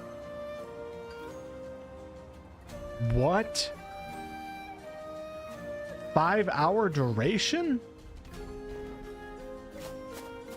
I could probably use a bandage or something. Where's my backpack? Oh, great. Great. In this guy's lair. Literally right there. They're being really lenient with the backpack dropping.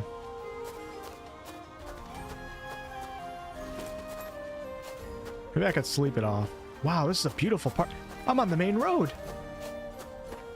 I think. Let's see if I can drop a quick camp. Heal this ankle. Where the hell is it? There it is. Yeah, no sprinting for me now. It actually might be a good thing because that's how I drain my stamina.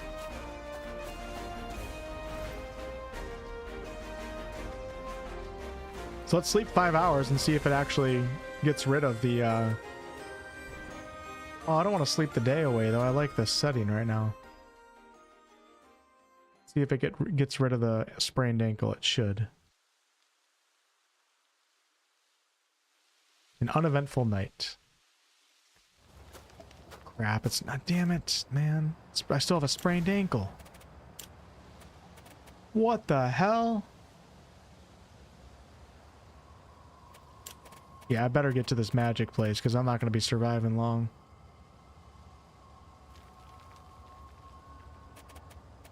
This is crazy. All that does is stop bleeding. That's not going to help. Can't remember what you take in the first game. If there's a potion or something.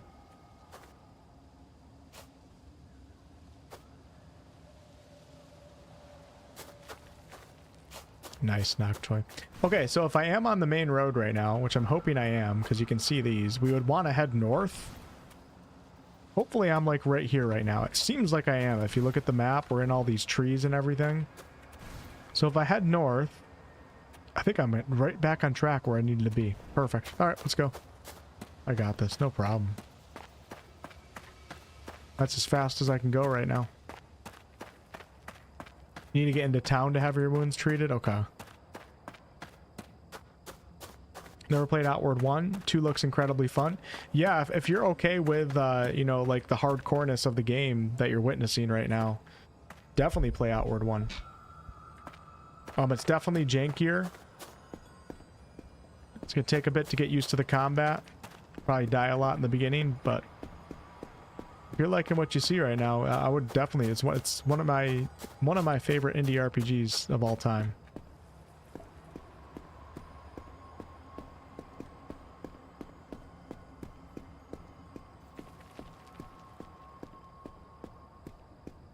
I think I could probably just kill this thing. Shit, it's gonna wake up the other guy too. I can't sprint. I can't get past. Look how cute this thing is. Aw, can't believe I ever killed one of these. I don't know about the horn. Dude, I don't like this fire thing, man. Hopefully it doesn't wake up. I think I have to take out the fire thing. So I can't sprint past anything because...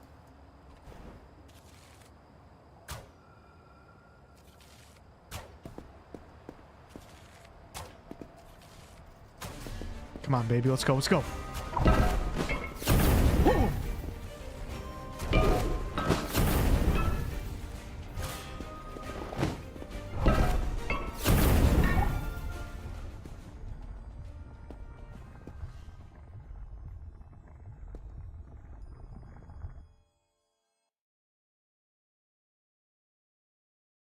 Check out the Vernie Horn. I did watch a little bit on it. I'm not sure if you're the one that recommended it to me the other day, but yeah, I watched a little preview of it. It looked. Oh, I saw it on Click for Gameplay's channel on one of his recent videos. Yeah, I mean, I'm interested in it. Definitely got to see way more, but so much for being. Oh shit!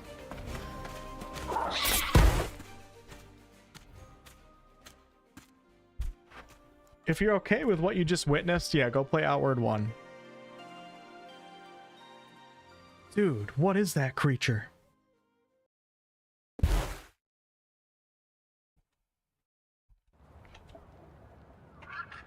You don't like getting angry while gaming?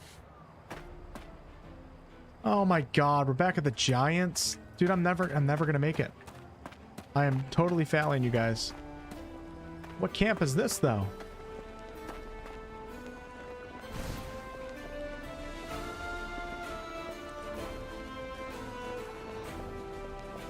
You can follow this road up to the Wailing Mesa.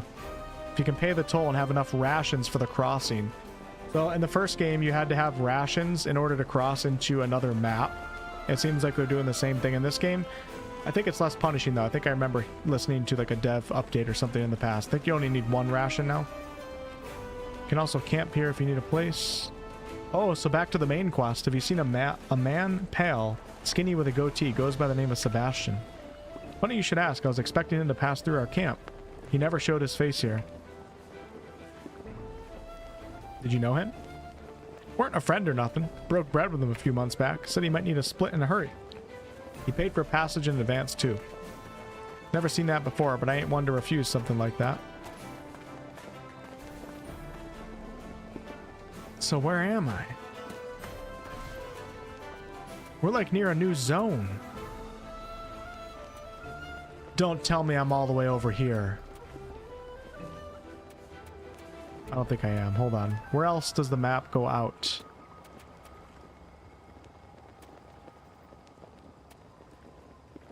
I might be all the way up here. There's no way, right? I don't see the camp on the map. Can I heal myself here? Dude, I screwed up really bad.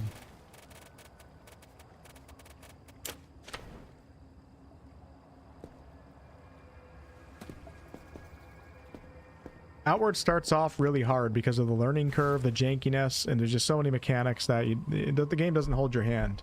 But once you get over the initial learning curve, it's no problem. It's just, I mean, I think it's fun when it's hard too, but I'm gonna get ambushed in this camp?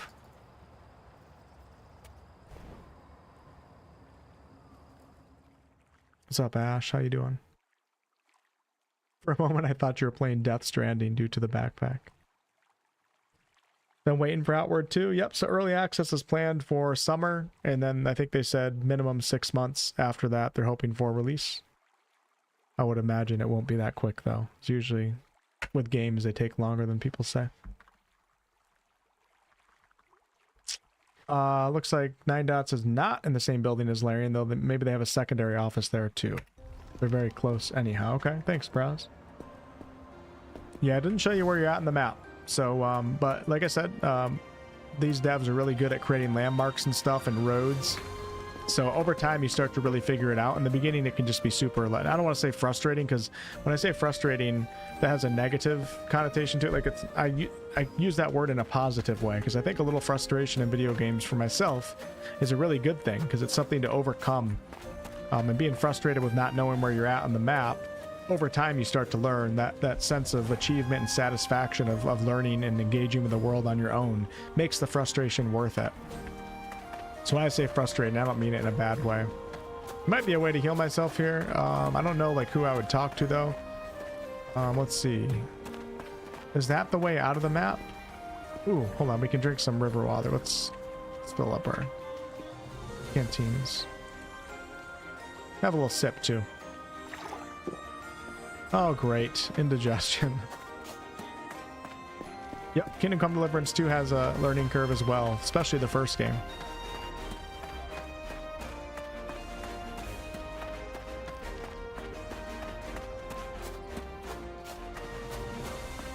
Y'all, I have no idea where I'm at right now. What the hell? I don't see the ley line anywhere. Is that the ley line over there?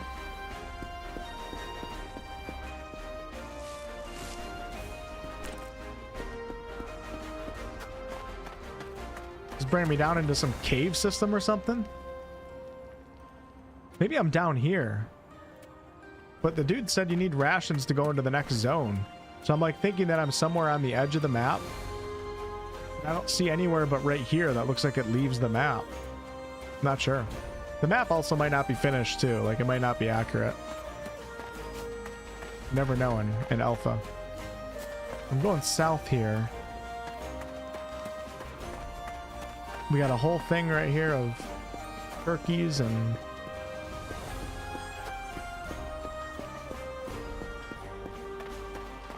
Yeah, Outward 1 can not be too challenging if you just take your time. Like Braz said, if you're super cautious and paranoid, it's no problem. It gets really difficult though when you try to rush or not learn things. Then you just die over and over and over and over and over again. Ooh, look at this. This is pretty though. Oh, great. I can't sprint or anything. That thing looks like it'll kick my ass. Oh, the ley line!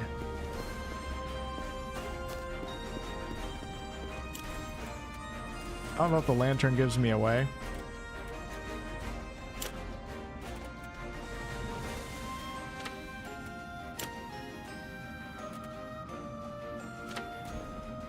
Shit.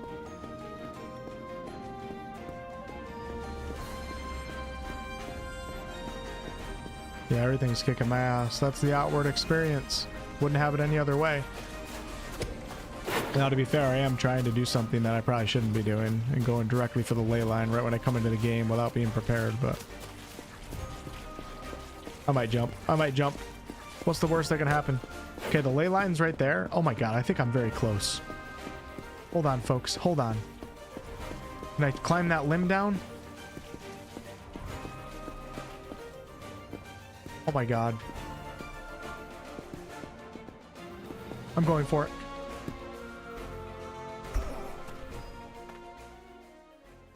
I think that's it right there. I think I found it. Too bad I must spawn somewhere else now. We're so close.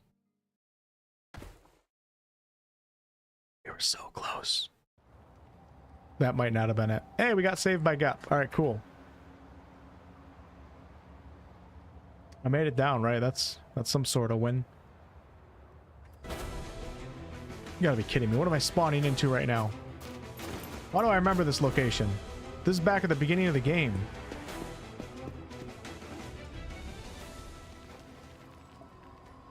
Oh no.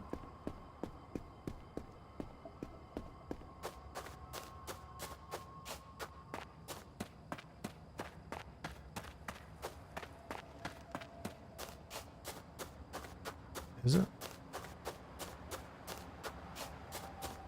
That's the ley line over there. You guys see that right there? That purple line I gotta follow to the north. Really wish I knew how to get rid of the broken ankle though. I can't remember what you need in the first game to do that. It's been way too long. It's really putting a hamper in my plans tonight.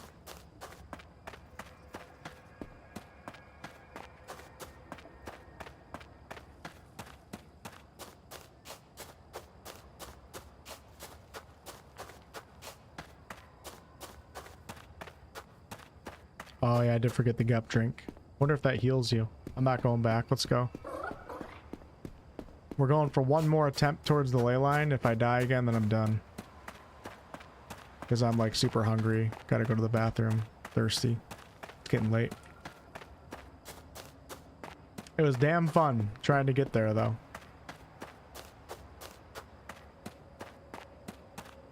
Yeah, definitely. The game definitely feels better than the first one.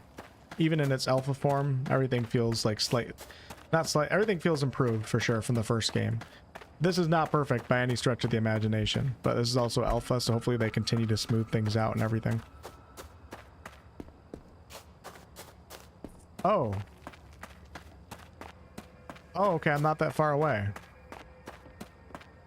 This is where I just was the last time I died. Let's go see what is out the north gate right here, if that's how you get into the next area.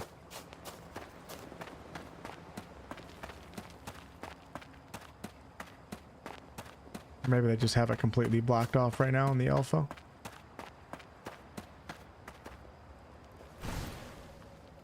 You're in need of medicine. No way.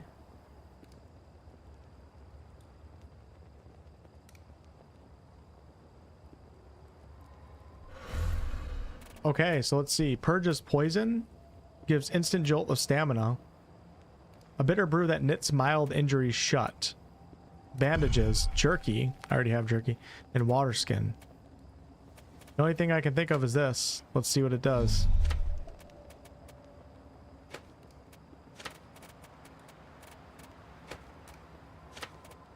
Get nothing for that, I don't need that.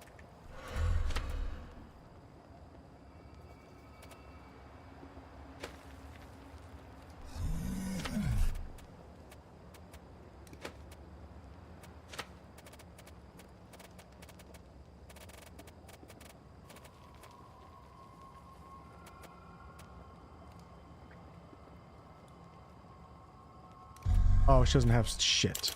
She doesn't have money.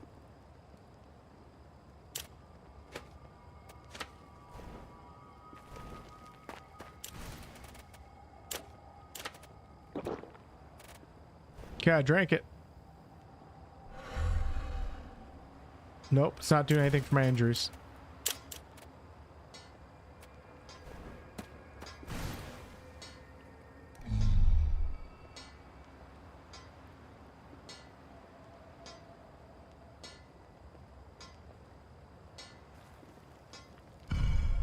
Okay, we're getting some lore on the king, all sorts of stuff. This organization.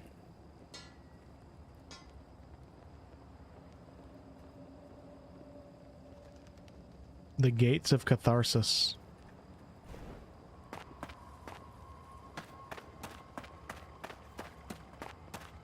Couldn't tell you where this is at on the map.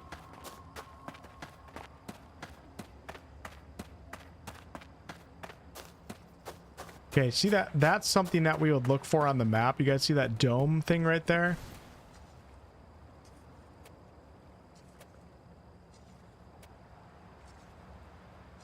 You would look for something like that on the map to try to figure out where you're at. But I'm not seeing a dome.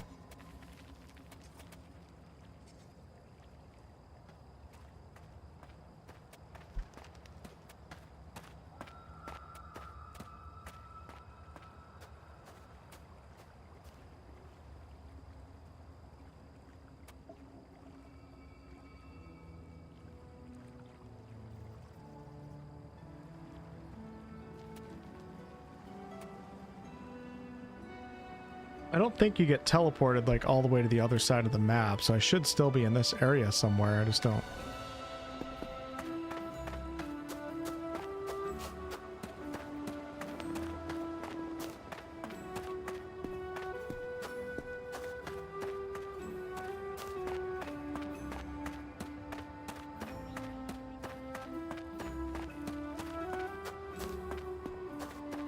Don't know what that dome is. It's to my southwest.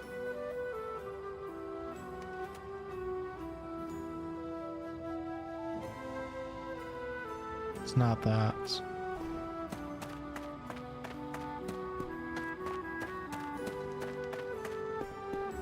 Last time I went through the cave right there. Maybe I can go.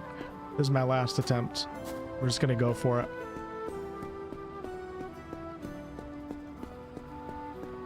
Yeah, you can just go like, and when I started the game, I was on the main road. Everything was good, but then you start getting curious, you start exploring, then you die, and then you're away from the main road. You can't find the main road. Okay, we're heading west right now.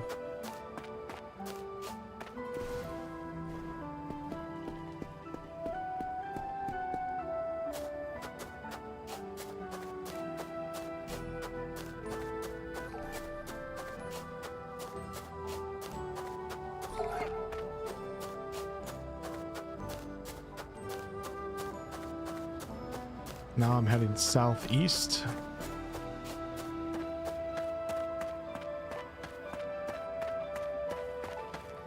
Okay, we're coming up to... Oh, hold on. Is this the city of... Did I make it all the way back to the city?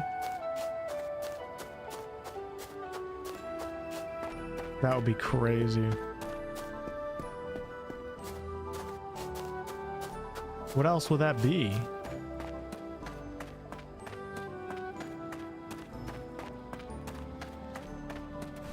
Unless that's this right here.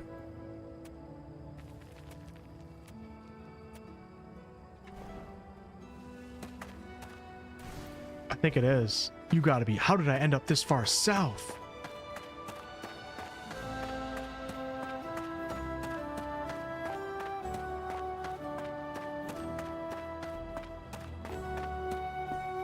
I've been here many moons ago.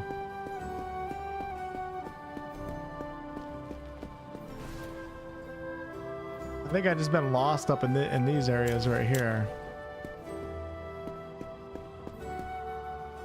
Oh, come on.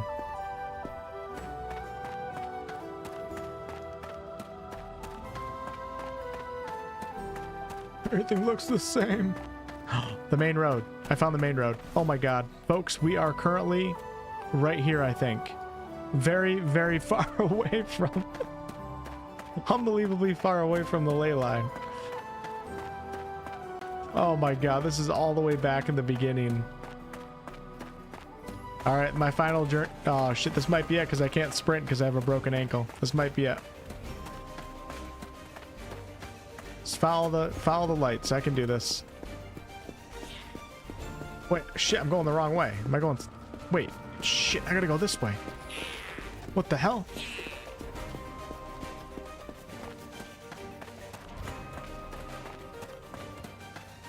The light's right there, though. Ow.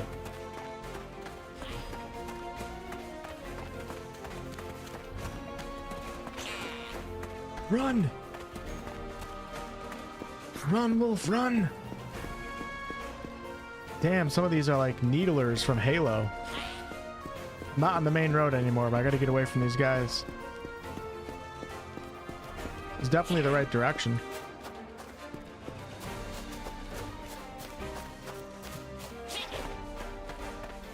These guys are not gonna leave me alone. I think it's because I can't get away because I'm not fast enough. Because I can't sprint. This might be it. This might be it. Gonna die with honor. Oh, that's pretty cool. I can't escape the creatures because of my ankle. Run! Die with honor. Alright, it's time to kill this stupid little frickin'...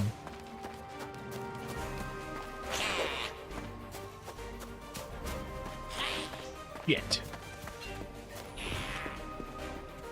This is my only chance.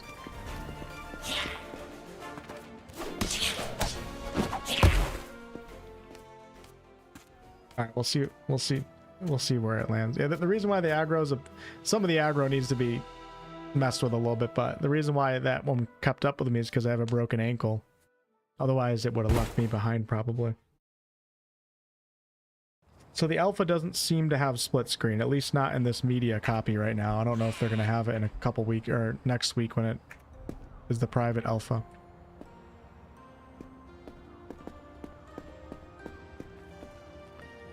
Okay. All right, everyone. We're going to call it quits right there.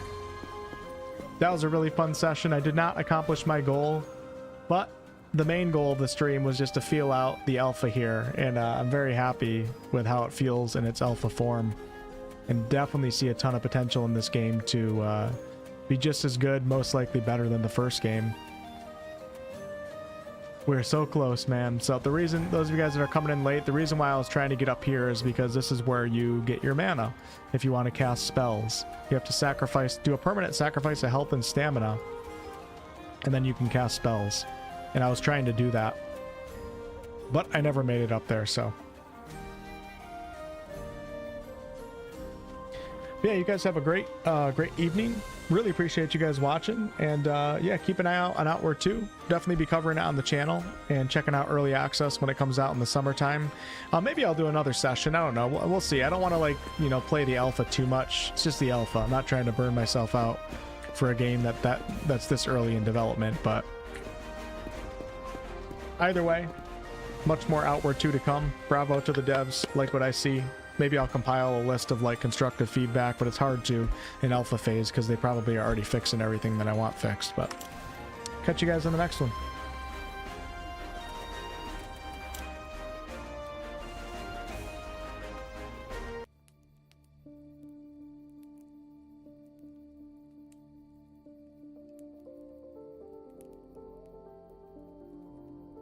See ya, Twitch chat.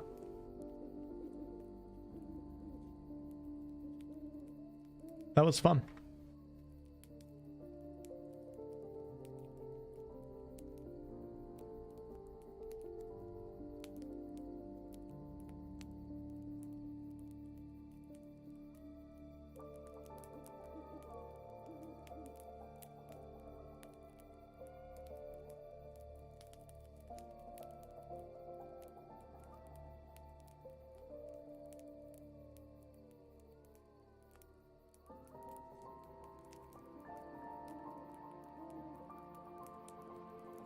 And thank you to 9 Dots for giving me a code to check this out a little bit early. What's up, Joey? Have you played Arc Raiders? Yeah, I did. I played it for one session. I thought it was a lot of fun. A lot of my buddies are playing it. I just never make time to play it, but I liked it for sure.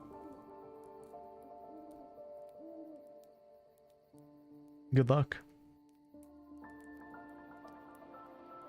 Splint? Oh yeah, maybe you could craft splints. I'm not sure.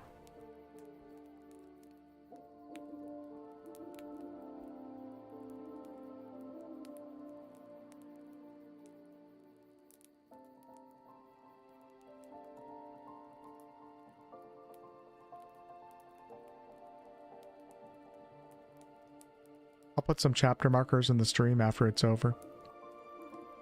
So if any of you guys want to, you know, watch different parts, I'll try to label everything.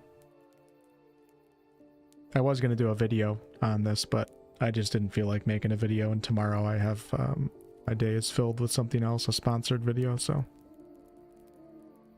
figured I would just stream it. But a lot of people showed up for the stream, which is surprising. So this stream actually might end up getting more views than if I did a video anyways, which is really all I care about. Just want more people to see this game.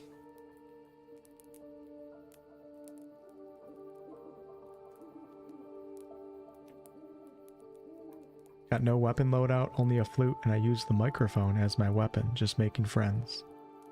Yeah, I've seen a lot of people cooperate with each other in Arc Raiders out in the world. It's pretty funny. I started watching a little bit. You guys know the Burnt Peanut? He's pretty funny. Reminds me of like old school Dr. Disrespect back when he was popping before all the crap went down. That is a funny, funny streamer.